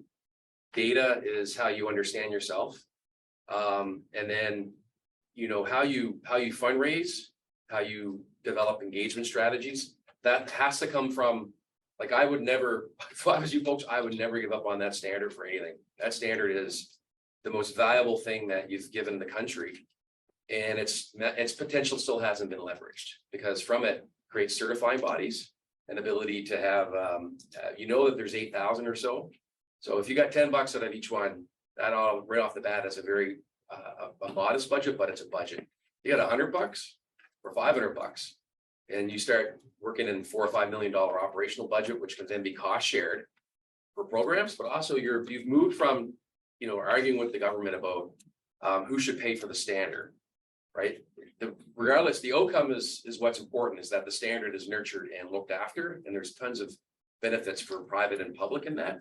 But you're moving then to what you're talking about, extension. Like extension services are kind of a secondary or a tertiary move towards real policy engagement, and organizations they're very well financed and staffed have a lot of more resources to be influential. You don't have to send Tia all over Hell's Half Acre trying to do 10 people's jobs, which often is the case, right? Like it's too much for one person. But if you look at really well organized industry associations like the Cattlemen, for example, and you guys have cattle, there are organic cattle folks, so you have also a legitimacy within those organizations. But if I was in your shoes for the next 3 years, I would be locking down the standard, how you revenue generate, how you're organized, and then the rest of it is you have monopoly money or you have more chess pieces to play a very engaged game with government, because government is constantly dealing with every interest,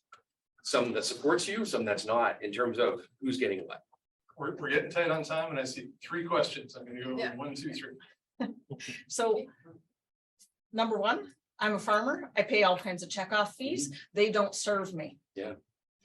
And we already have a voluntary checkoff fee program in Ontario with the Organic Council, and we've been doing that for a number of years. That comes straight out of my pocket, out of my bottom line, out of my ability to pay my workers. That's a problem, especially because I can't leverage the 700 acres worth of produce and the other farms that I represent to get more of those to get any of the checkoff that I already pay to other organizations. So that's a problem.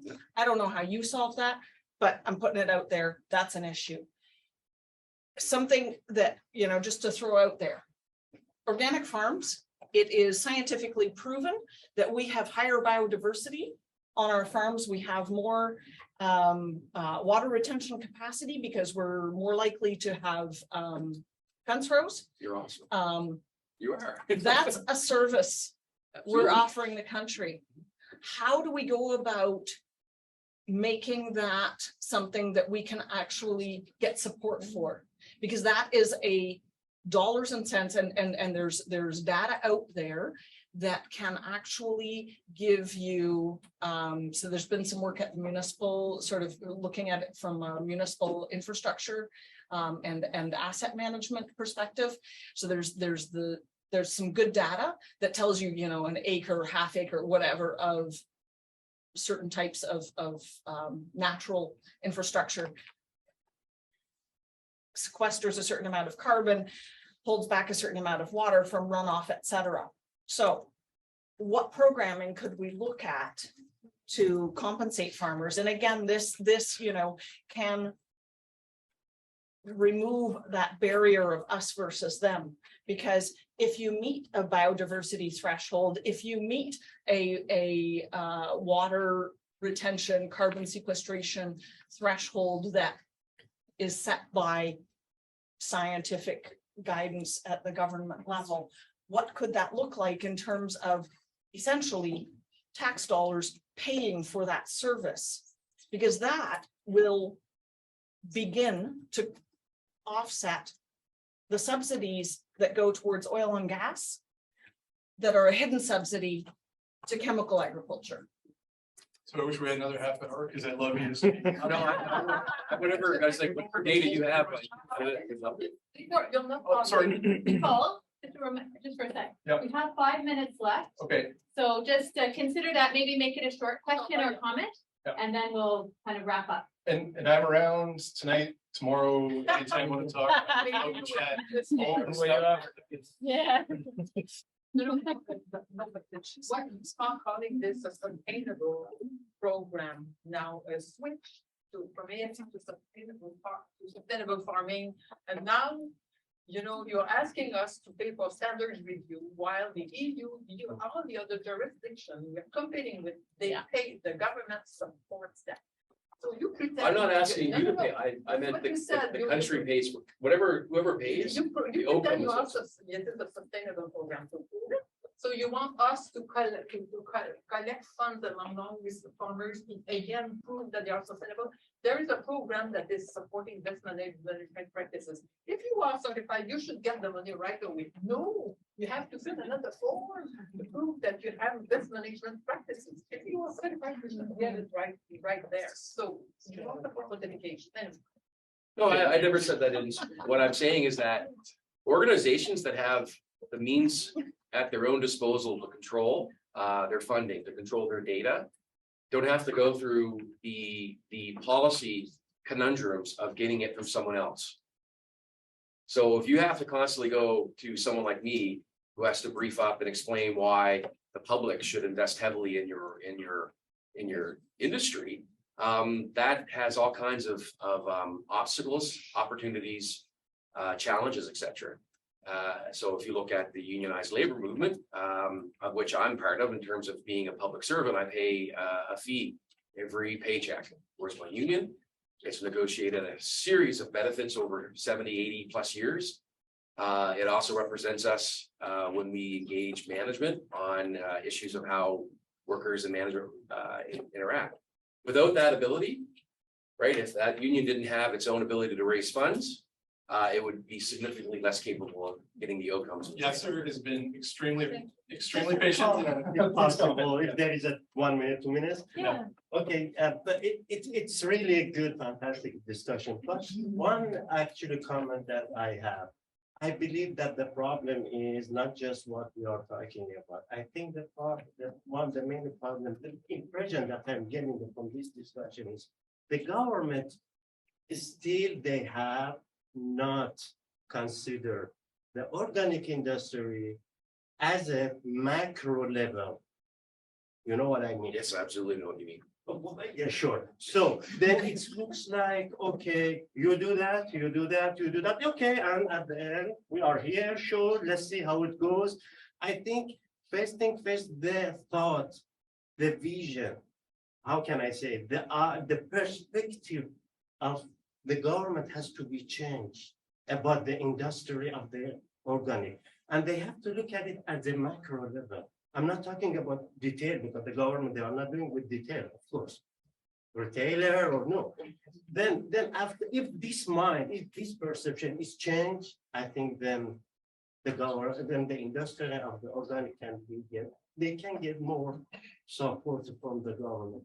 But the impression what I'm getting from the government is it's like a very, very unstable store, like, it's not a big, very important, industry, which is that the government, they have to look at it at the macro level. But it is. Well, I'm that. mistaken, but the impression, this is what I'm getting. I'm gonna cut it off, but thank you guys so much. I love the discussion. We're passionate people. We're gonna go macro, we're gonna go micro, we're gonna go all over the place with organic. It's excellent. So I'd like to thank our facilitators with Agriculture and Agri-Food Canada Day. Round of applause.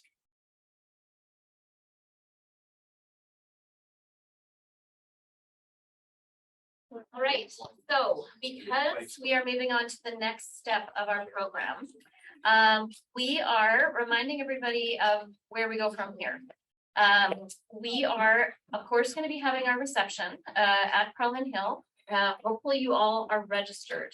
And our apologies if anybody didn't go through the registration process. We had to send in our list of who to clear security, but I believe that we have a majority of you. I don't know if we can get anybody else on the list. And mainly, probably the answer is no. If there's any other, do we have the list of who we submitted so that people could come and ask you and or Ariane?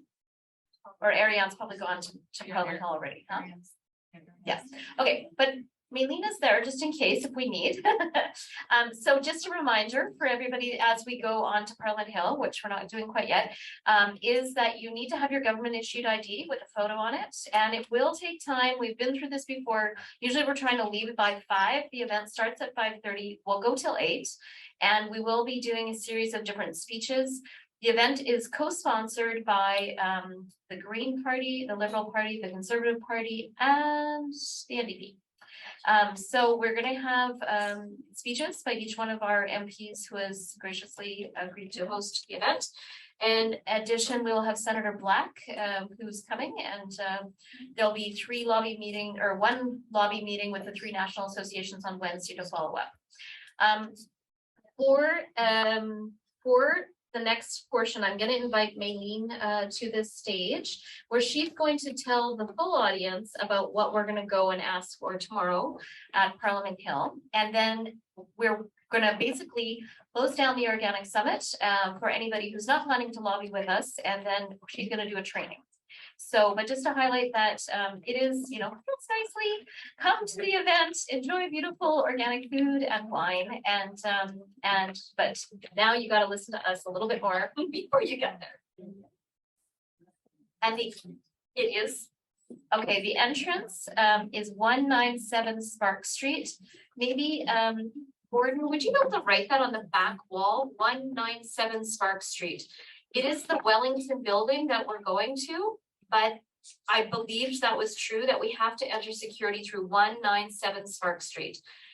Anybody who wants to meet in the lobby at 5, we could all walk over. I can't guarantee I'm going to be quite ready by then, but somebody will. You'll find a friend. Walk down the street. All right, over to Mamie. Oh, yeah. I think today there has been so much learning. Can you use the microphones? Oh, sorry. Today there's been so much learning. I mean, myself, I just started this is my 4th week. So for me, there's a lot that's new. But what I'd like to do is, because it's lobby day tomorrow, I just want to give a brief highlight of some of the key points that we're going to be addressing. And I'll just I'll just give a quick thank you, because I think we've heard about COA today, and a lot of this we actually were able to use in developing our parliamentary brief. So discussing with COG and OFC and the 3 associations to come up with today's plan. I'm on the list that she didn't answer. So I'll just start with so right now, I'd like to present our Parliament Day key messages. We're going to be going out in teams. And basically, as we go to talk to our parliamentarians, we're we're going to, I think what we're going to be talking about is going to dovetail very, very well with what we've talked about today. And really talk about the opportunities that organic presents.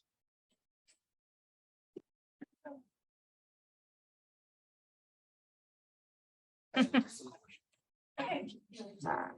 So basically, when we went through this, we thought, okay, there's so many ways that we can talk about the key messages. There's some GE issues that are out there that we're really concerned about. There's a lot of other issues that are out there. But what we decided was when we go out and we talk to our parliamentarians tomorrow, really, we don't want to lose the big picture and what we really want in some of those irritants and those issues right now.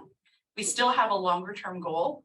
I think it's really important that we talk about, you know, all the positive things that we've talked about. Organic sector by design, it's uniquely positioned to help the government deliver economic value and benefits to Canadians. And also with all of these environmental goals, these climate change goals, we're already poised to help with that. So we're basically, as we've heard in many discussions today, how we're really aligned with the goals of government. And in order to be able to support the growth in organic, to be able to allow us to see all of the benefits, we really need some support to capitalize on this untapped potential. And so this is really the framing that we're going in with some of these talks. So 3 asks when we're going to be going to talk. So we put them in long-term, medium, and short-term goals. Usually you talk about short-term goals first, but we didn't want to get to maybe use that as just something that doesn't allow us to talk about the bigger picture. So really the bigger picture is we're looking for a comprehensive organic action plan to mobilize the resources and support the sector growth that we talked about and really capitalize on the potential. Medium term, we're looking for the permanent funding for the development, maintenance, and interpretation of the Canada Organic Standards and the brand that we've talked about that is so valuable and is key to our sector. And short term is we've got this irritant on the side and we need to get that resolved because this is a threat to the entire organic sector. Because as we all know, GE is just not allowed and we cannot take any type of contamination. Otherwise, we really lose our credibility, our trust, everything that this brand and our sector is built on. So those are our 3 asks. So to go first into the organic action plan. So the idea is to develop the infrastructure, mobilize the resources in a comprehensive plan that's specific to organic. What should be included in this organic action plan? We're looking at financial recognition of what organic contributes to sustainability and the environmental goals of the government. So we've talked a little bit about that, actually a lot about that. Support for on-farm activities. So what kind of support do we need for transitioning to organic? Crop insurance, extension programs, all of that kind of stuff. We're looking also at being able to look at organic processing and distribution capacity so that we can really build on organic, we can become more self-sufficient. We are a larger importer than exporter, and especially with all the supply issues, we really need to be able to become more self-sufficient in our domestic sources. So again, with that comes affordable and reliable access to organic inputs. There's also a piece around public trust, education on organic so that we're really building the future of the generations. And we talked about the Gen Zs and the next gens coming up. And really, what does that mean so that we can really capitalize this and make this a longer term outcome? And finally, increase market access for export, manufacturing. So really, we're looking at a plan that's going to allow us to be able to look at the whole picture holistically of organic so that we can really get the benefits that we would have from organic growth. So really, we've talked about this a little bit before. It's organic really is a positive story in the agricultural the agricultural sector right now, with growth having doubled in the last 5 years. And this is really with very little support and dedicated government resources. So as it's been mentioned, a lot of it's been done internally, right, by the sector, and with a lot of a lot of our own work on that one. So the question is, you know, with other sectors, they get a lot more support. What could we actually do? What could we become? How could we grow so much faster with some actual more concrete resources? And again, these resources are really necessary to benefit from what we could get from the economics, but also of the environmental impact. Secondly, we're asking for a permanent funding model or plan for organic standards. So basically ongoing government investment in the development, maintenance of the standard and interpretation by the Canadians SIC basically. And this is not a new ask. I think we've asked this for many, many years now. And so the question is, how do we turn that around? So something that we've asked for is actually going to come to reality. I think in some of the discussions that I've had with people, it really feels that with everything coming together, organic is really in a neat place that we're asking new questions. We're re-looking at organic, and the next few years is really a time when we can really grow. And so it's really an exciting time. And so we really need to focus on our bread and butter, our brand, and really what is at our core. The next review of the Canada Organic Standards is in 2025. So we have it every few years, and every year, from what I'm told, it's always a struggle to try to find the funding to do something that is so basic and core to the brand. So we're asking for that type of funding. As has been alluded to, majority of our trading partners are already getting full funding for this effort. And right now, the Canadian organic industry really takes on a lot of that burden. Again, it's a brand that's owned by the government, and we feel they've got a responsibility to help it maintain its integrity and protect the trade relationships. We put a lot into it. We will continue to put a lot into it, but I think we require a little bit more support to ensure that we have continued market access and more market access, public trust and credibility. And there have been recommendations in the past for the ongoing funding for the standards. And so what we really need to do is continue to ask, continue to have those conversations to see where we can go. And the third one, I think we've heard a lot around the, Defend Organic, the threats around some of the changes that have been proposed from CFIA and Health Canada in the past around seed and feed and the definition of gene editing that would allow things that the organic sector really would not accept and into organic, or that we would not be able to tell. So we're asking for a system or mechanism for mandatory registration that would cover all manufacturers. It would have to be transparent so that everyone could see it, know it, decide, and have that choice. And that it would have government oversight. So again, this is a brand that's endorsed by the government, it's supported by the government, but also we need to ensure that it's got the oversight for the protection of it. On November 15th, we had a joint letter that was sent on behalf of the 3 national associations and all the provincial organic associations in Canada supporting this request. So that's something that we'll be including as well. So those are the 3 asks that we have. And I would like to see if there are any questions. I have a question. Is there anyone else? There is, but you go ahead. Oh, I'm sorry. Carolyn, probably. Yeah. All right, I'll go first. Carolyn, it's just because you're asking what we're all thinking. Yes, we do value. In regards to the organic plan, should we articulate or like, shall we mention the COA as well, and that would be the mechanism that we would work with? Like that plan would be actioned through? Like if they say, how would we do that? Yeah, I think not. Agree not. Not We ready. don't know what formally Right. launched. Okay, yeah, all right. But a good question. Even we reflected on how much did we say about the COA when we don't have a legal entity yet? Right. We're in process. So I think to bring that up as like, we've got this amazing thing, and everybody's like, well, there's no website, there's no, right? Fair enough.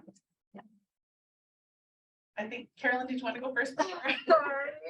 Well, my question was just about the standards, because I felt you alluded to it, but I want to know, like, how do we be can we say about it that would be more strategic, that would like get some kind of traction? Or is there any context that we can offer as to why it hasn't happened yet? You know, anything, I guess I know Nicole has been really trying to say like this, equate standards with environmental benefits.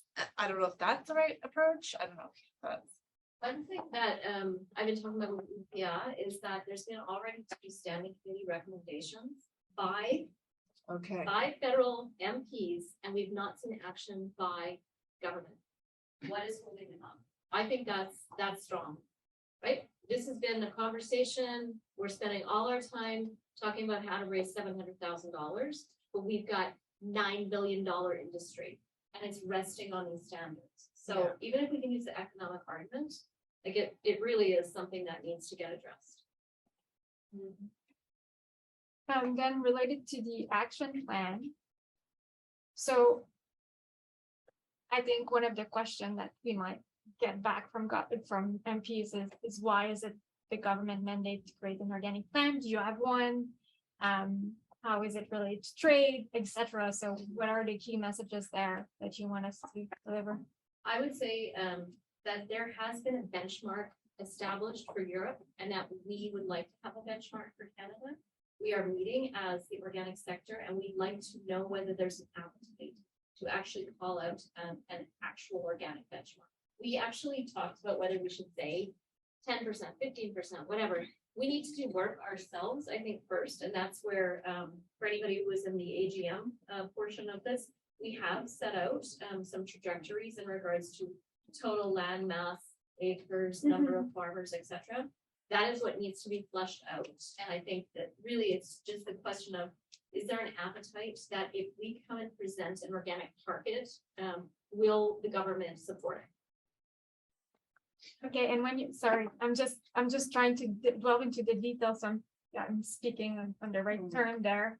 If you're looking at an organic action plan, then is it something that's it is very federal versus provincial? What's your vision? How would you like this to be implemented? I think it would have to be through the SCAP, because that is where the funding envelopes live.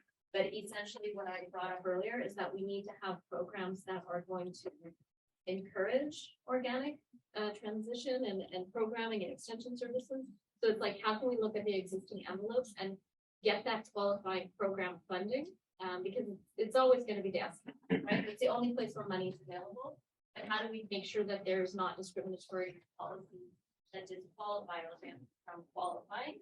And that 50-50 matching doesn't work. We're a niche market. We need some extra support so that we are not having to move into matching. We cannot afford it. I think we need to also like push for multi-year. Yes. And strategic, right? Because if we're just all applying, it's not an action plan, it's not a strategy if we're all applying for one-year funding for. Yeah, I think it's the idea that there's like a goal, there's a target that you're working towards. It's going to take a number of years to get there. You're not going to get there if you start working on it in year 10. You're going to get there by, taking little bits of it and constantly working at it so that you end up at that target. So I think that's what we're giving the idea around, right? Yeah, no, I'm sorry. I'm just gonna ask all my questions and then I'm gonna be the last one. So if we're looking at what they're doing in the States, how do you want us to bring that up? Or do you want us to bring that up in terms of the investment in the States, for example, in some extension services? So you haven't talked about it today, but there's a $100 million plan. Is it something you want us to bring as some example of what it could look like? Or I think not? it doesn't hurt. I'd say everybody should speak to the knowledge that you have in regards to why and how we should do it from your own unique perspectives. So, I mean, That includes the SOE that we heard about today. Yeah. The integrity database and what they're going to do with it beyond that. Maybe Nicole, I think she's had her hand over. Yeah, may I suggest something? Because when we start with the organic plan, it is like a big thing, and maybe I would prefer to start with standard funding and interpretation to say if it's referenced by the regulations, it has to be revised every 5 years, otherwise it is archived. then the GE, and then finally we need a plan, because when we start with the plan, it is quite wide, but I'm okay if people are comfortable with all We these. talked with our GR strategist and he said, if you start with GE, you're never gonna get to talk about standards or your macro vision. So he said, go long and then say, this is where we could go, this is what the opportunity is. We need to maximize our potential for not only GDP contribution, economic viability, blah, blah, blah, but that we've got these irritants, and it's the standards that need to get funded, and it's the GE issue. So if we start with GE, it's just a great big. No, I don't have to right? start with And GE. standards too. So it's like, we gotta remove the irritants, so we can be amazing. And I think it's about framing it, you know, in how it aligns with the government's policies right now and where they're going, and really just showing how organic fits into it so well. I think that's what we're looking at first, that positive message that's gonna bring in the rest of it. I just wanted to follow up, Maureen, right, on your comment on COA, because I think we all should have the simple, high-level story that the three national organizations are working together to then build a national action plan next year. Like, it's coming, and the government's asked us to work together, so I think it's a really positive story to frame the whole discussion you have with MPs. I agree. I think it's something that would be beneficial to leverage. We've done what they've asked, right? We're in process, but I understand, I appreciate if you don't feel like Yeah, I mean. it's ready. I guess here's it's to do it here's how I carefully. saw it going, and this is the ways we've done it before. We're here as one voice, one industry, and then, you know, you are you, you are you, you are you, you are you, and you're bringing your own unique perspectives to the conversation. Like when it comes to, you know, the work that's happening, you know, at Loblaws and why they care, why the work that, you know, Jen Denning is doing on her farm is super relevant. It is the individual story that actually is gonna like bring it into. So that's where you need to get personal. I'm going into our lobby tips, which we're gonna do in the next. But still, I think it's an important thing to. Yeah. Did anybody have any other? I'm just gonna reinforce what Deirdre has to say. Mentioning that we're working together, mentioning that we do have a vision for an action plan and so on, is probably better than spending a lot of time on. Remember, we've got what, 20 minutes, right? And it's all about. And 5 of that will be arranging the photo. Yeah. Well, I think Just that's something that say- politics care about, is the photo, right? Larry? I just want to mention one thing. I saw in the action plan, you're talking about market development, export market, and so on and so forth. Don't forget to highlight the benefits that actually the industry gets from the 7 equivalency arrangements that we currently have, and have a vision of how many more you want to have. Actually, if you want CFA to negotiate for the industry, keep in mind what kind of information we have, what kind of data you have to support your statements, because everybody will ask you, okay, what is the benefit of having this equivalency arrangement? Why do you need more? So when you present, when you highlight the need for market development, you have to have this in mind as well, because otherwise, you know, the government would not be interested to negotiate 20, 30 equivalency arrangements. We have to focus on what is important and what can be maintained under the government oversight as well. That's a great point. And we've already got 90% access to the organic marketplace through our current equivalency. So from my perspective, I can't see that we're doing that anymore. It's just we nailed Just need to maintain. amazing. We do our best. And we have to renew. Well, Yeah, maintain. Right? These don't expire. It's only this EU one that's gonna expire, and that's a unique situation. We update them every 5 years, we review, but there is no expiration. Right. Actually, Valeria, I'm interested to note that the government of Canada has put quite a bit of institutional effort and budget into equivalency agreements. But $1 million every 5 years for the standards is something they choke on. Well, actually, we did not put too much money in in the negotiation of the equivalency arrangement because we use the technical expertise from the industry.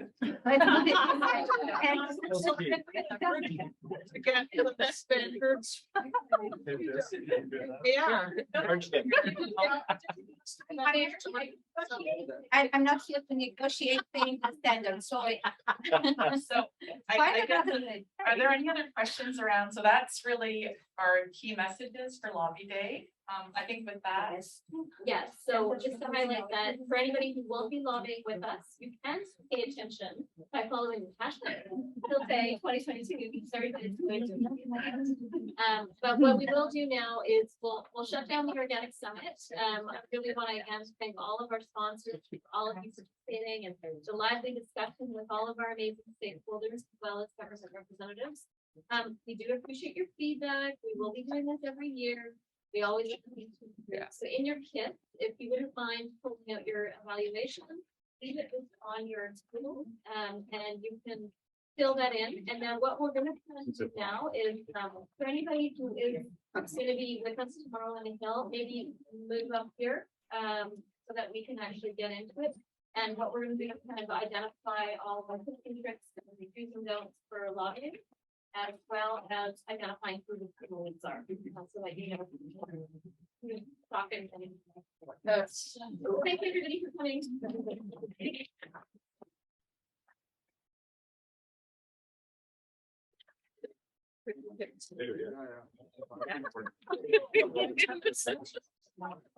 No, we're on a-